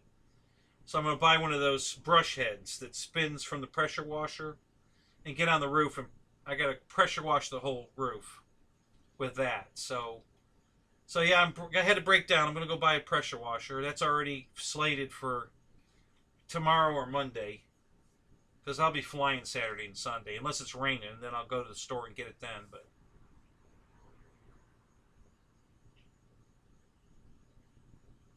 Yeah, Bill, that's a good idea. I've got a post hole digger, but yeah, the pressure washer idea for a post hole is a good idea. I didn't think of that. So yeah, so that's you know. But other than that, yeah, all the trees are done. They're all cut down. They're all burnt. Everything's left. The only thing left now are some of the stumps are just sticking up out of the ground, high enough that I can't go straight over them with the lawnmower. But that's fine. I can go around them for right now. I don't give a crap. And yeah, I just want to get the three stumps in the way of the garage. I want to get those out and get the concrete poured so they can put the garage up. And then we'll worry about the rest of it later. So that's where I'm at there. Everything, that's all done. And those last two trunks, I'm just, I just wrap a chain around them or a piece of cable and drag them to the other side of the property so they're out of the way. And I'll make a decision what I'm going to do with them later. I don't give a crap. It's not that important right now. The big thing right now is to get these stumps out of the way, get the footer dug, and get the concrete poured. And then I contacted them about getting on the schedule. And something's flying over here. I don't like the looks of. I don't know what the hell that thing is. So yeah, so we're behind schedule. The broken ribs killed me, guys. I tell you, that falling on that jack stand put me back 2 months. That garage should be up. I couldn't do a damn thing for 2 months, and that really screwed up the whole schedule for sure.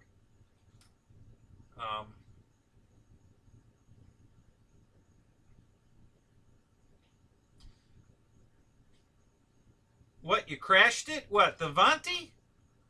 Oh God. I'm not going to tell it again. You'll see tomorrow. I'm going to do a video and put it up tomorrow. You can see all about it. This is the AVANTI I crashed back in February. All right? And I've already told you that story. I know you know the story. The final outcome of the story will be shown on video tomorrow. I'll try to get it uploaded tomorrow. Got a lot on the plate tomorrow if it doesn't rain. So, but we'll try to get that video done tomorrow and get it up.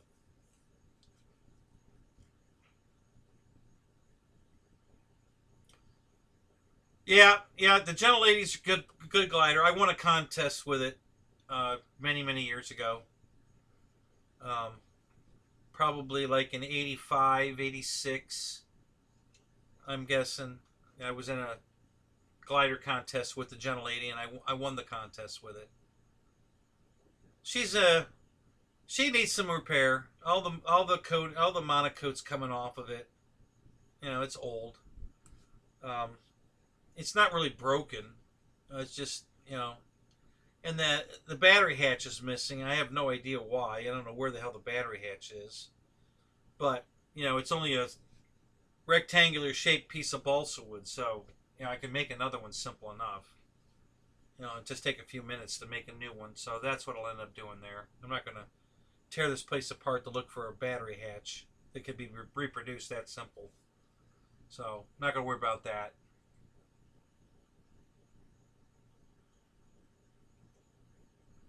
Yeah, I have another Carl Goldberg kit right here. Another one unbuilt. It's a stick model. It's the Mirage. It's an electric glider. I think it's called the Mirage. It's a Carl Goldberg kit. It's new in the box. It's all there. It's got a brushed motor in it. Yeah, the Mirage 550. Google it. Carl Goldberg Mirage 550. Yeah, that's brand new in the box, sitting right there. Still got to build that one too.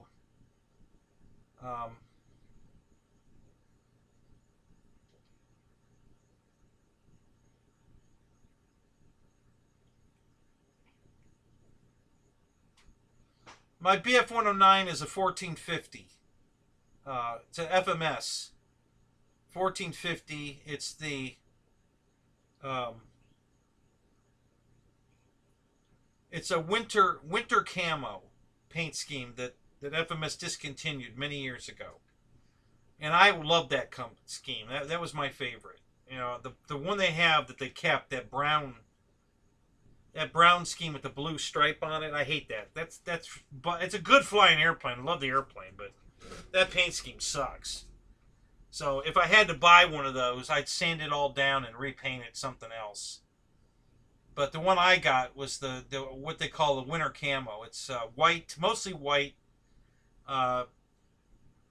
green. You know, the standard, you know, pattern, camouflage kind of, with green on it, and yellow, some black, and then the whole bottom of the plane is like a aqua blue, light aqua blue.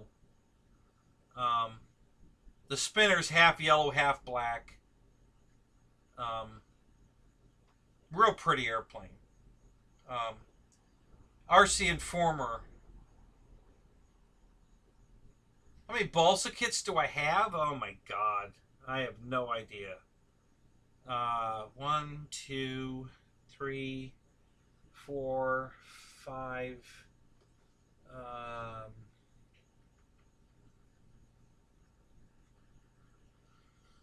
6, 7, 8, 9, 10, 11, 12,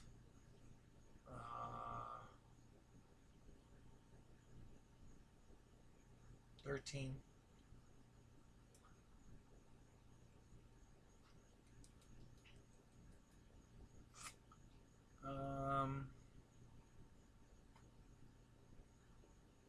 14,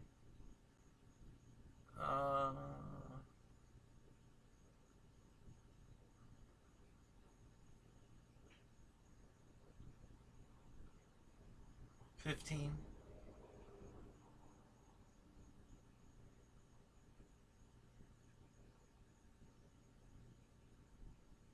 about 15, I'd say. That's well, Bill. That's planes that are still in the box that I have to build kits, and balsa airplanes. You know, a couple of them flying, the others are not flying currently. But yeah, about 15 planes, I think, that are balsa. Still in the box, unbuilt, 1, 2, 3, maybe 3 or 4 that are still, you know, one's an ARF. Two's an ARF. I have 2 ARFs, 2 full build balsa stick planes, the whole thing. And then I've got this Christian Eagle that's a quick build. They called it an easy build.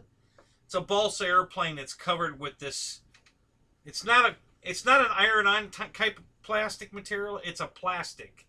It's a very thin, hard plastic that they wrap the plane in. You know, literally, they just kind of, you know, make the plane out of this, so it doesn't. It's not thin enough to take the shape of the ribs. You know, it's rigid enough that it's flexible. You can put it over the ribs, but it won't sink into the ribs. It's not that thin. It's thicker than that. So it looks like a plastic airplane when you're done.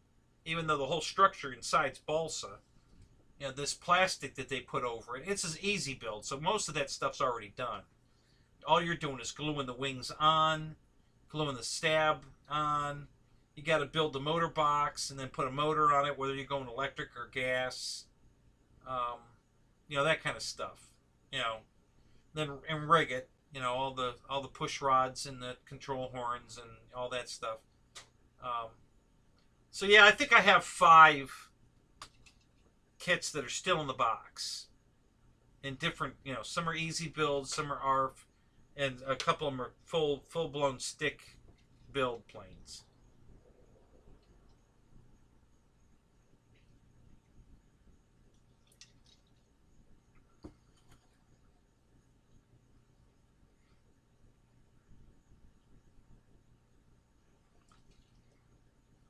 That's pretty cheap for monocoat these days. Yeah, I just bought some monocoat. I think there's a roll of white right here on the floor. It's brand new. I haven't even opened it. This was for repairing that big ugly stick that my friend, I told my friend I could fit. He crashed it and he was going to throw it away. And I told him, don't throw it away. I can fix that. Yeah, so this is a brand new roll of white. It was $14.99. Monocoat. White. I've got green, purple, and yellow, which are the three colors I need to cover my old, my 45-year-old pylon racer, my P51 pylon racer, to look like Voodoo. When Voodoo was running that pretty purple-green, the whole bottom of the plane was yellow, had the checkerboard stripe on it. You know, it's a, for you guys that don't know that plane, it's a Reno pylon racer, and it was called Voodoo, and it's one of the winningest planes out there. It wins a lot. It's all white now. It looks terrible. It's just plain white. They still call it Voodoo, but it's just plain white. It was beautiful when it was purple, green, and yellow. It was gorgeous. So, Rock Hobby made that plane. And it's close enough. It's a little smaller than my pylon racer, but it's close enough that I bought the decal sheet for that, you know, for the Rock Hobby. So what I'm going to do is I'm going to finish peeling the covering off my old quarter midget pylon racer, and I'm going to dowel all the wood up, you know, a little bit, tiny bit of repair work. It's kind of smooth it all out, and then I'm going to recover it with the blue, I mean the purple, the yellow, and the green monocoat, and then put all the stickers on it. And I'm going to reproduce Voodoo, the Rock Hobby Voodoo, in my quarter midget pylon racer. And then I'm going to probably take it out and fly it at least once. I'm going to leave it on the gas motor, a nitro motor, and I'm going to go out and fly it, show guys what real speed is, and then I'll probably retire it. I'll probably just come home, clean it up real nice, and hang it up, because with the Voodoo scheme on it, it's going to be beautiful. So, and I don't want to get it all fueled up and, you know, ruined. I want to keep it pretty, so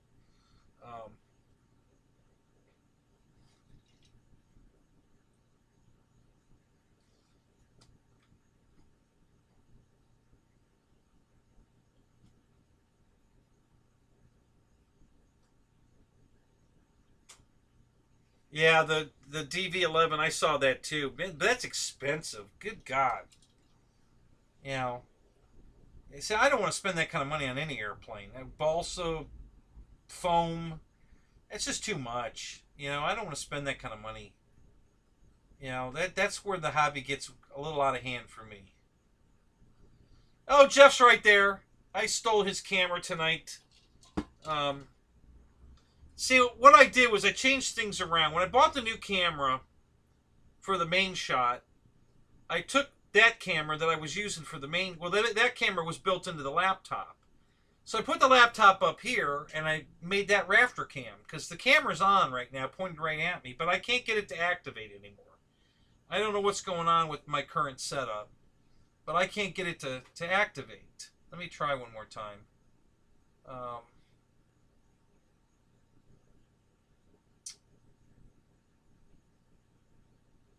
wow. Oh, well, that's interesting. It's not even on the list. All right, well, let me put it back on the list. I think I deleted it because it was not working.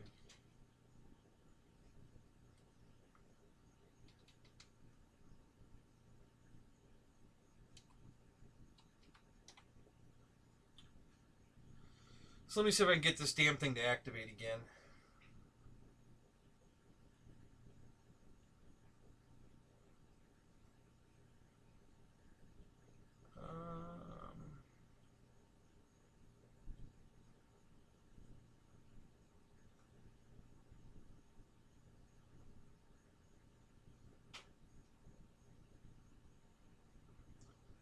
Oh, crap. Let's go with that. Let's see what happens. Okay, so we're going to do that.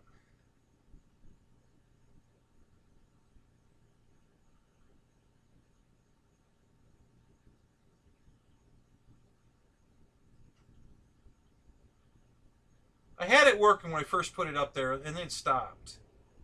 But let me see if I can get it back tonight. We're just sitting here farting around. So let me see if I can get it to work.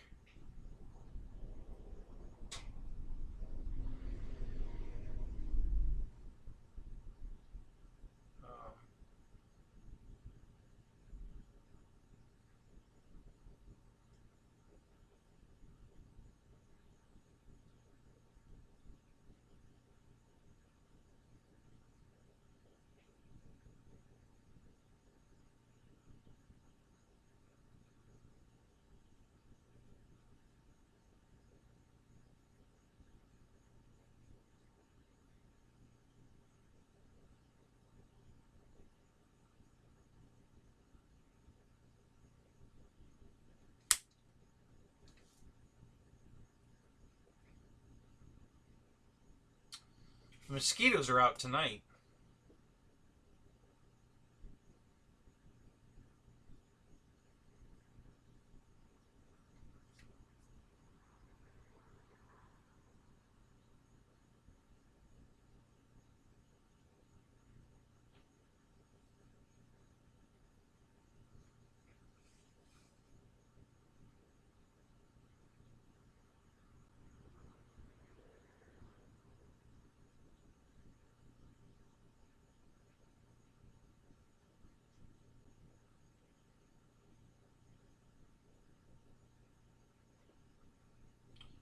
Hey, that might be it.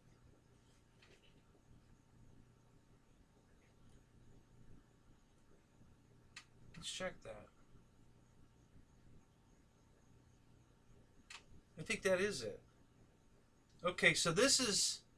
Let me switch it. I'm pretty sure that's it. I think this is... So this is my new rafter cam. I'm pretty sure that's coming from the laptop.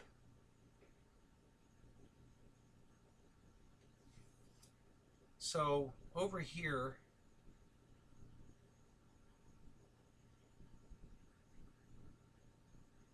okay, that's not the frame. All right, let me try. All right, so let me see what rafter cam, which is Jeff cam. Let's see what Jeff cam looks like.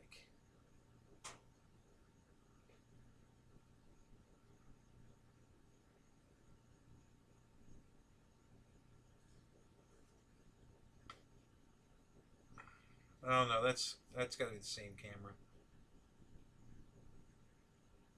Yeah. Okay.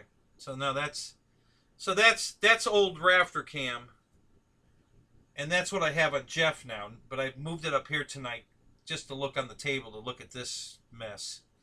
So I moved Jeff's camera to back up on rafter cam, but I can't get the damn laptop camera to work again for some reason. I don't know why. It just doesn't want to,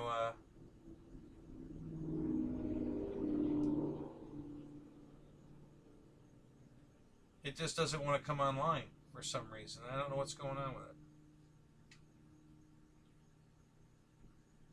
So let me see if I could find a different camera.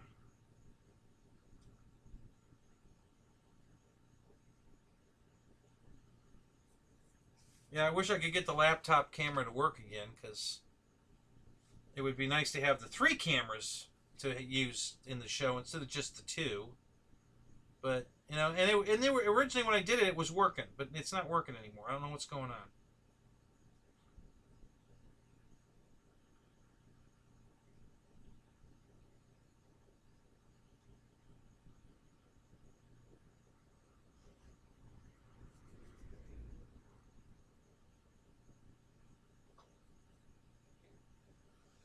Oh, you're fading, Joseph?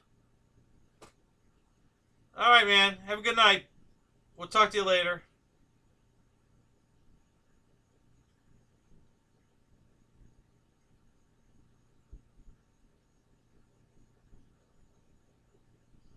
So yeah, I still have Jeff cam. Jeff's sitting right there. I could move the camera over there quickly and put him back on screen, but you know, for tonight, I put it up there so I could give you an overhead shot of this mess.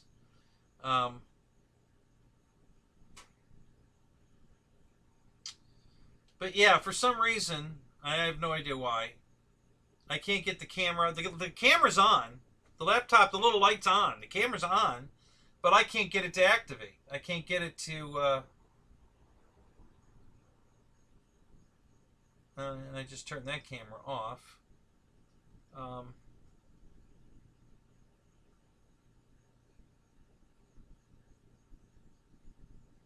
Yeah, I just can't get that camera to activate for some reason. I don't know why. I don't know what I'm doing wrong. I'm pretty sure I had the settings set like this.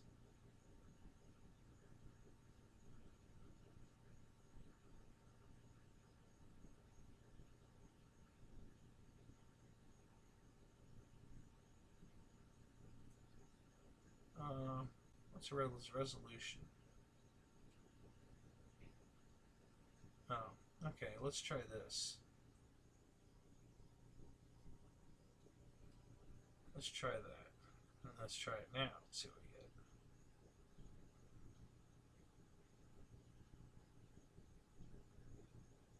Nope. Still nothing. Alright, let me save it and then try it again. Hang on a minute. Let me get my face back on here. Not that you guys want to see it, but I accidentally took that off. So let me put that back. And then we'll get back to Raptor Cam here and see if we can't.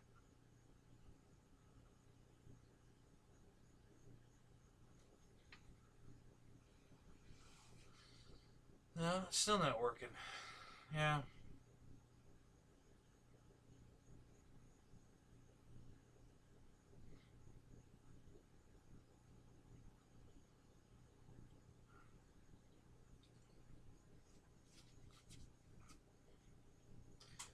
So it's just one of the things I'm still working on.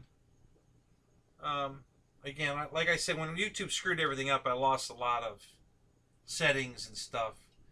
But now that the stream is working really good, I can start bringing these cameras back online. So I got to figure out how to get literally the camera that's built into the laptop lid is on right now. The little light's on, it's on, but I cannot get it to talk to OBS.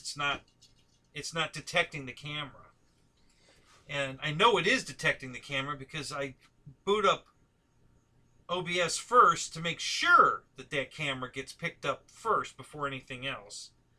And yet I still can't get it to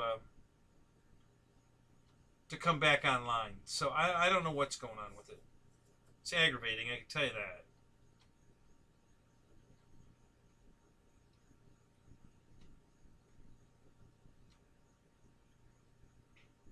So we'll keep farting with it. I'll get it back. But yeah, I still have Raptor Cam. It's just not pointed at the I mean Jeff Cam is back to being Raptor Cam for tonight. Yeah, I like Jeff. I think that's funny. So I'm gonna keep that. You know.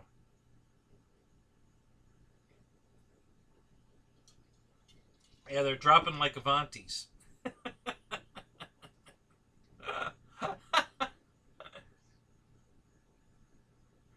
Yeah, turn the lights back on. Oh no! Yeah. You'll have a picture here in a second. It's coming.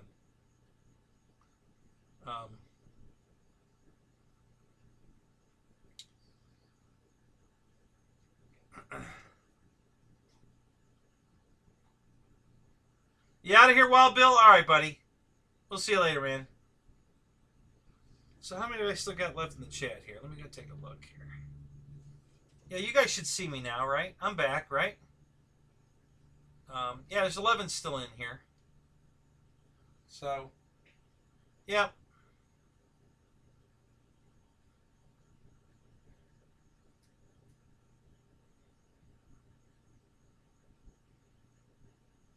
Yeah, but how big is that damn thing, Dana? It's big, right? So, speaking of that, so the first day I went to the flying field, the old flying field where I used to fly. Guy was flying a Southwind Camel, big one, and he crashed it and threw it in a trash can. So I grabbed the wings, a couple of pieces of the wing because I just thought it looked cool. I really loved it. It was a good looking airplane. So I grabbed his wings that he threw away, and it's all balsa. The covering, it's that cloth feeling covering that it's covered with. And, you know, you peel the back, the covering, and you can see, you know, the wood structure inside. You know, it's a balsa plane. And so we got an aileron here. He's got Dubro hinges on it. Control horn here.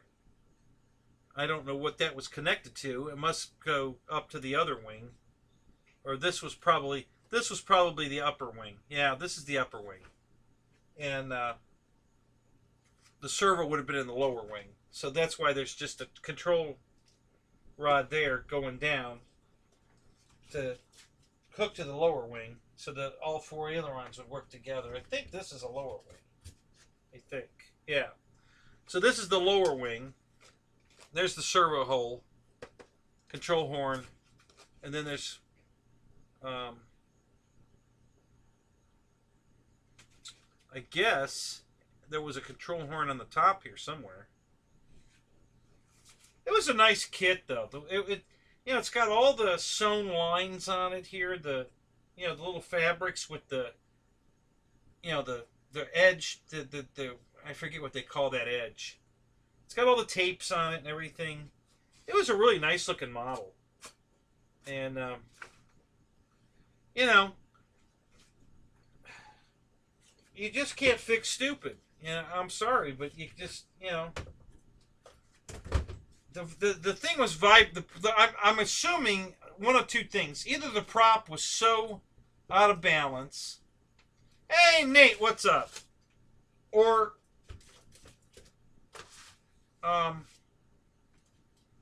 the motor was loose, but the cowling was all the screws in the cowling were loose. So he tightened all the screws in the cowling up, and then he started up, and it was still vibrating like crazy, and he flew it anyway. And I'm like, aren't you going to fix that? Oh, it's been flying all day like that. It'll be fine. Okay. And he takes off, and I'm there with my quadcopter with a FPV camera on it. Was one of the things I brought to fly, and you know, so I was getting that ready to fly, and all of a sudden he crashes, you know, way out there, and they go out and pick up all the pieces, and one of the guys looks over at me, and it's my first day there, they don't know who I am, and he looks at me and he goes, are you flying FPV gear there? I said, yeah, why? Well, Troy's plane just crashed. Okay. Well, what frequency? I said, it's on 5.8. Oh, well, that couldn't have caused it. No, trust me. Nothing I got here is causing anybody crashing. Trust me. So, but right away they're blaming the new guy. You know.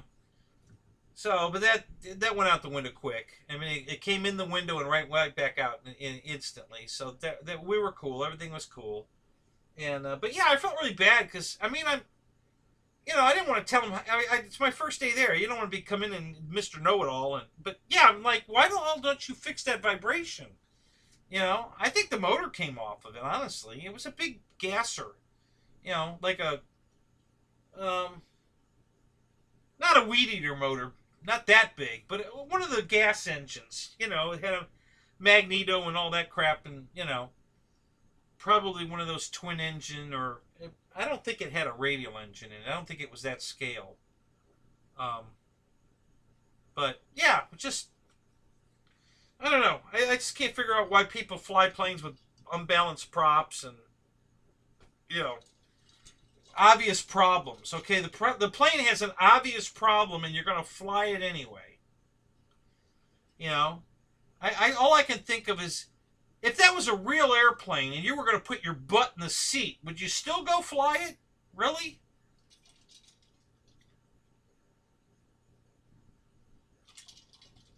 I don't know. Don't get it. Don't understand it.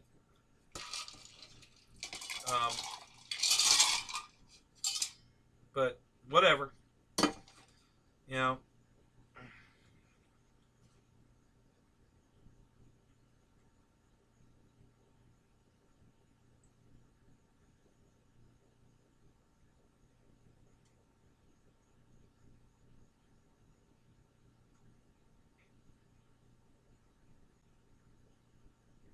Yeah. Yeah, I've seen that too, Nate. It's, I've seen all kinds of crazy stuff over the years. And, you know, it's one thing when a problem happens that you're not aware of. But when you're aware of the problem,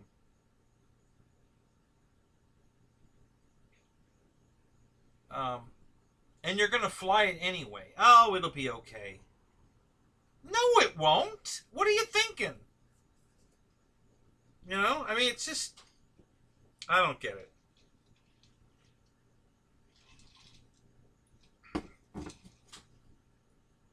I felt bad. It was a beautiful airplane. I loved it. Man, I really loved it. I got there and I saw that and I'm like, wow.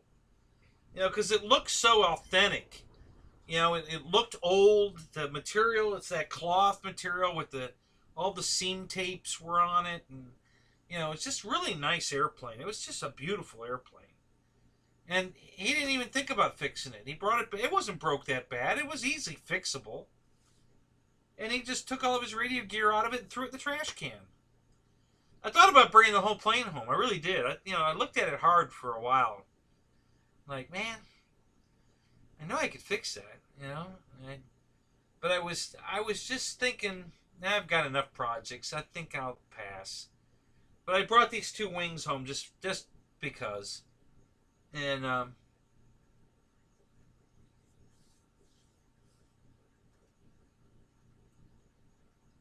yeah, Nate. Yeah. But see, you're young, so you have an excuse. You've got an out. A young kid like you, of course you're going to make that mistake once, right? You're not going to do it again. But, when you're at my age and you're still got that mentality, oh, it'll be okay. No, you haven't learned a fucking thing. If you're still using that mentality at my age, you're a fucking idiot. So we'll give you a pass on that one. But this guy was, way too old to be, oh, it'll be okay attitude. That is stupid.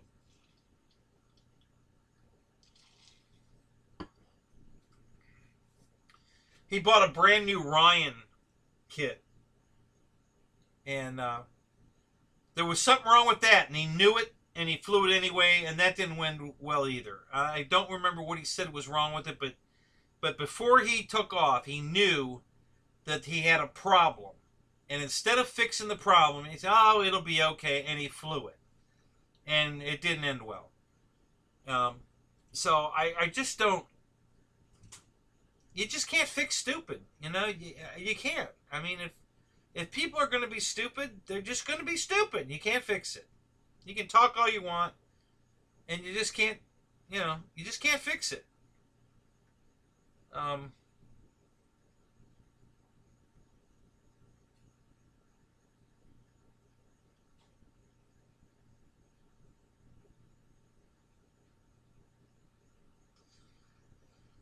Okay, well, that one's one of those... the servo was working, it just sounded funny. Now, listen, I've got planes that have old servos in them that sound funny, but they still work. So, would I replace it? Depends. I mean, if it sounds funny and it's kind of herky-jerky, yeah, I'd replace it. But if it's moving right and it's just noisy... Listen, a lot of the old brand servos from years ago were noisy. I mean, like, this right here, I got one right here.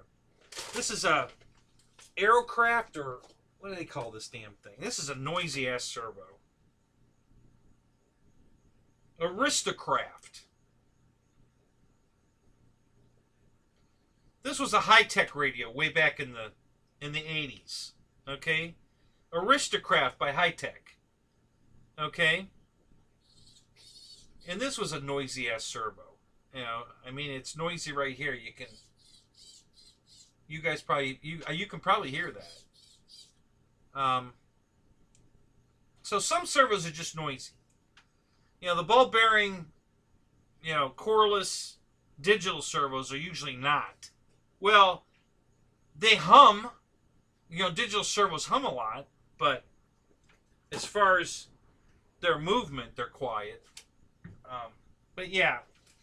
But if it was herky-jerky, and then, yeah, no, we're not flying that. Unless it was on the rudder, because the rudder doesn't do shit anyway. So I can lose a rudder servo and still fly. I don't care about that. But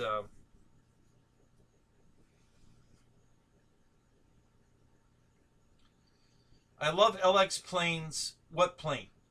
I don't know, Dana. What plane are we talking about? You know, I love LX planes too, but you know, you have to just you have to be aware of what you're getting. You know, what you're dealing with ahead of time, so there's no big surprise when you open the box and find out that you got to do all this extra stuff to make it right. But I have the B2, I have the YF23, I have the B25, I have the P40,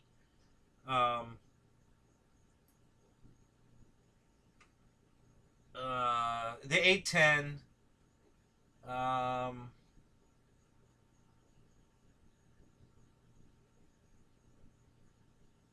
I think that's all of them. So I have a few LX models, and you know, they all have their little issues. The P40 is the best one so far. That one had the least amount of issues to deal with. That was a really even though there was, you know, I spent an hour discussing all the issues on my build video. It really was the easiest of all my LX models to put together with the issues it had. It still went together really well. I didn't have to replace anything. I'm flying it exactly the way it came. That Hobby Wing ESC that's in it seems to be fine. I haven't got any problems with it. It flies the plane just fine. Flying it on 6S. Yeah, I didn't have to do anything to that plane. There's a lot of planes where I didn't have to replace any servos. I didn't have to replace any landing gear or control boxes or any of that crap. I didn't have to modify. The only modification I made, honestly, other than just tidying up a couple of things, was I cut the foam out. There's a foam stop in the fuselage that sets the depth of the motor. When you slide the motor box in, it hits those foam stops, and that's all the farther it'll go in. And it wasn't going in near far enough. I mean, I had at least a ½ inch gap between the spinner and the cowling, which looked awful. And I like, no way am I going to live with that. So I cut the foam stops out of the plane so I could slide the box in all the way in until the spinner hit the, you know. And then when I glued it in, I set the depth to what I thought looked good. But yet, there was still enough clearance there that if I had to change to a different spinner for some reason or whatever, that I had a little leeway in case it was going to overhang, and I would still be able to get away with it. And I'm very happy with where it is. It could have been a little tighter, but but it was way tighter than the way it came out of the box. Man, it was just a huge gap. Looked terrible. And that's really the only thing I modified. The rest of it was just some tidying up the plane to make it work better, make it fit right. You know, the tubes were sticking out. I had to grind those off, the wing tubes, and I had to re-glue the motor box together. It was all falling apart. Just some odds and ends stuff like that. Nothing major. It was a really good build. Very happy with the plane. It looks great. It flies great. I love the landing gear on it. I haven't had any issues with the landing gear. It works right and it looks good. It's got giant wheels on it. Man, they're just like, you know, this big around. They're huge. Huge wheels on it.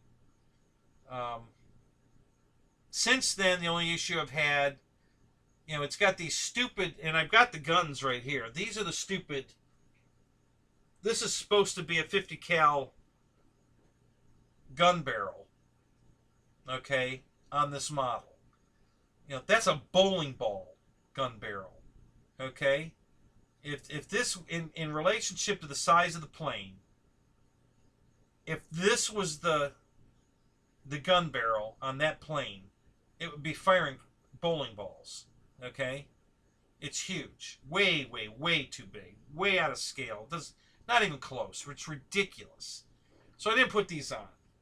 And then what these glue to is a little plastic, you know, vacuum formed plastic piece that they glue onto the wing to give you the gun barrel nubs that this slides onto and the humps and stuff. And in my car, the car got hot enough that it melted those. So they're all deformed because they got melted in the heat. Not a huge deal. Probably not gonna fix it unless I might just tear them off completely and do away with them, repaint the wing right there, and then add some probably brass tubing. You know, that would be the correct scale size of a 50 cal gun, and put those in the wing, and that'd be fine.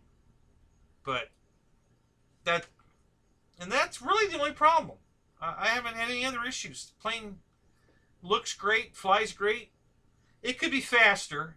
I could definitely, you know, it would be nice if it was faster, and you know, if I wanted to fly at scale speed, I could, you know, pull the throttle back. But no, it's pretty much wide open throttle.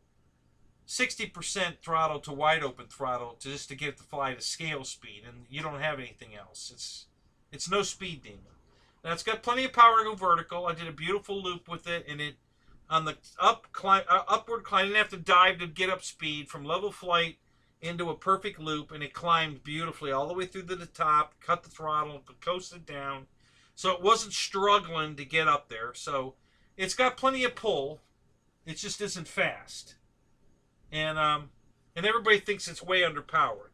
Well, it's not really underpowered. It's just not propped to be a speed demon. That's all. It's not fast. That doesn't bother me. It flies very majestic. It looks great in the air. It's giant. It's beautiful. So I don't have a problem. Yeah, God, these mosquitoes are eating me up out of here. They shouldn't even be awake at this hour. I don't know what's going on. So I really don't have an issue with the plane. I like it. I know a lot of people have issues with it.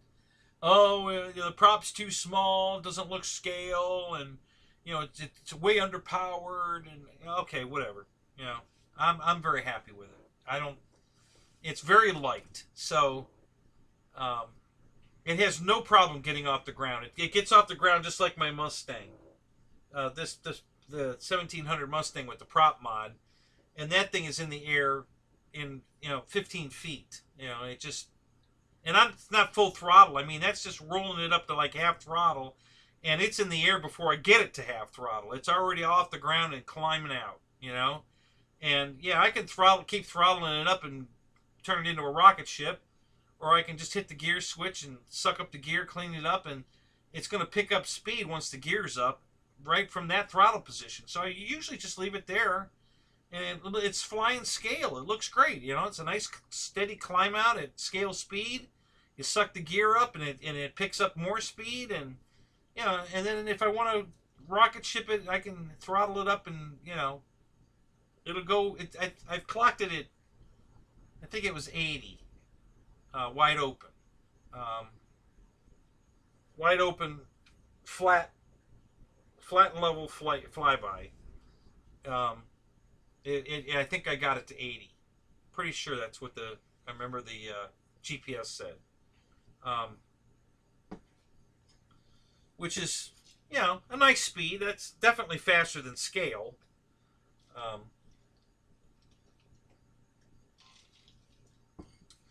But it doesn't look scale flying it that fast, so I always back it down. Probably about 65-ish. And it flies beautiful there. That's another one. It's amazing. It's very similar to the T-28, the Carbon Z. You slow that thing down, and it's just floating. It weighs 12 freaking pounds, and it don't want to land. It just keeps floating. It just keeps, you're flaring, and it just keeps floating and floating and floating, and you're throttling back, and it just keeps flying. It doesn't want to land. I mean, you gotta, so it's really easy to get it into a flare and hold it there. And just fly along the ground, real close to the ground, and just keep flying it. And then you just start clicking the throttle back, one click at a time, holding it off. And as it slows down, it'll finally start sinking until it just right into the runway, perfect. Like a butterfly with sore feet, man, just perfect. Every time. And that's the way I fly all my airplanes. But this one especially, that one in the T-28, The T-28 actually comes in too slow. I mean, that thing will keep flying at walking speed. I mean, literally, you could walk next to it, and it's still flying. It's amazing. As big and heavy as that thing is, it just does not want to land. It's a floater. This one will land. It's very predictable. You know, once you get it in your flare and you're holding it off, you can just start easing the throttle back a couple clicks, and she'll just sit right down into the runway beautifully. The T-28, you click it back and it says, yeah, well, now what? You know, and it just keeps flying. Almost to the point that it stalls, you know, to stop flying, and then it just kind of plops on the runway. You know, at that point, I'm only an inch off the runway, so it's no big deal. But it's a kind of a, for lack of a better word, a thud landing, a 1 inch drop thud landing versus a beautiful touchdown skim like you can do with the P-51. So, and it's easily remedied. You just gotta, you know, stop flaring it so much, keep the speed up, and just fly it to the ground. But it just wants to float so much, you almost don't want to land it. You know, it's a crazy bird. I tell you, that T-28 is so impressive. You know, when they come back in stock, guys, I'm telling you, that's one airplane you want in your hangar. You absolutely want that airplane in your hangar. You know, I can't recommend that one enough. If you don't own that airplane, on the next come around when they're back in stock, get one. You will not be sorry. It'll aerobatic maneuver anything you want it to do gracefully, beautifully. You'll never get bored with this airplane. In a good stiff wind, you know, on a hurricane wind day, it handles it like nothing.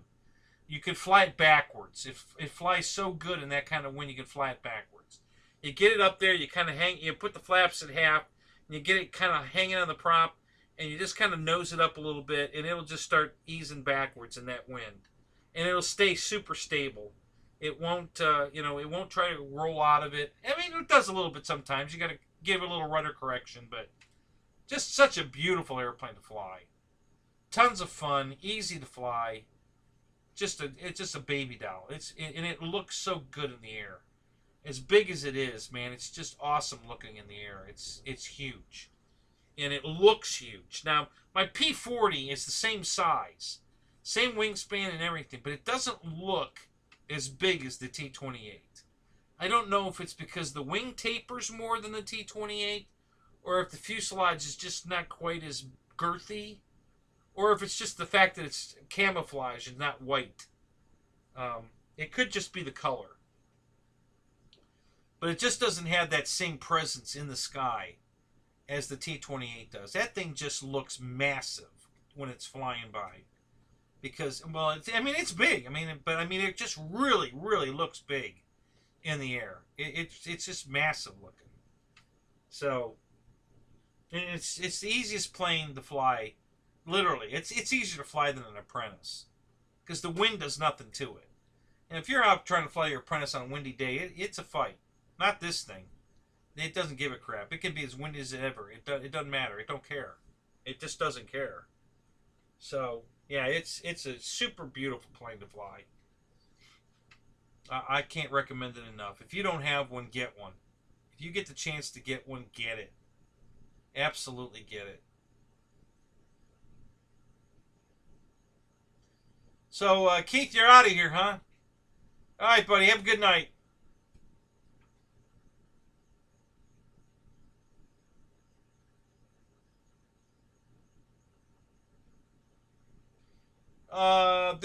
The blue Valiant, the blue and white E-Flight Valiant, Timothy. Is that what you're talking about?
Yeah, if you're talking about the E-Flite Valiant, I have that one too. I love that airplane. It's a good flying airplane.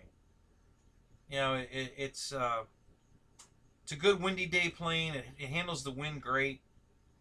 Um, I haven't had that issue trying to land it. I only use half flaps. I don't use full flaps usually, but I either way.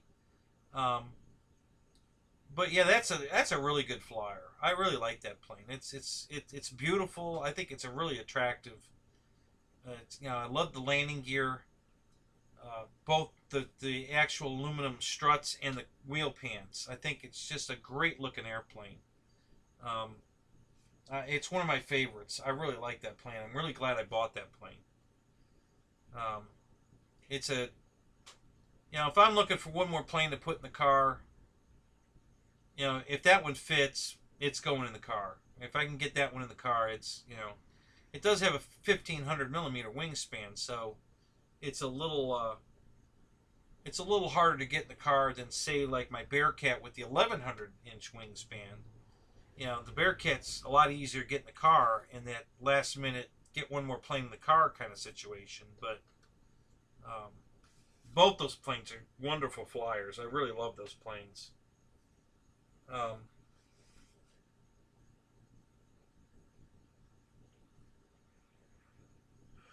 I'm trying to think of planes that don't fly well. There's a few.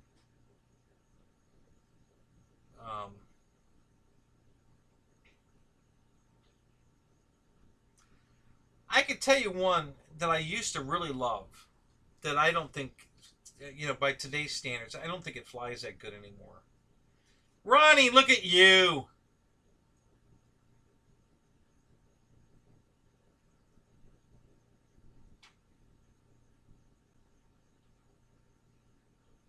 Um,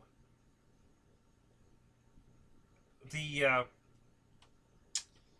the FMS, the Cessna 182, they call it the trainer, well, they used to call it the 182 trainer. Yeah, I know. Cessna. Cessna? Is that right? Cessna? Cessna.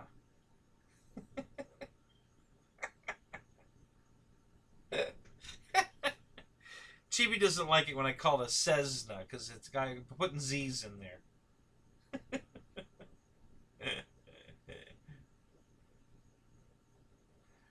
I don't need to go up an octave. Hey, you go up an octave when you say, "Hey, everybody, look what I've got."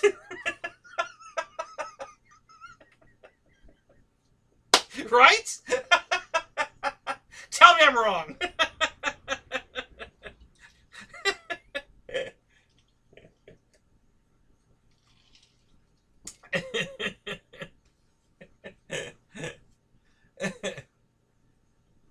Two octaves, bitch.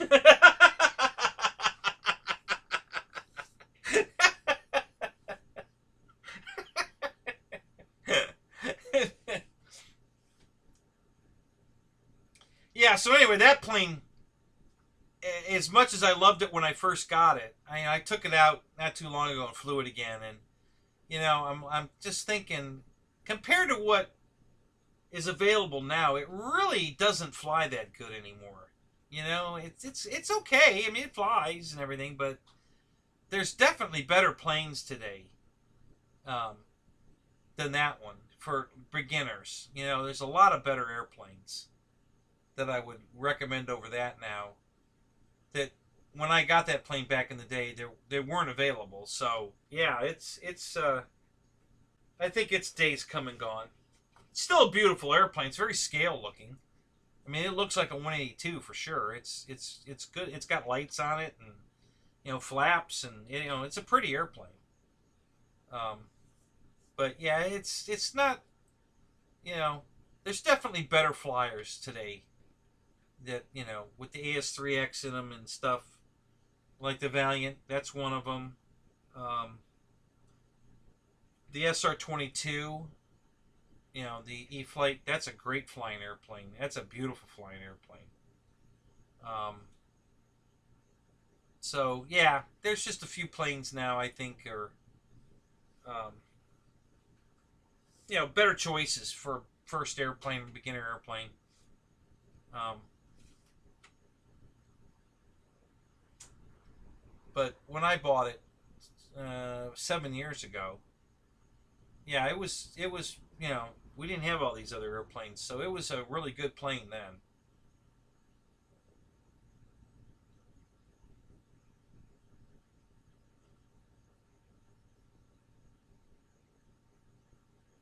Have you you know? Well, all right, Timothy, what have you been flying?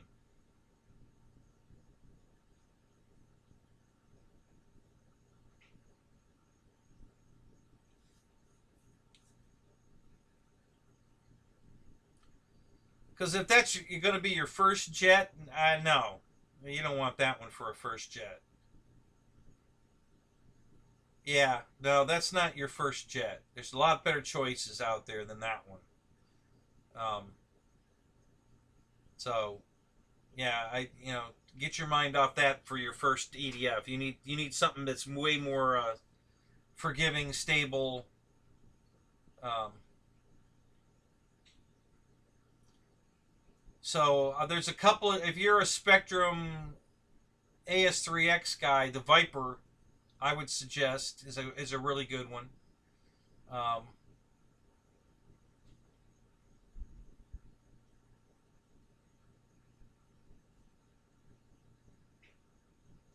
yeah, it'll look like this one on the first flight. Yep, it'll be the carbon copy of this.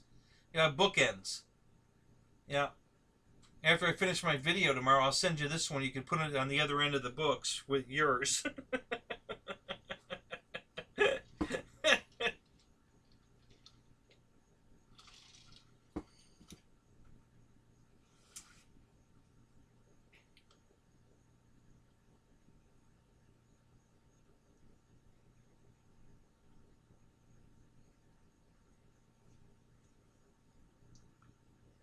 The this I'd almost suggest the Avanti. It's such a good flyer.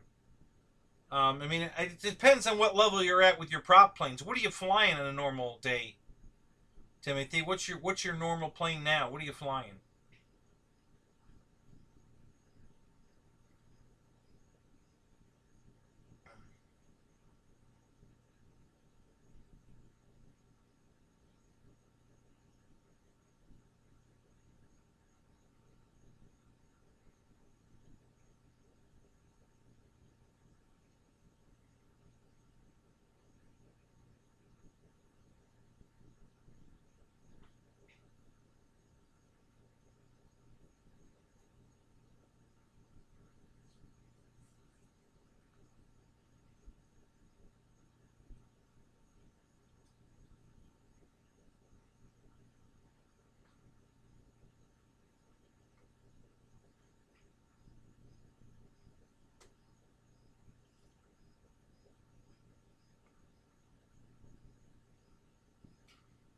So this thing doesn't even work.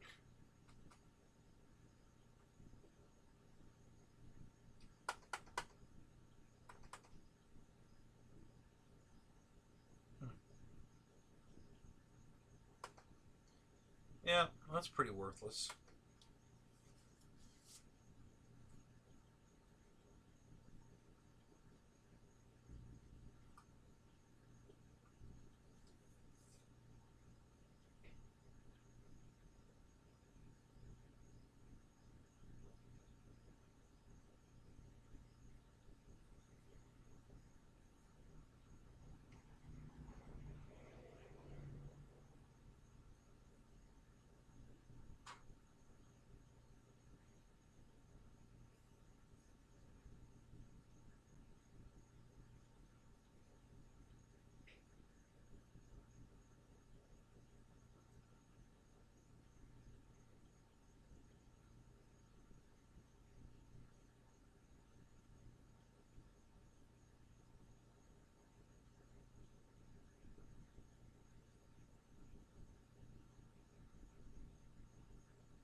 That's not bad.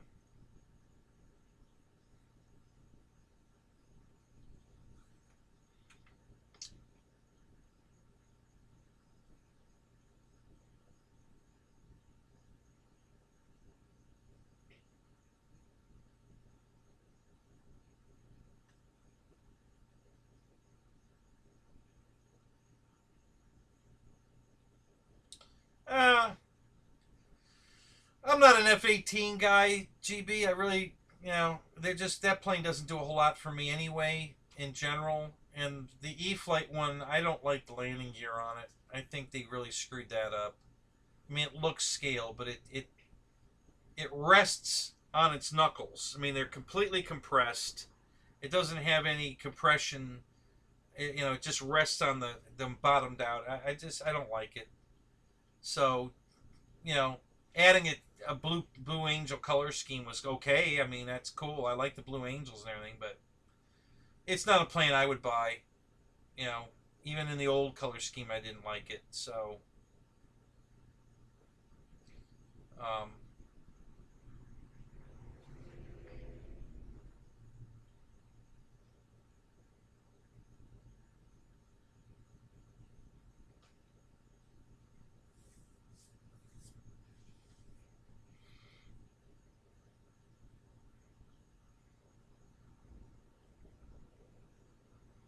yeah, I agree with GB. I'd get a warbird before I get a jet.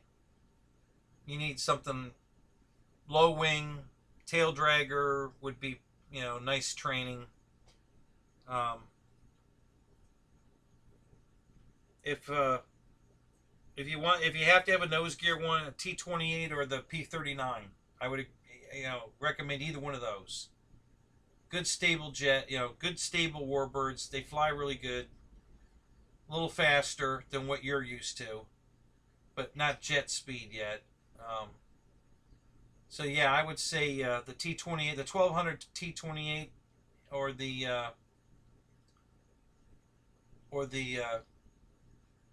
P-39, or if you want the FMS T-28, the 1450 size one, that's a good choice too. That's a good flying bird. So yeah, I would definitely get something like that before I even think about a jet. The stuff you've been flying is definitely not prepped you for a jet. Oh yeah, Mickey, that's what I've been saying all along. I want a 2,000 millimeter anything. P-39, P-51, Corsair, P-47, Spitfire, Hurricane, anything, something in the 2000, to match up with the T-28, because I love the size of that airplane. That's just a good size airplane. Single set. It's a single 6S airplane. Flies fantastic. So it's not going to be a 2-battery, Demon. Any of those. Any of the warbirds like that in the 2,000 millimeter would be freaking awesome. I wish they'd make that. That's what I'm hoping for. Yeah, 109. That'd be sweet. A 190. That'd be awesome. A Zero. A Jap Zero that size would be super cool.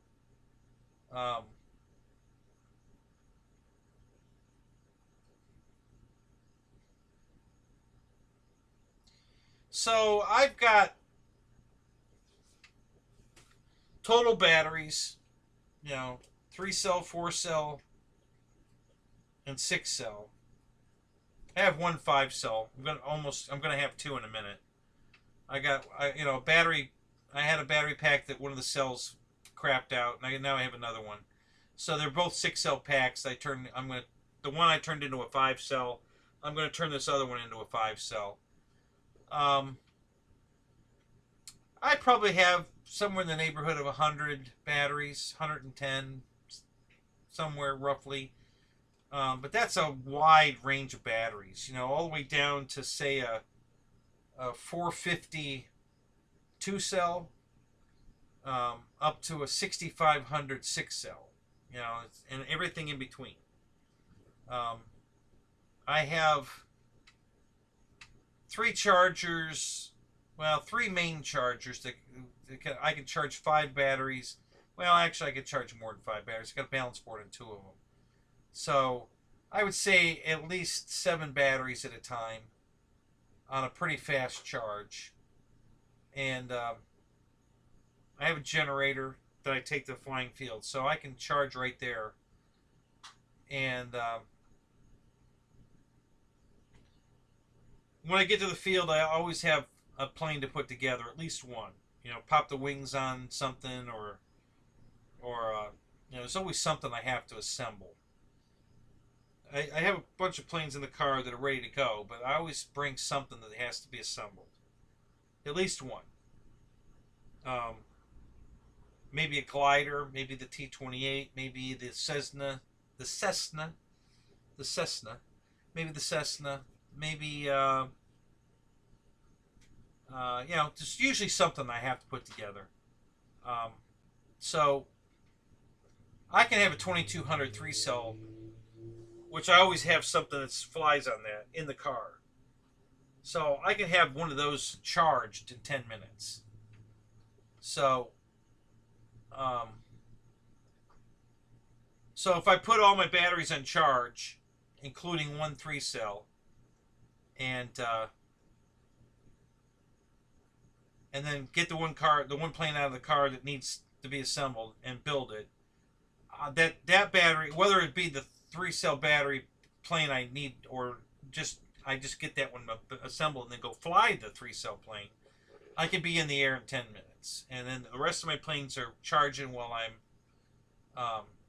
flying. And it's usually a 9-minute flight. And by the end of the 9-minute flight, something else will be charged. Either a 4-cell pack for one of those planes, or maybe one of the 6-cell packs, something. So, you know, pretty much 10 minutes after I get to the field, I can have something in the air. And then fly all day long, non-stop. I can just keep, you know, charging batteries and flying them all day long. The generator was the greatest thing I ever bought for this hobby. I mean, what a difference that made. Oh my God.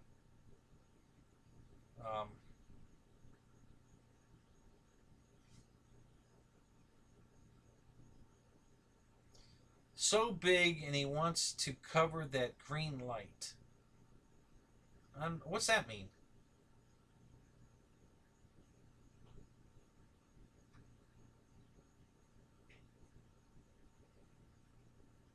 Yeah, that would be awesome too, man. A King Air? Yeah, that'd be sweet. I'd like to see a TBM. You know, that'd be awesome too. You know, a 2000 millimeter TBM? That'd be cool.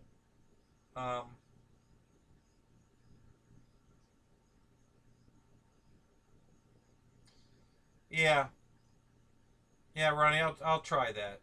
That's good advice. Thanks. So yeah, the Corsair and the Zero would be awesome too. I would love that. Um, right, November 851 Tango Bravo. Yep. Stevo One Canevo. Yeah, I'd love to have a TBM and paint it like his. Um, so yeah, I'd love to. You know, I wish. You know, and the big announcement when the Gripen came out, I would have bet money that we were going to get a big warbird. You know, either a Hurricane or something in the 2000 millimeter range. And because everything's going big, they're going bigger with everything. So I would have bet money. And then they come out with another jet. You know, 2 weeks after they released the big 29. They come out with another one. I was like, wow, holy crap. So I definitely wasn't interested in the MiG-29, but the Gripen, you know, I like it because it's unique. I like the canards. I love a plane with canards. I think that's cool. It's a good looking airplane. I'd never heard of it. I had no idea what it was when he released it. I'm like, what the hell is a Gripen? But I like it. Now, whether I'm going to buy it or not, I don't know. I'm definitely not going to buy the first batch. I'm going to let those run out. I'll get them the second batch. And if they get all the bugs worked out of it, then I'll make a decision then. But I'm not, right now I'm not into it. I know you're kidding, Ronnie. listen, I got a very thick skin. I don't get upset. I know you're kidding. You know, it's not a big deal. Um, the you know, I don't listen. Nobody beats me up worse than Ryan. So you know, I get beat up pretty bad. You know, GB a little bit, but Ryan's the killer, and he really beats the hell out of me. And I know it's all in fun. I know Ryan's got a little. You know, he thinks I was picking on him, and I really wasn't. Um, Anything I've ever said to Ryan, I was trying to help him. He just doesn't take it that way. So I pretty much have stopped. You know, he said it himself. I didn't ask. I didn't ask for your help. Okay, enough said. You know. But yeah. So, but he thinks I was mad about something or picking on him, and I wasn't. I was really trying to help him, and like he said, he didn't ask for my help. So, but you know, that's still a little craw on his side. So he kind of digs me on purpose because of that. I know he's kidding too, and I know he likes me. I just know, you know, he thinks I shit in his Wheaties, and I really didn't. I really wasn't trying to. That was not my intent. So, but anyway, yeah. But Ryan, we have fun. He definitely picks on me, and it's funny. I think it's hilarious. You know, he gets some very good digs in on me, and I think it's funny. You know, everybody does. You know, GB takes his shots at me too. So you know, I love it. Honestly, I really do. I think, you know, all the fun that everybody has in here, and if I'm the butt of the joke, that's okay. I don't mind being the butt of the joke, so that's fine. But yeah, Vic, the bus is still running. Jump on. We're headed over to Epcot. You know, come on, let's go. So don't ever think I'm ever upset with you, Ronnie, or anybody else for that many of you guys. It's I never get upset with anybody. You know, everybody teases me in here, and and I think it's funny. I laugh a lot, and that's a lot of, you know. GB loves my laugh. He says that a bunch. He loves hearing me laugh. You know, and then they like making me laugh when I have broken ribs because they know it hurts. So so they like to torture me too. And you know, it's you know, it's all in fun. That's why, listen, people aren't in my show till 2:30 in the morning because they don't like me.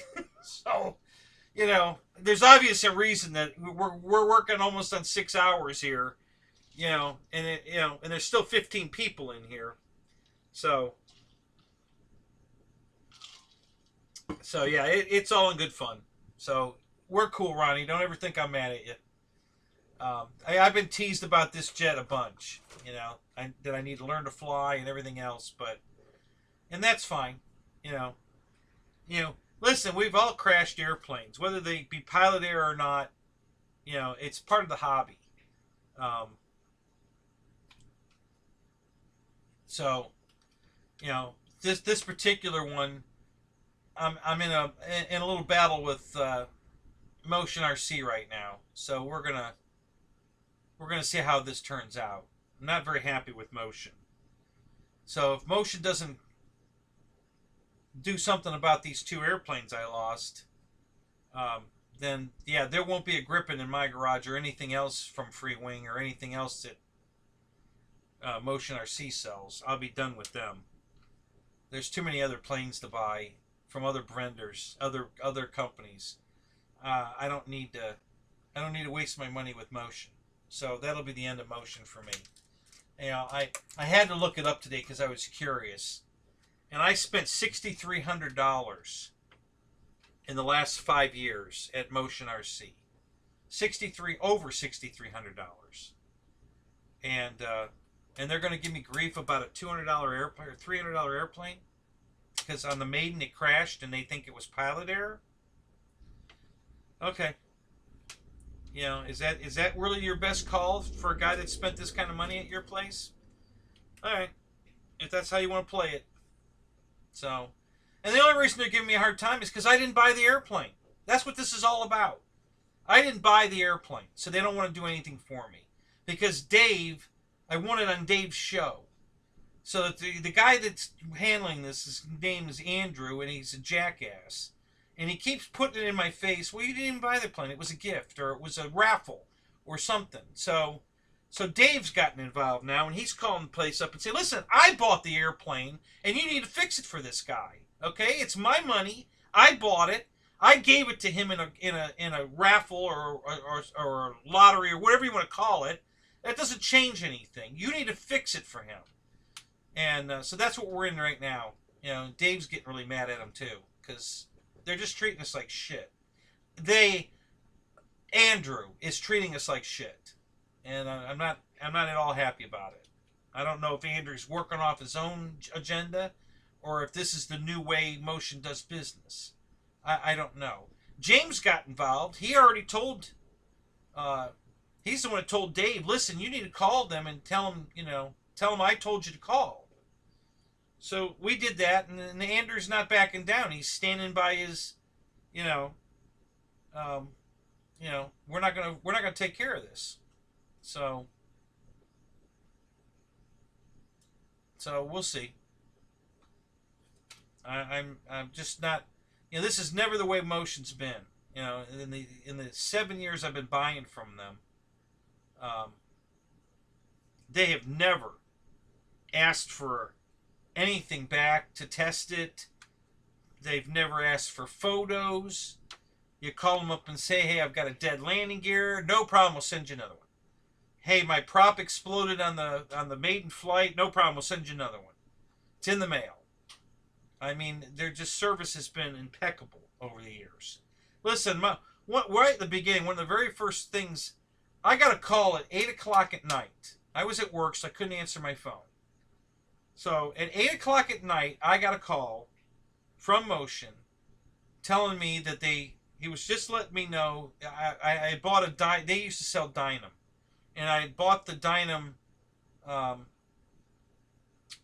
FW190, the same plane that Dave Marshall did a review on a few months ago, and it came with a bad ESC in it because it wouldn't power up. And then, I'd repower it like 12 times, and then all of a sudden it would power up. And then the next time it wouldn't power up. And then the next time it would power up. And it was just this erratic behavior, and I couldn't figure out what was wrong with it.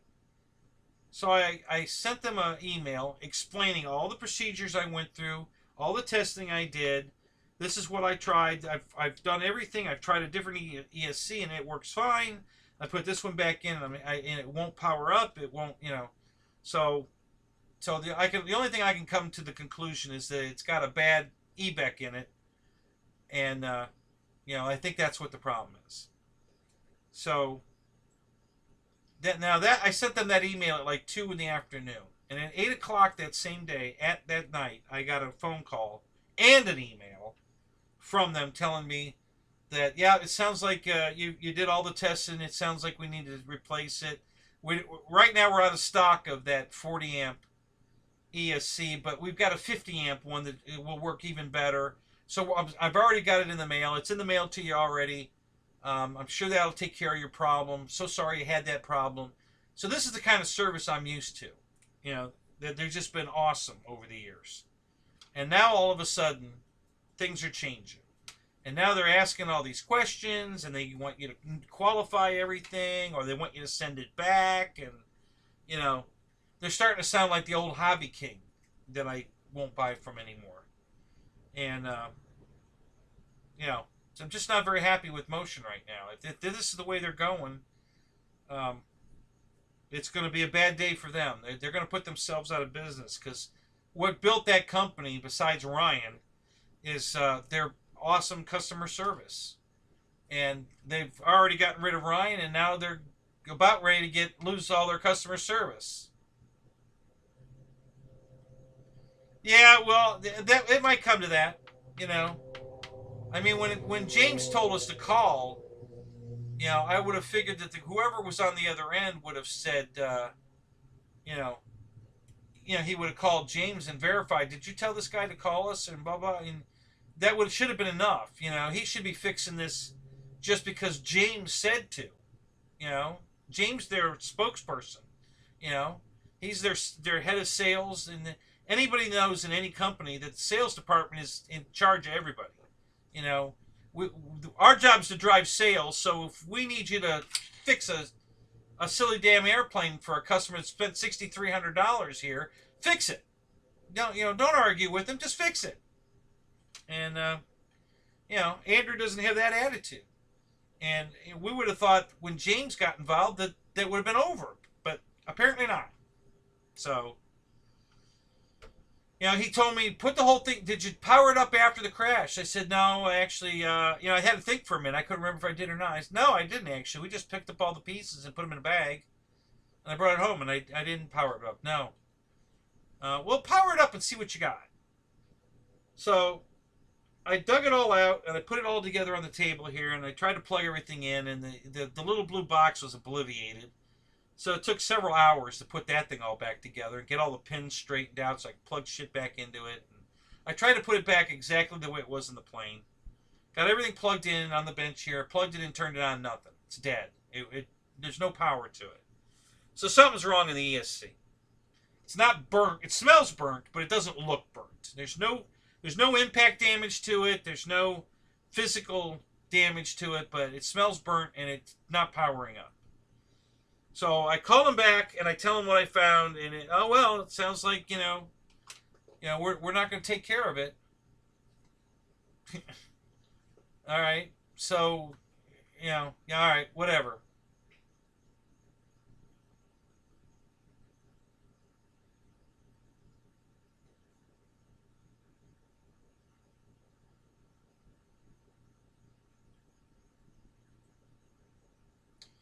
Yeah, I agree, Matt. I think with this new expansion, they're getting into all this other stuff. I think their sales will increase over all the different lines they're carrying now because they're going to be selling tanks and cars and boats and whatever. But I think they're going to lose a lot of business in their core people because their service is going away. At least that's the trend it looks like is happening.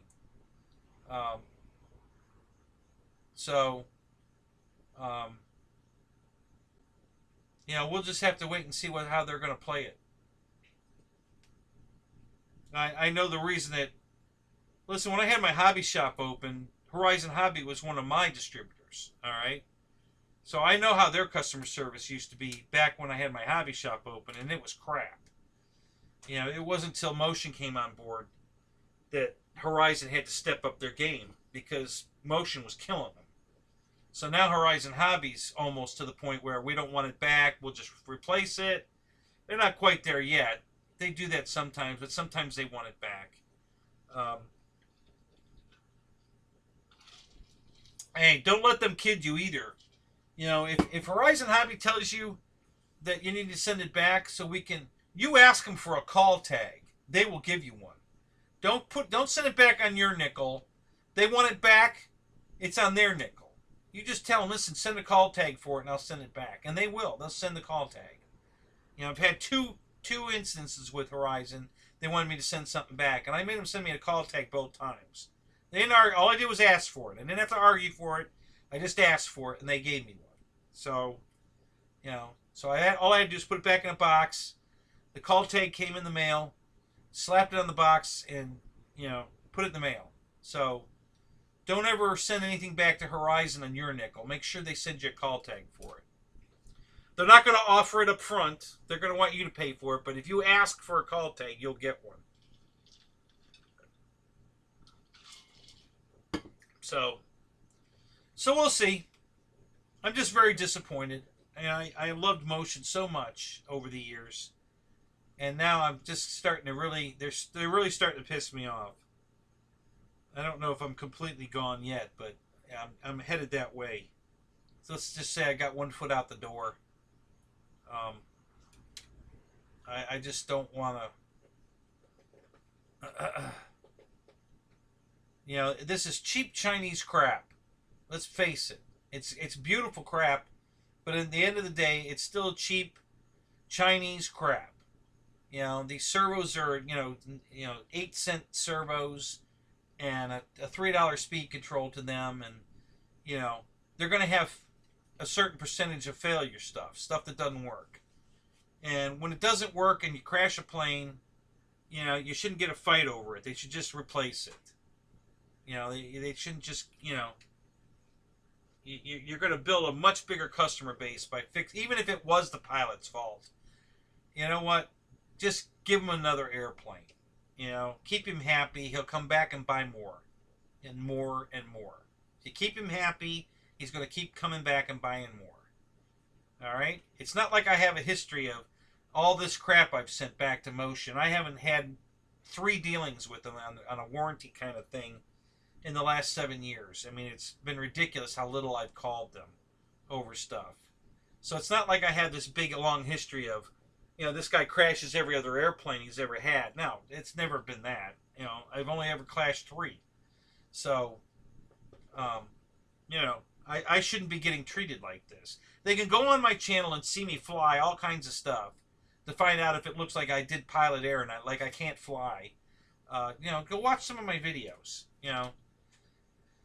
So I just think they're just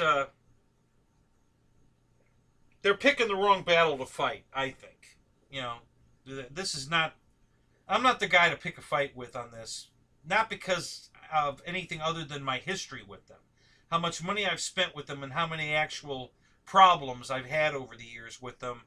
You know, calling in with a problem every other week. You know, it's been like, you know, 5 and 7 years, maybe 4, maybe in 7 years. I don't know. It ain't been much, and most of it's been piddly crap, like that bad EEC.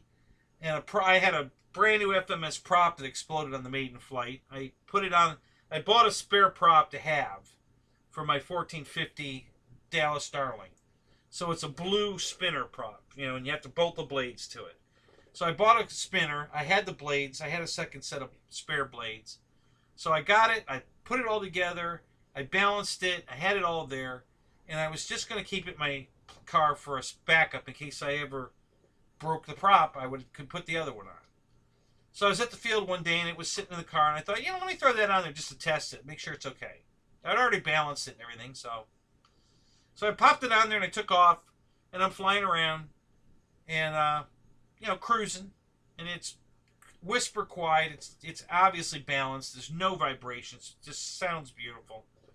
And I said, let me do something vertical. So I come across the field and I go full throttle. And I pull it up. And I didn't get 20 feet up. And the prop exploded. It just blew off the airplane. So now I'm dead stick. I mean, the plane, it didn't vibrate the plane at all. It didn't hurt. It just left the plane, right? It just split right down the middle. Because I went and got all the pieces. It just split down the middle and left in 2 pieces. So the plane's, you know, got no propeller on it, but it still has CG. It's fine. I just turned around, put the gear down, and landed it. It was fine. And then I went out there, and it took me about 20 minutes to find the 2 halves and the 2 blades that it cracked right through the... And I called them up, and I said, hey, you know, the brand new prop I just got from you, it was a brand new spinner I just got from you, exploded on the maiden flight. I don't know what happened, but, you know, I balanced it and everything, and it... No problem. And the next day was one in the mail. And I got an email that says it's in the mail. No problem. No, well, you must have done this, you must have done that, take a picture, send it back so we can inspect. None of that. Just, they sent me another one. You know. So those are the 2 cases. And then, I think that's it. Other than these 2 airplanes that are happening now. But, yeah, I can't think of anything else I ever called Motion on. Just that speed control and the prop. The spinner. And I can't think of anything else I've ever had a claim on. So, you know, why are they picking a fight with me over whether it was my fault or not? I think I've spent more than enough money there to get a mulligan. Even if it was pilot error. You know? So, I don't know. That's just my opinion. I don't think... you know, I'm not the problem child that calls every other week with, oh, this is broke, and hey, this is a piece of crap, and hey, I had a problem with this, and you know, they have plenty of those customers, I'm sure, that, you know, they crash planes every other day, and it's always Motion's fault. I'm not that guy. So I don't know why they're picking a fight with me. Other than I know he's got a big bug up his ass that I didn't pay for the airplane. Because when I called him to tell him I had a problem, he says, "Well, we don't have any record of you even buying a T-33." I said, "Yeah, I didn't buy it. I won it on a show. David Garrett bought it. You can look it up. You shipped it to me. You have a shipping. Well, yeah, we do show that we shipped it to you, but you didn't buy it, so there's nothing we can do." Okay, so you sent it to me, but because I didn't buy it, you're not going to do anything for me. So he's got a real bug up his ass that I won it on a show instead of paying for it. So now Dave's involved because he paid for it. So it's just a big mess that we shouldn't be having this discussion. It should have been over with. But whatever. Like I said, it's just giving me a bad taste that Motion's headed in the wrong direction. I hope I'm wrong, but because I really love Motion, but if this is the direction they're headed, I'm afraid that they're going the wrong way.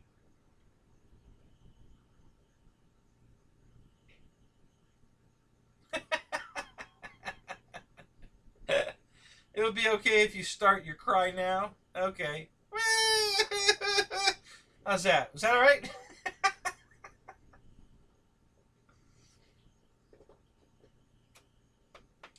No, listen, it's been Dave's mad too. We're talking almost every day over this stupid thing and what Motion wants, because he called me today to tell me that Motion wants him to fill out this 10-page or 10 question, I don't know, 10 page or 10 question warranty form, and I had to send him pictures of the crash, and so he could file this claim, and I'm like, what? Motion's never done this for anything that I've ever dealt with. So, I don't know. I don't understand it. I don't know what's going on. It's very different. It's this, after 7 years with them, I've never had any kind of experience like this before, so I'm just kind of wondering, and every chance Andrew has a chance to say, it was a lottery plane. He just keeps throwing that back in our face, like that matters whether or not we won it or bought it or what. Listen, it's a defective airplane. Fix it. What difference does it make if I won it or paid for it? So, I don't know. Like I said, it's just a weird circumstance. And I just don't know if this is the new Motion. I hope not. But if it is, then there's more on the way, guys. If this is going to be the new Motion, you guys are all in for a big shock when you have a problem like you've had probably over the years, and how easy it was to deal with them. Those days might be gone.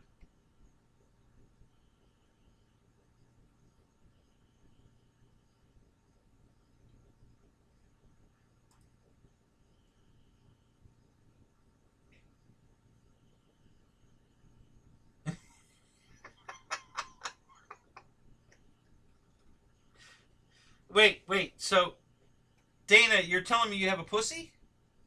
Was that the subject of the story, that you're telling us you have a pussy?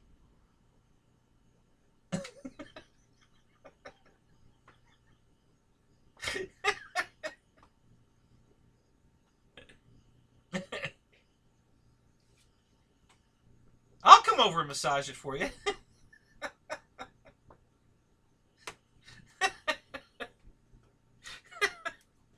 Oh, that's funny.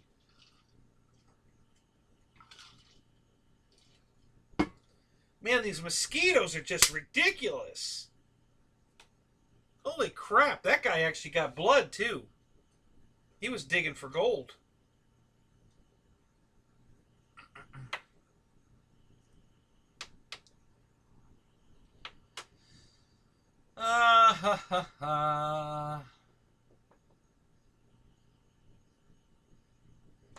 Yeah, that's interesting too, Ronnie. So what are they going to do when somebody crashes a wood plane?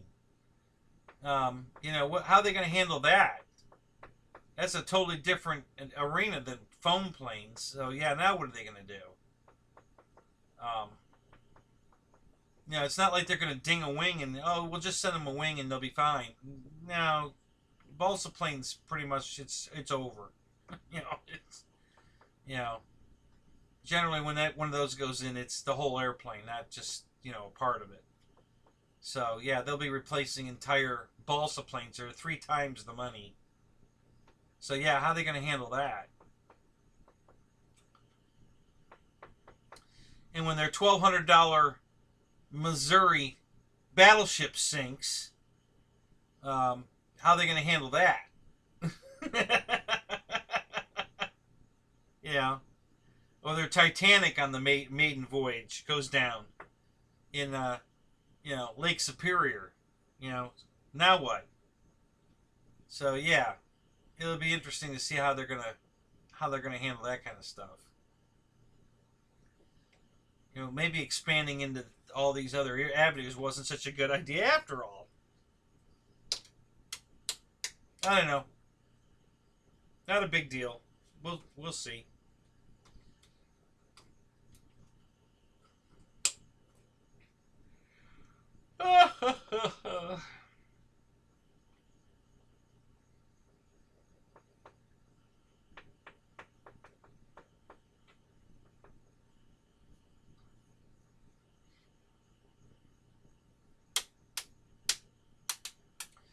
Alright guys, come on. What else you guys want to talk about? You guys got anything cool coming, or any new anything new on the want list? You know, gotta have list? Some of you here weren't here earlier. I got a new jet coming. I know I said I was done with jets, but I've got a new jet coming I'm very excited about. I've been trying to get this jet for 6 years, and finally pulled the trigger on it. Finally had the opportunity to pull the trigger on it. So, yeah, I'm pretty excited about that. My rock crawler's coming next week. My new drone's coming next week. Yeah, it's like Christmas in September for me. I got a bunch of stuff coming from Horizon tomorrow. Mostly parts to fix airplanes. Silly stuff, you know. A wing spar, trying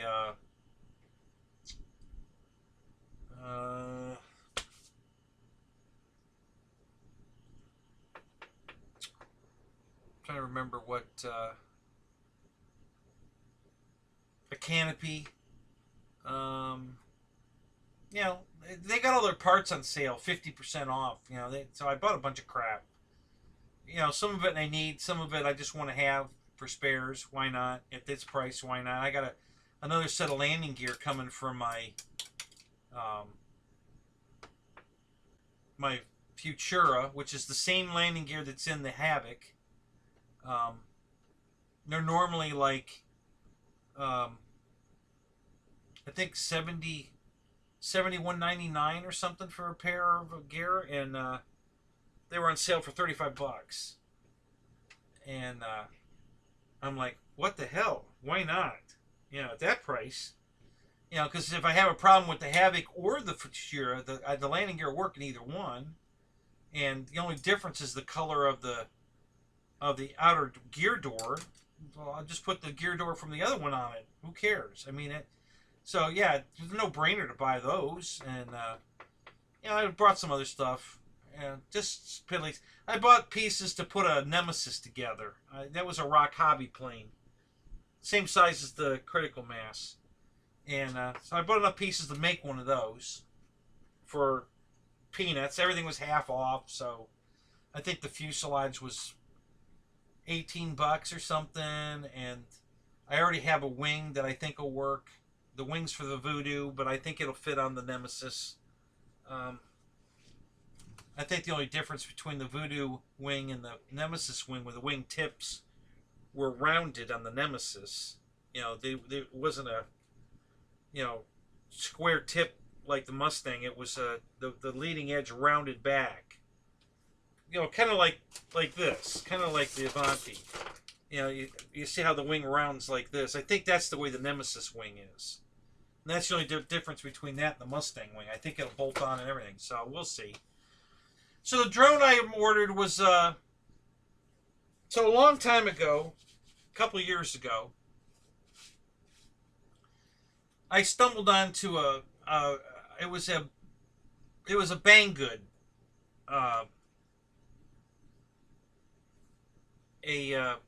a clone of a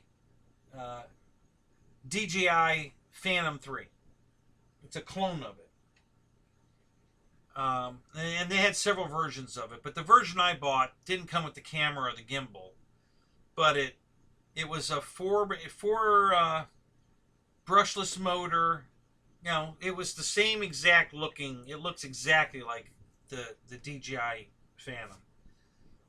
Same landing gear, legs, everything. It was a carbon copy of the DJI, and I opted for the one that didn't have the camera or the gimbal because it was only $107. No, $103. Shipped to my door, ready to fly. Came with transmitter, 2.4 gigahertz transmitter, battery. And what I liked about this particular drone was that the battery is a standard 2200 3-cell. A standard battery. You can buy any 2200 3-cell battery pack, and have an adapter or change the plug, whatever. But it fits in the drone. You don't have some special, in its own little case with a special charger. Nope, standard 2200 with a balanced lead. In a just a regular old battery. So I love that. So now I've got all kinds of batteries to fly it with. It did the return to auto takeoff, return to home.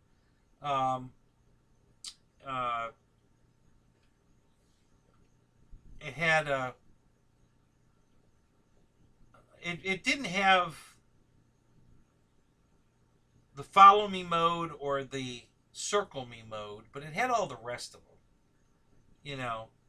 So it was, and I would demo the hell out of it. I sold so many of those things out at the flying field because I take it off and I go up as, 400 feet or so, and then I'd head out and I just send it out till it was out of sight. We couldn't see it anymore.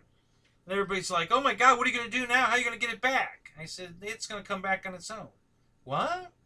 I said, "Yeah, watch." And I sit the transmitter down on the ground, and a couple minutes later, here it comes, and I'm like, "Yeah, there it is." And they're like, "Oh my God," right? And $103, right? And it comes right back overhead. It hovers right there for a couple seconds, about 30 seconds, and then it lands right on the spot that it took off from. And they were just like, "Oh my God," right? So then I sent it out again, and I turned the transmitter off and set it on the ground. I just, turned it off. Here, watch this. And I turn the transmitter off and set it on the ground. Same thing. Comes back on its own and lands right back in the same spot again. And they're just flipping out. Like, "Oh my God, you paid $103? Wow!" And they bought it. So like 6 or 8 guys out at the field bought these same damn drones. Well, I lost mine. My fault. I lost it. I was using it for a recovery vehicle. I was looking for an airplane for a guy. And I had a camera on it pointed straight down so I could hover over the general area. So I went way up high, and I thought I was high enough. It was pretty high. And I flew it out to the location where he went in. And I'm flying it looking through the camera, Well, the camera's pointed straight down, and it's tilted forward, so it's actually the camera's looking behind me, right?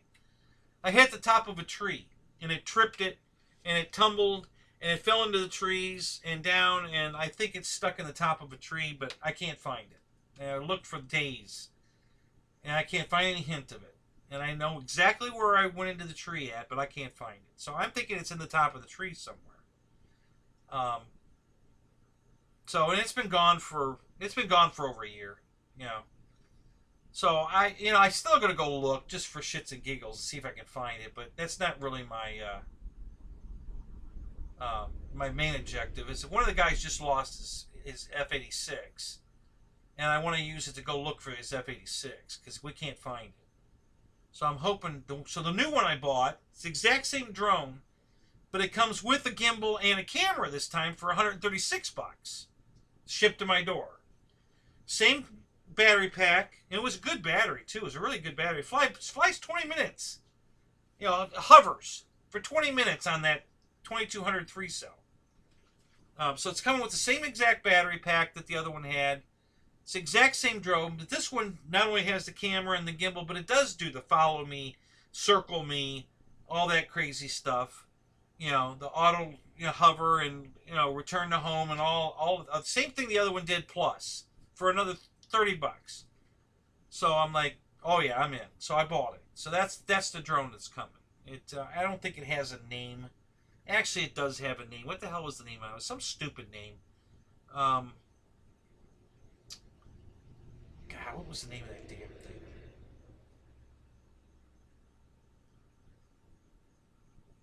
Man, I can't think of it right now.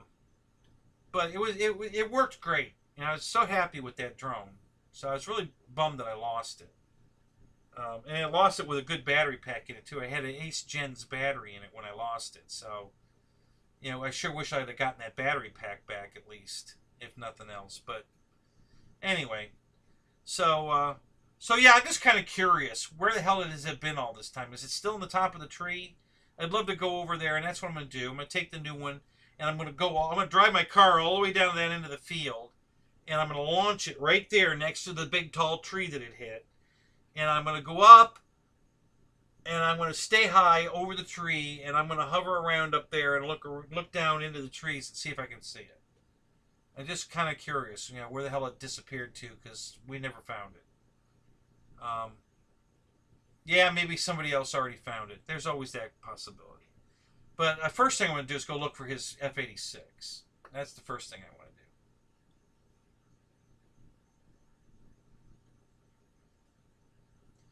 Well, yeah, Ronnie, I mean, if you want a Mavic that has, you know, the optical collision sensors and all that kind of stuff, yeah, they're a lot of money.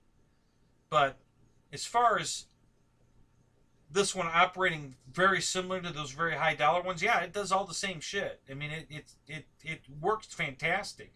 If you're below 50 feet and it goes into auto return to home because the battery's low, it automatically goes straight up to 50 foot. Of course, we have trees that are higher than that, so that really doesn't help. It needs to go up higher. And at least on my old one, that wasn't programmable, but it might be now. All right, Victor, have a good night, buddy. We'll see you. Banggood, and that's where it came from. You could also get it at Gear Best, but the old one, the Gear Best version, didn't have the GPS in it, so it wouldn't do the return to home and all that. And one of the guys at the field made that mistake and bought it at Gear Best. He bought the wrong one, and you know, and he thought because it had that fake plastic-looking GPS antenna on the top of it, that it had a GPS in it. But the one that has a GPS in it has a sticker on the top of that fake antenna that says GPS on it. And he bought the one that doesn't say that, so he didn't get the GPS, so it doesn't do anything. I mean, it flies, but it doesn't do return to home rating because it doesn't have a GPS to know where home is. But yeah, this thing for $100 did most of what all the other ones did. You know, of course the Mavic has a much longer flight time, much better camera, has all those optical sensors both below and in front and back, so that you can't fly into something. It automatically sees an obstacle. It has what they call obstacle avoidance. It doesn't have any of that, you know, but it's you know, it's 1/7 the price. You know, it's $100, not $700. So, and it uses standard batteries. So, you know, not some special battery and a special battery charger. So there, you know, and listen, I didn't really buy it for any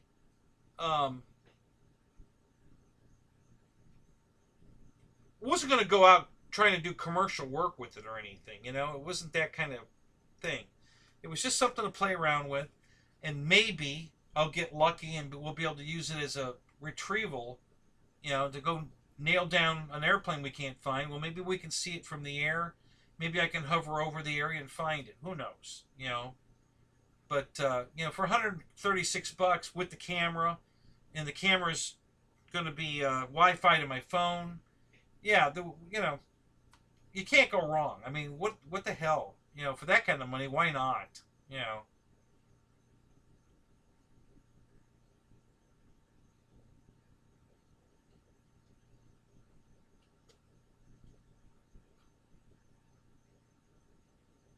You know, that's a really great idea, Dana, and I hadn't even thought of that, and I'm the PayPal king, and I hadn't even thought about, you know, having Dave call PayPal and file a claim. You know, that didn't even occur to me. Thank you. That was great thinking. You know, I don't know why I didn't think of that. I guess because I didn't buy it, you know, and so I'm not even thinking right, you know. Um, but that's a very good point. So yeah, I'll have to mention that to Dave tomorrow. You know, unless he pops in the room here in the next couple minutes, because he might. You know, it's time for him to pee. You know, he usually gets up about this time to come in and pee, so he might be here in a second anyway. Um,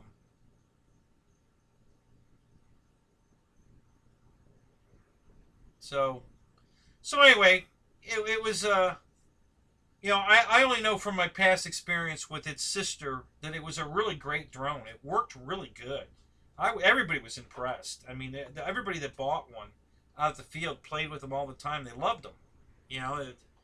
And then of course that it spurred a few guys to go ahead and go Mac Daddy and buy a Mavic. You know, they were having so much fun with this cheapy one that they wanted to go better, and that's fine. But nobody complained about it. Everybody loved theirs. They just worked great. You know, I mean, for what they were, you know, they really did do a great job. You could fly it you could fly it out of sight, and it would come back home every time. Every time. It just, you know, mine didn't because it hit a tree. But I mean, as long as it didn't hit anything, as long as you're high enough not to run into anything, it'll come home every time. You know, and I tested it over and over and over again. I mean, I probably made that thing come home 100 times. You know, for stupid, different just turning the transmitter off, flying it out of sight, just keep flying it away until it just, because once you know, if you just hold the stick full forward, it'll just keep flying that direction until you let go. And I would just keep holding it until I saw it coming back, because it overrides the transmitter when it hits that wall. When it loses the signal, you know, it goes back into, I guess, self-preservation mode. You know, GPS, where's my home? I'm going home. You know, and it just shuts down the radio signal at that point and flies on GPS and comes back home, and the transmitter doesn't do anything. That's why you can just turn the transmitter off and it still comes home, because it ignores the transmitter now. Once it goes into failsafe, you know, the transmitter can't override it. It doesn't, you know, it comes home. So yeah, it was great for $100. It was great. I mean, that was one of the best $100 I ever spent. You know, it was just a really good performing drone for $100. And this new one with the circle me mode stuff and follow me mode, we might try to do some funny stuff with that.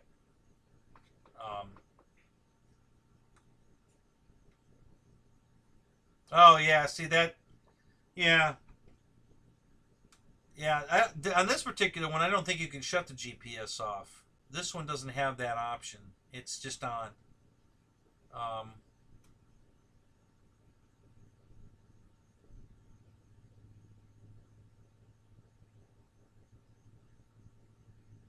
yeah, there were a couple of tests you could do.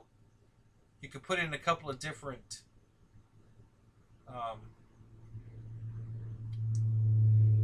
Yeah, Ronnie, exactly. When I ordered the first one, I wasn't expecting much for $100.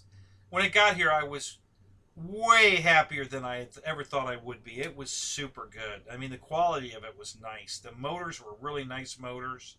You know, brushless motors, not stupid gear drive, you know, brushed motors with a gear reductor in them. Nope, none of that crap. These were good quality, you know, like racing quadcopter motors is what they looked like. They were good quality, uh, you know, brushless motors, brushless speed controls.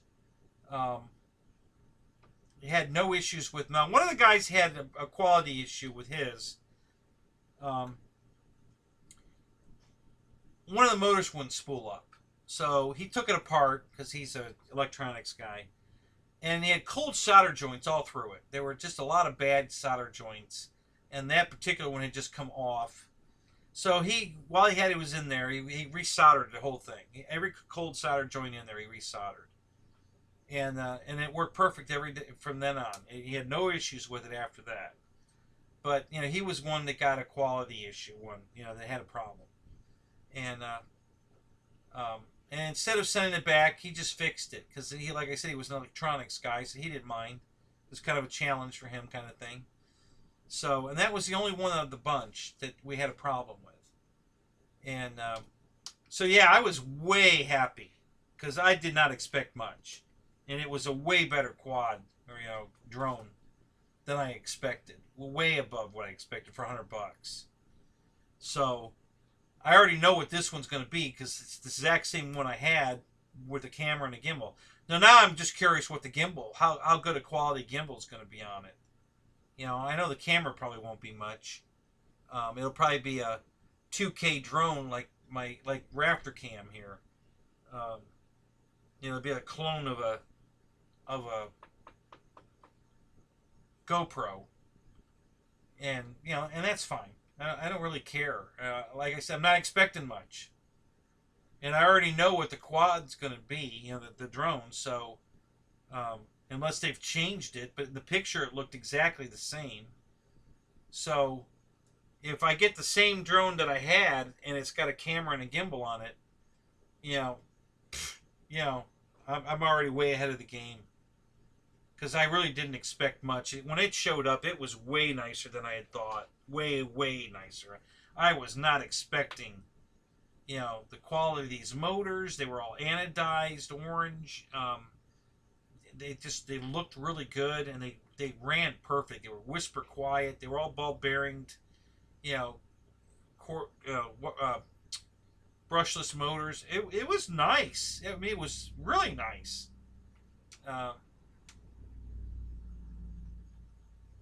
Exactly. You don't mind. That's why I wasn't, when I crashed it out there, I didn't get that upset over it. I was kind of bummed I lost it. I was more bummed that I had my Gens Ace battery in it and I lost it. That's what I was really bummed about, was I really liked that battery. It was pretty new, too. And, yeah. But overall, was I, all upset, like, if I had lost a $700, Mavic? No. It was $100. So yeah.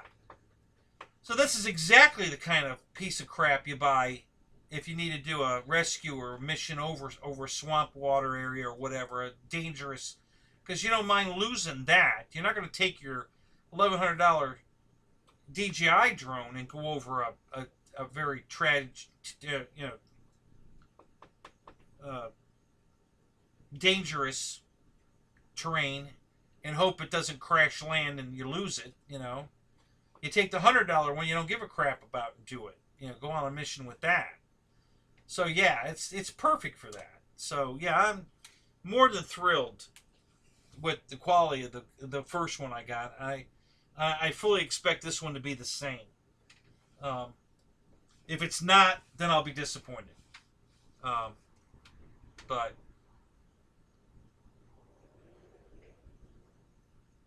But we'll see. And I'll have it on the show. You guys will see it next Thursday. Because it'll be here. The drone's coming. My jet's coming Tuesday. The drone's coming Wednesday. And the crawler truck is coming Thursday. So next week I'll have them all on the show.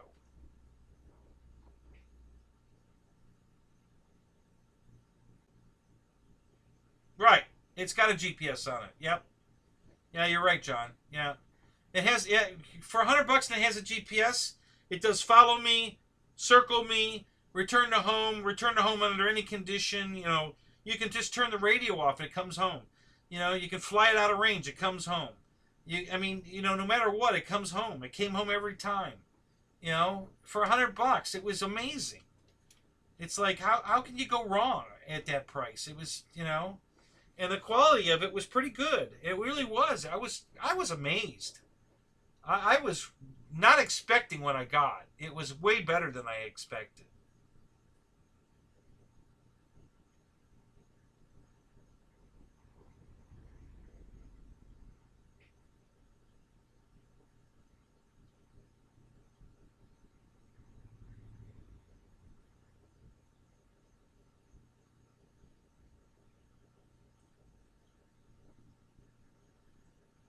So before I bought that one, and it's still in the house. I bought another cheapy drone, and this one was a cheapy drone, little cheap plastic, little one, looked like the DJI, you know, big thing, but it was, it actually looked like the Yunik, the big Yunik. It was a carbon copy of that, but smaller. You know, it was a little tiny thing, and it had the cheap brushed motors with the gear reductors in it, and it was all cheap plastic, and you know, it had a altitude hold.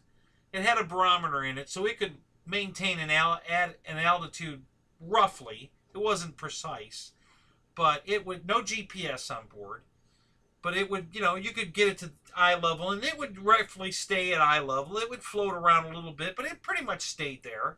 And then if you send it off on a mission, you know, just hold the stick and send it out, same thing. You know, it would start drooping down, but then it would come back up on its own. And it tried to hold that altitude that it was at, but it, you know, it wasn't precise, but it was okay. And I think I paid $80 for that one. It was $79.99. And it was it ran on a single cell 800 milliamp, an 800 milliamp single cell battery. And it would fly for about 15 minutes on that, which was amazing. And it was just a cheapy little piece of crap. But I was able to teach... I taught someone to fly using it to get her orientation when it was coming at you versus going away from you. You know, I would have her fly out, and then I'd tell her to yaw it around so it's facing her, and then fly it back, and the wind would blow it off course. And she got used to realizing that the sticks were reversed when it's coming at you, and so it taught her a lot, you know, without any, you know, I mean, you know, no risk of breaking anything important, or you couldn't hurt it. It didn't weigh enough to crash and hurt anything. It was, you know, Christ, it didn't weigh, you know, what's the minimum, 55 grams or something? It was, you know, it was so light, you know, it couldn't hurt itself if it crashed. So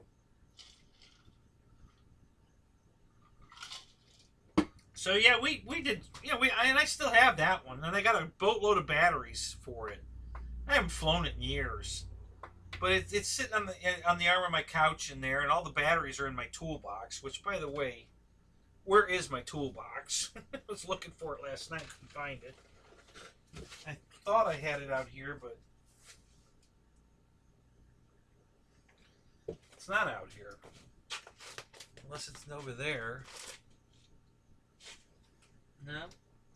I don't know what the hell I did with my toolbox. But yeah, there's like 8 or 10 battery packs for that silly little thing in my toolbox.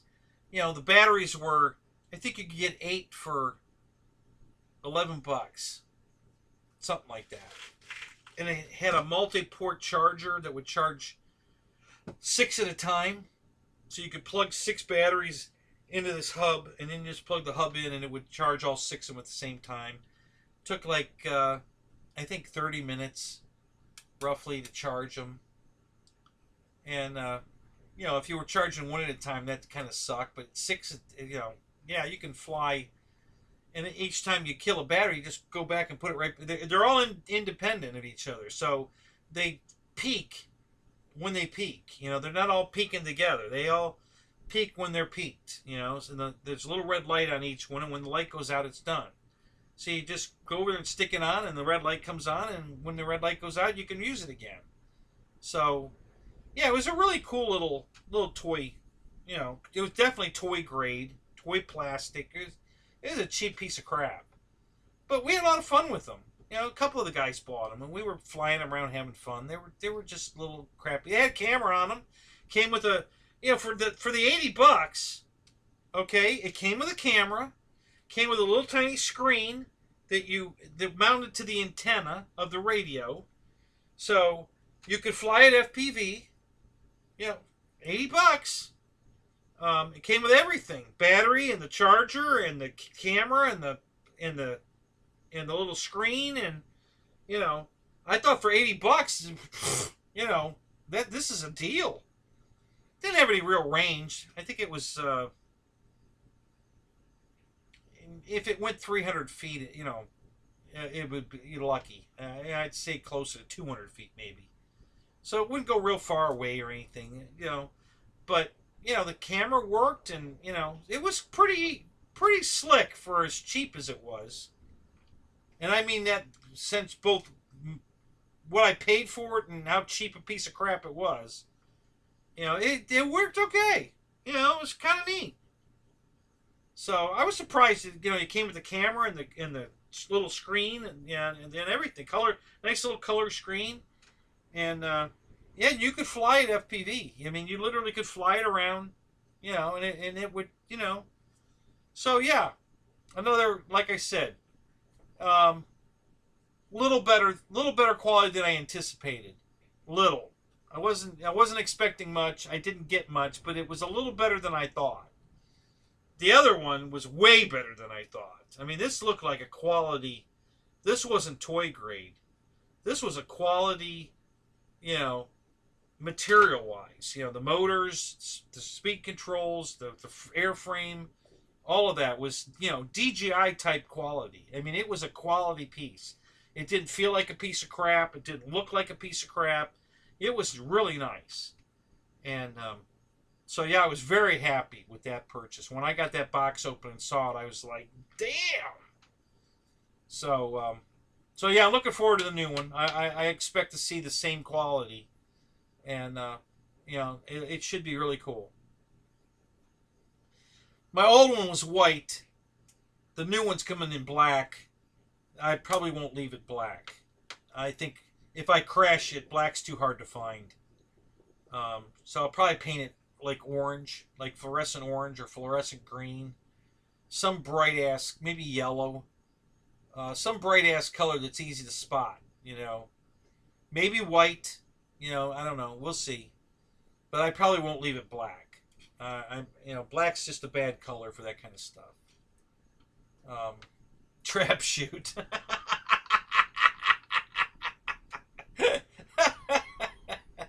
Now, even my cheapy one's not worth shooting. It works good enough to, you know, I wouldn't want to use it for that. You know, it works. You know, you know, I got what I paid for, and I'm pretty happy with what I got. You know, I only spent $80 on that little thing, and yeah, I wouldn't want to trap shoot it. You know, it works pretty good. The new one, definitely not. You know, it's pretty damn good. You'll be surprised. You'll see it next Thursday. You're going to be impressed. I promise you're going to be impressed. You know, you're going to look at that and say, you know, that was $136. You'll be online ordering one. You know, it's pretty damn cool. It's got some lifting ability too. So if you had to go get a plane out of a tree, depending on how big the plane was, this thing could get it out. You know, it could pick it up. You know, if you put like a Valiant, it would easily pull a Valiant out of a tree. You know, it has enough, you know, horsepower, for lack of a better word, in those 4 motors to lift the Valiant out of a tree. So you put a big fishing hook on it, hover down, you know, one of those three loop fishing hooks, go down in there and get it hooked onto the wing spar or something. You can pull it out of that tree.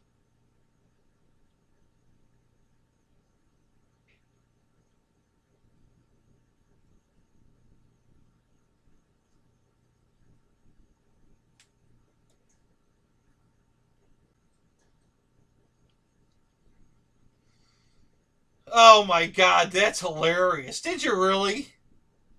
Oh, I could see that flying down the road with the red and blues going. Oh, that would be freaking hilarious. Oh my God, that would be hilarious.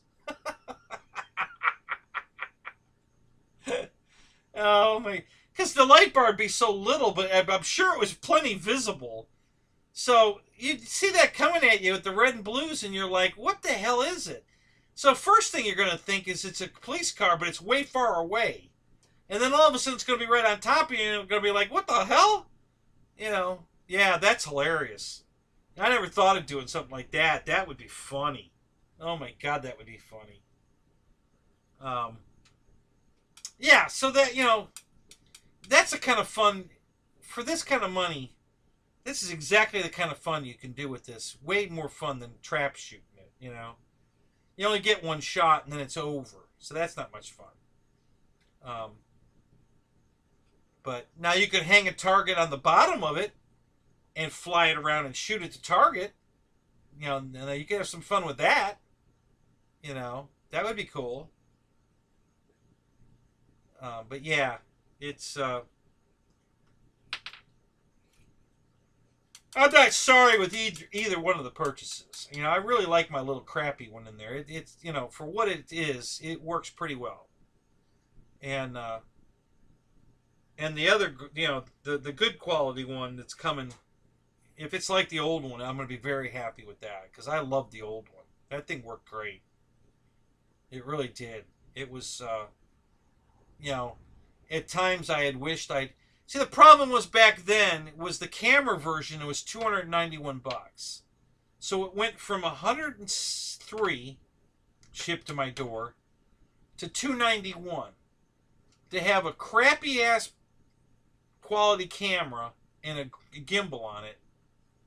I was like, no, I'm not spending another $180 for a gimbal and a camera. I'll mount my own crap on it. So that's why I went with the $103 version. But this one's only $136, and it now comes with the crappy camera. I'm assuming a crappy camera and a gimbal. Well, as long as the camera works and sends an image back to my phone, good enough. I'm not paying $291 for it. I'm only paying $136. So I'll be plenty happy with that. Michael Lane, good to see you, man.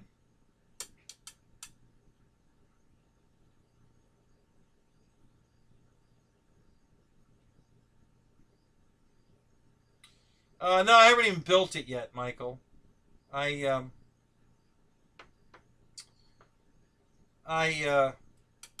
Listen, if you haven't seen it, go watch RC Informer. Rich Baker. He bought one and flew it. And he put it together. He's got a build video, some tips and tricks, some recommendations, but he flew the crap out of his. And it's pretty damn fast. Watching Rich fly his, that thing hauled ass. So yeah, if you haven't watched that video, go look for it. You'll see it. RC Informer, YF23. He did I think he did an unboxing, a build, and a flight video on it. So yeah, if you want to know how it flies, hell, even you can go right to Banana Hobbies. Pete flew one too, and Pete was flying the wings off of it as well. So there's 2 good flight videos on it that it flew really good. Both those guys were flying the crap out of it, and it's pretty fast. So I would recommend that.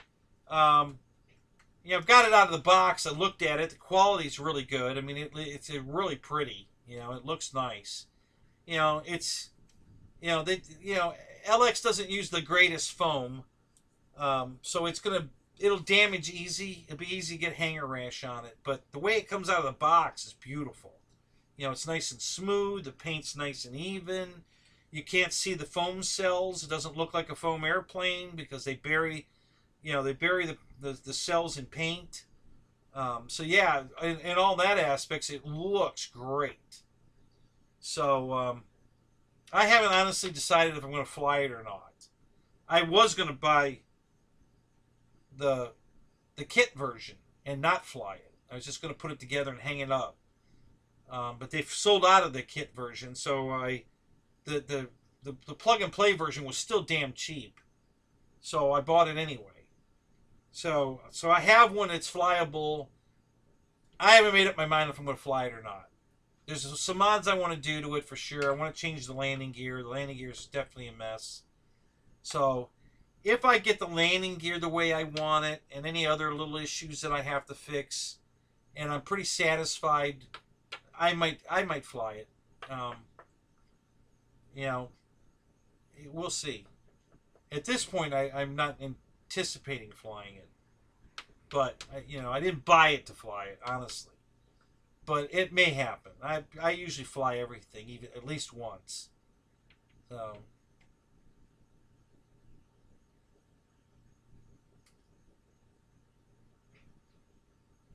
Well, listen, if you're going to just buy the kit version, you know, whether you're going to fly it or not, I mean, I don't know. Is it still on sale? The kit was $189.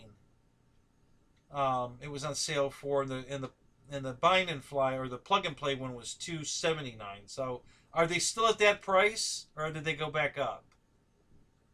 Because they used to be over $300. It was ridiculous how much they wanted for that thing. I think it was $349 or $369 or something for the plug and play. And the kit one was $279. So yeah, the price went way down. That's why I bought it. But I haven't checked lately to see if they're still on sale or not. So I don't know. Have you been there recently?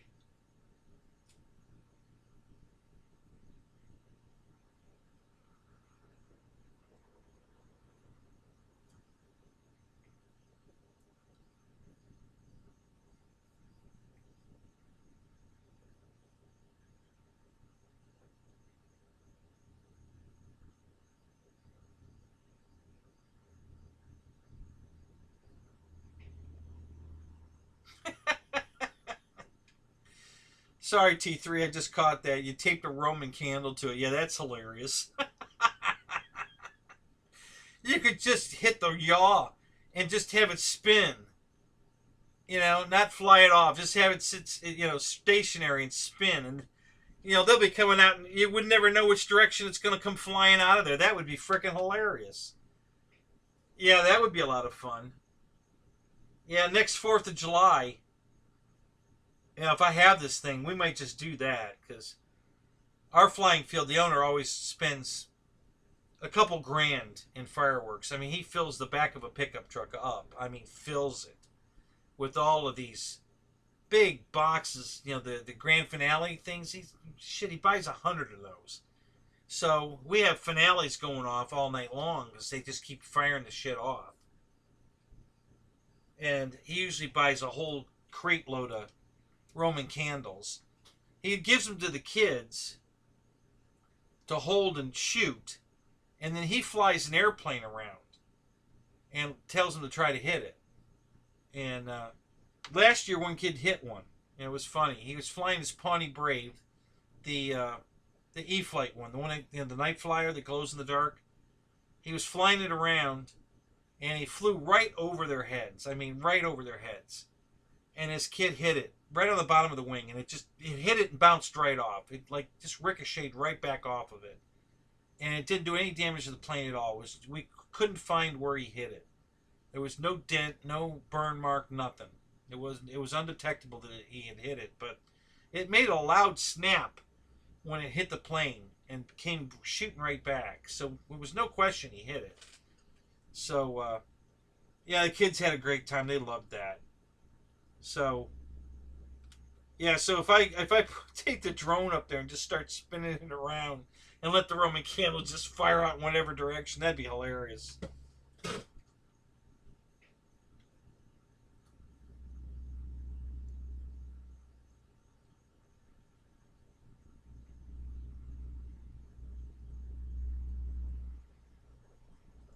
Yeah,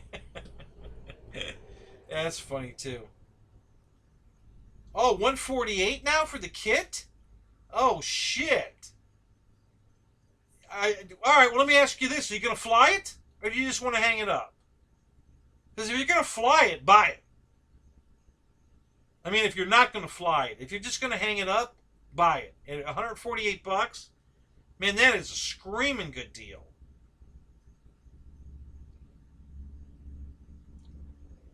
Now, if you're going to fly it, I don't know. Well, how much is the plug-and-play one?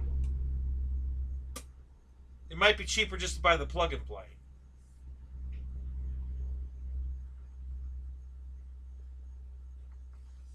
I'm guessing it's going to be around $239. If this is $148, I'm guessing that the plug-and-play will be like $239. And that's also a great price. I mean, you know.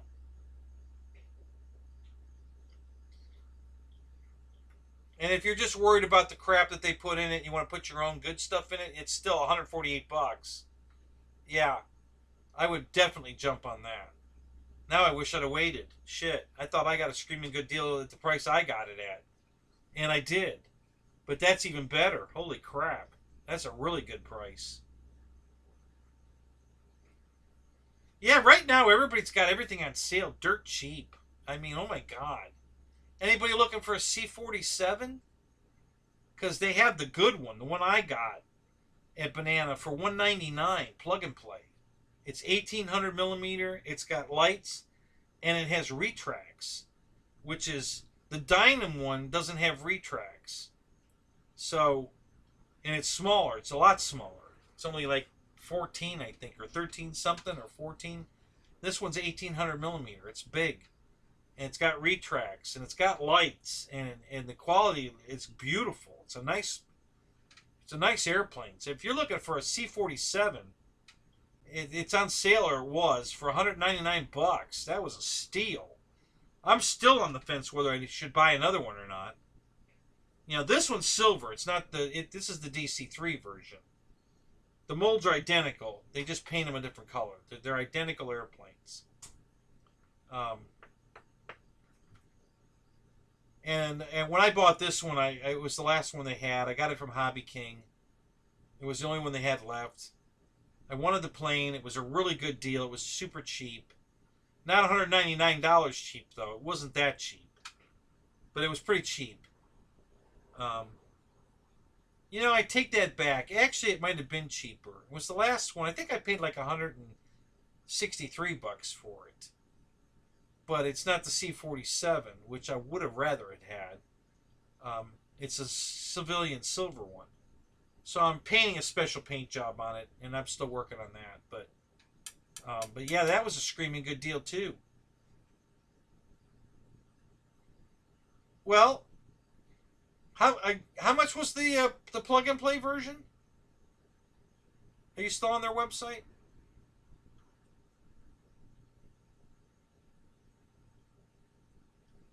Yeah, I haven't played with the landing gear yet.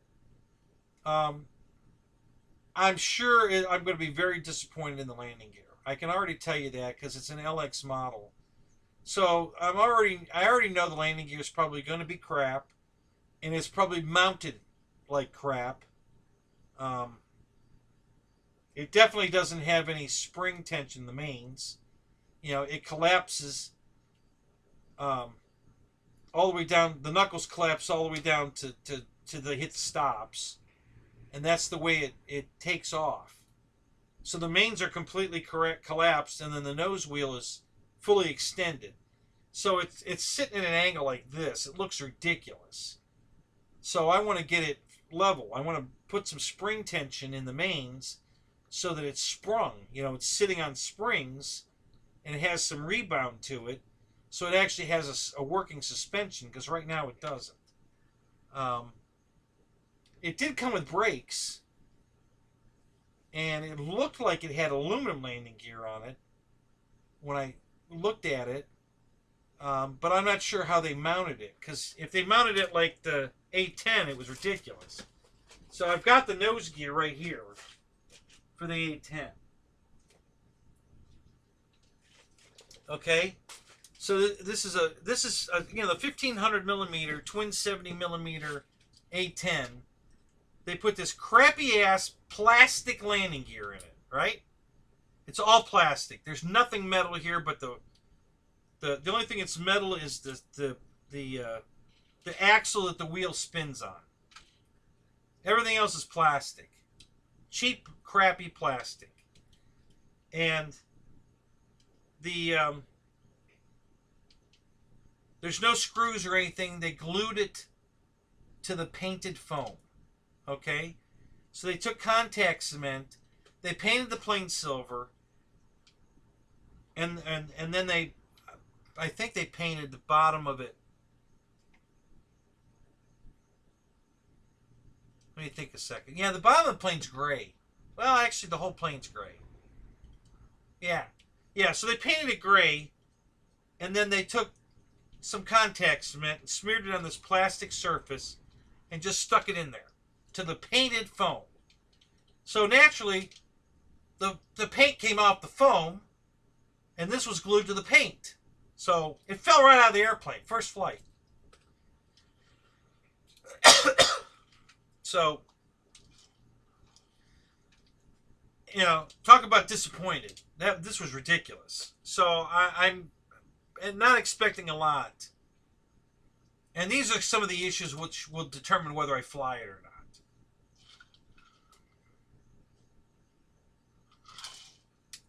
So I'll tell you what I'm going to do, Michael.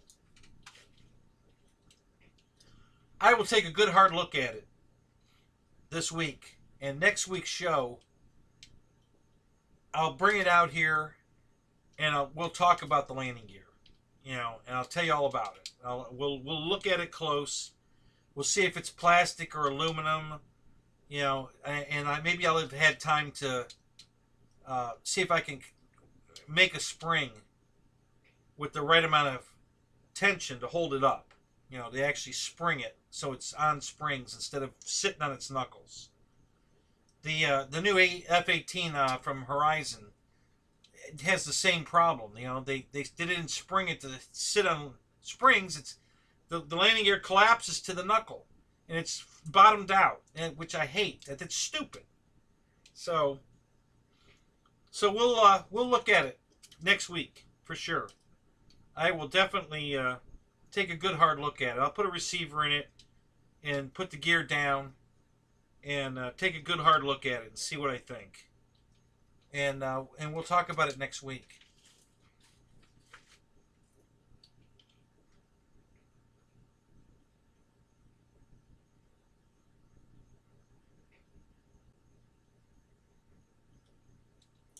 So the plug and play version was $349. Oh, see, that's a horrible price.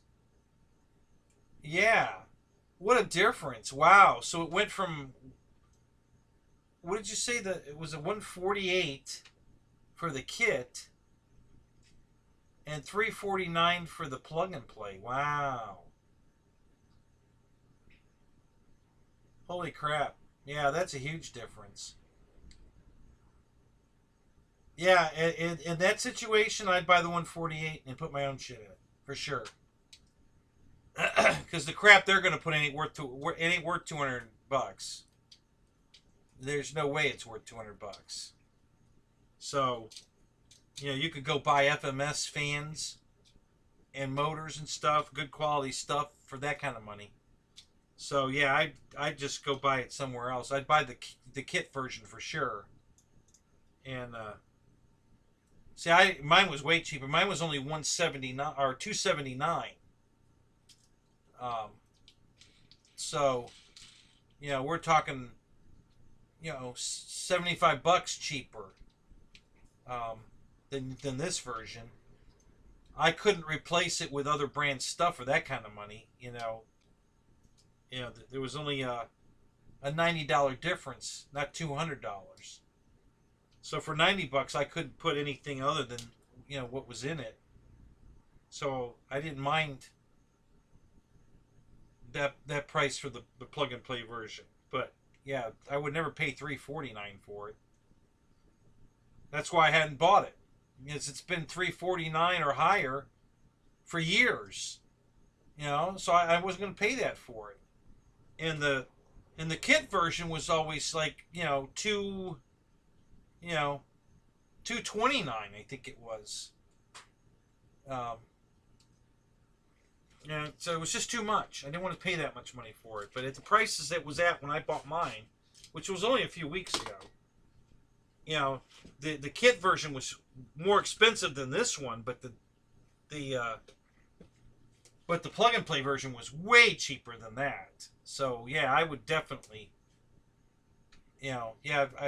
Listen, at that price, $148. It doesn't matter if the landing gear is any good or not.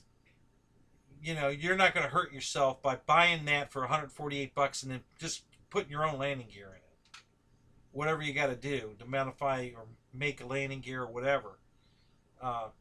Yeah, at $148, you ain't going to get hurt. So I'd just buy the airframe. Screw it. Just buy. I would not pay $349 for the plug and play. So yeah, just pull the trigger, buy the 148, and even if you have to buy if we decide that their landing gear is pretty good with some modifications, you can buy their landing gear and then buy FMS fans and motors, which will be, for lack of anything else other than it'll sound 100 times better, because it's going to sound like crap with the 5-bladed fans it came with. You know, it sounds terrible. If you put the FMS fans in, at least it's going to sound like a jet. So yeah, that's my advice. I mean, if you want to wait till next week, that's fine. But at $148, you know, I wouldn't risk losing it at that price. Just buy it. I would not pay $349, so forget that. But for $148 to have the airframe, yeah, I'd buy that. I'd just go ahead and buy it. And then we'll determine next week whether or not you need to go find some other brand landing gear to put in it, or maybe we'll put the same factory LX gear back in it.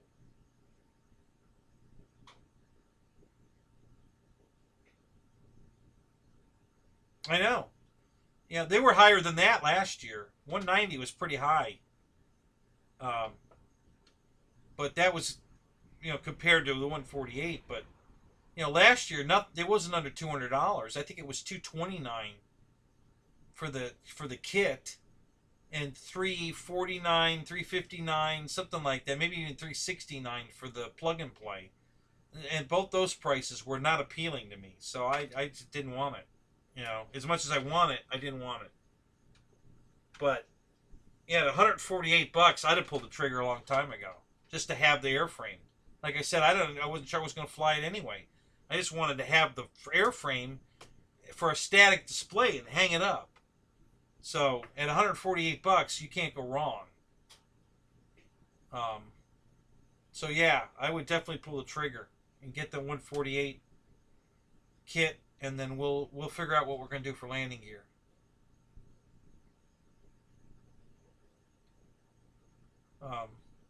But yeah, right now everybody's got these crazy low prices. It's crazy.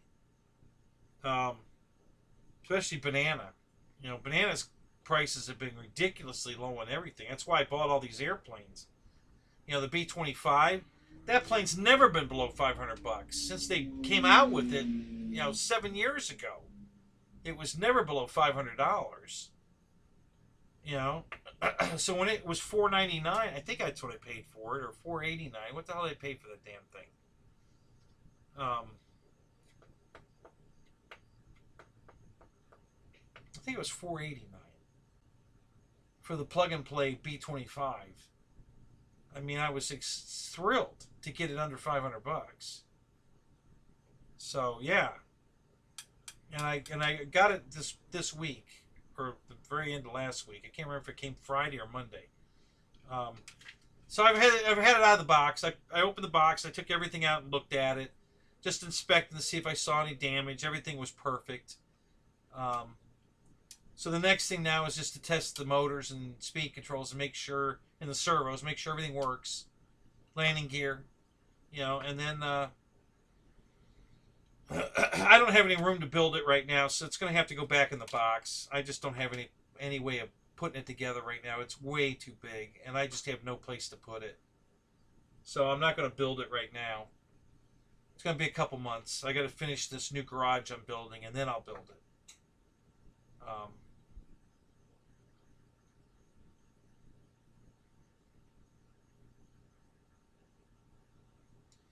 All right, well, that's cool. You can let me know what that theory is, and I'd be interested to hear it. But yeah, we'll, you know, I'll get my F-23 out here next week, and we'll go over it together. We'll see what, you know, you can ask me questions. I can look at it and answer them. We'll go over it. I can explain what I'm seeing. If it wasn't so late, I'd do it tonight. I'd go get it right now, but it's almost 4 o'clock, and I'm going to call it.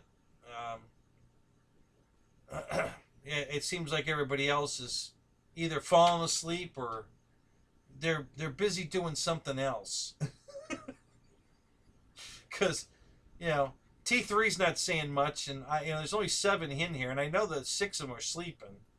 So, yeah. So we're going to call it tonight. But yeah, I'm glad you stopped in, Michael. We'll definitely we'll put our heads together next week and see what we think of the F-23. I'm happy I got it. Listen, I've been wanting it forever. I was such a fan of that plane when they were having the shootout between the F-22 and the 23 that the 23 should have won it.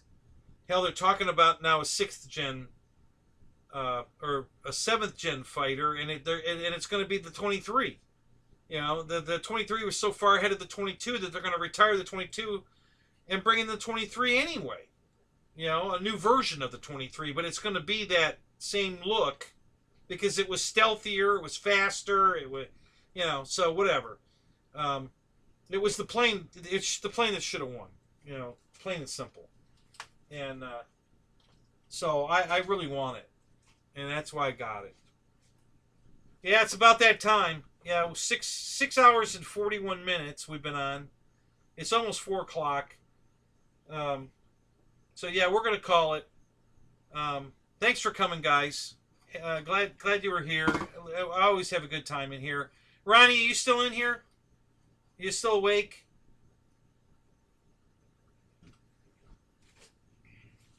John, you still here? I bet John's here.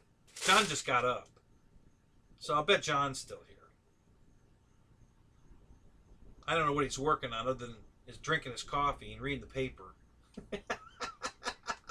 Flossing. Hey, don't neglect your teeth. Absolutely.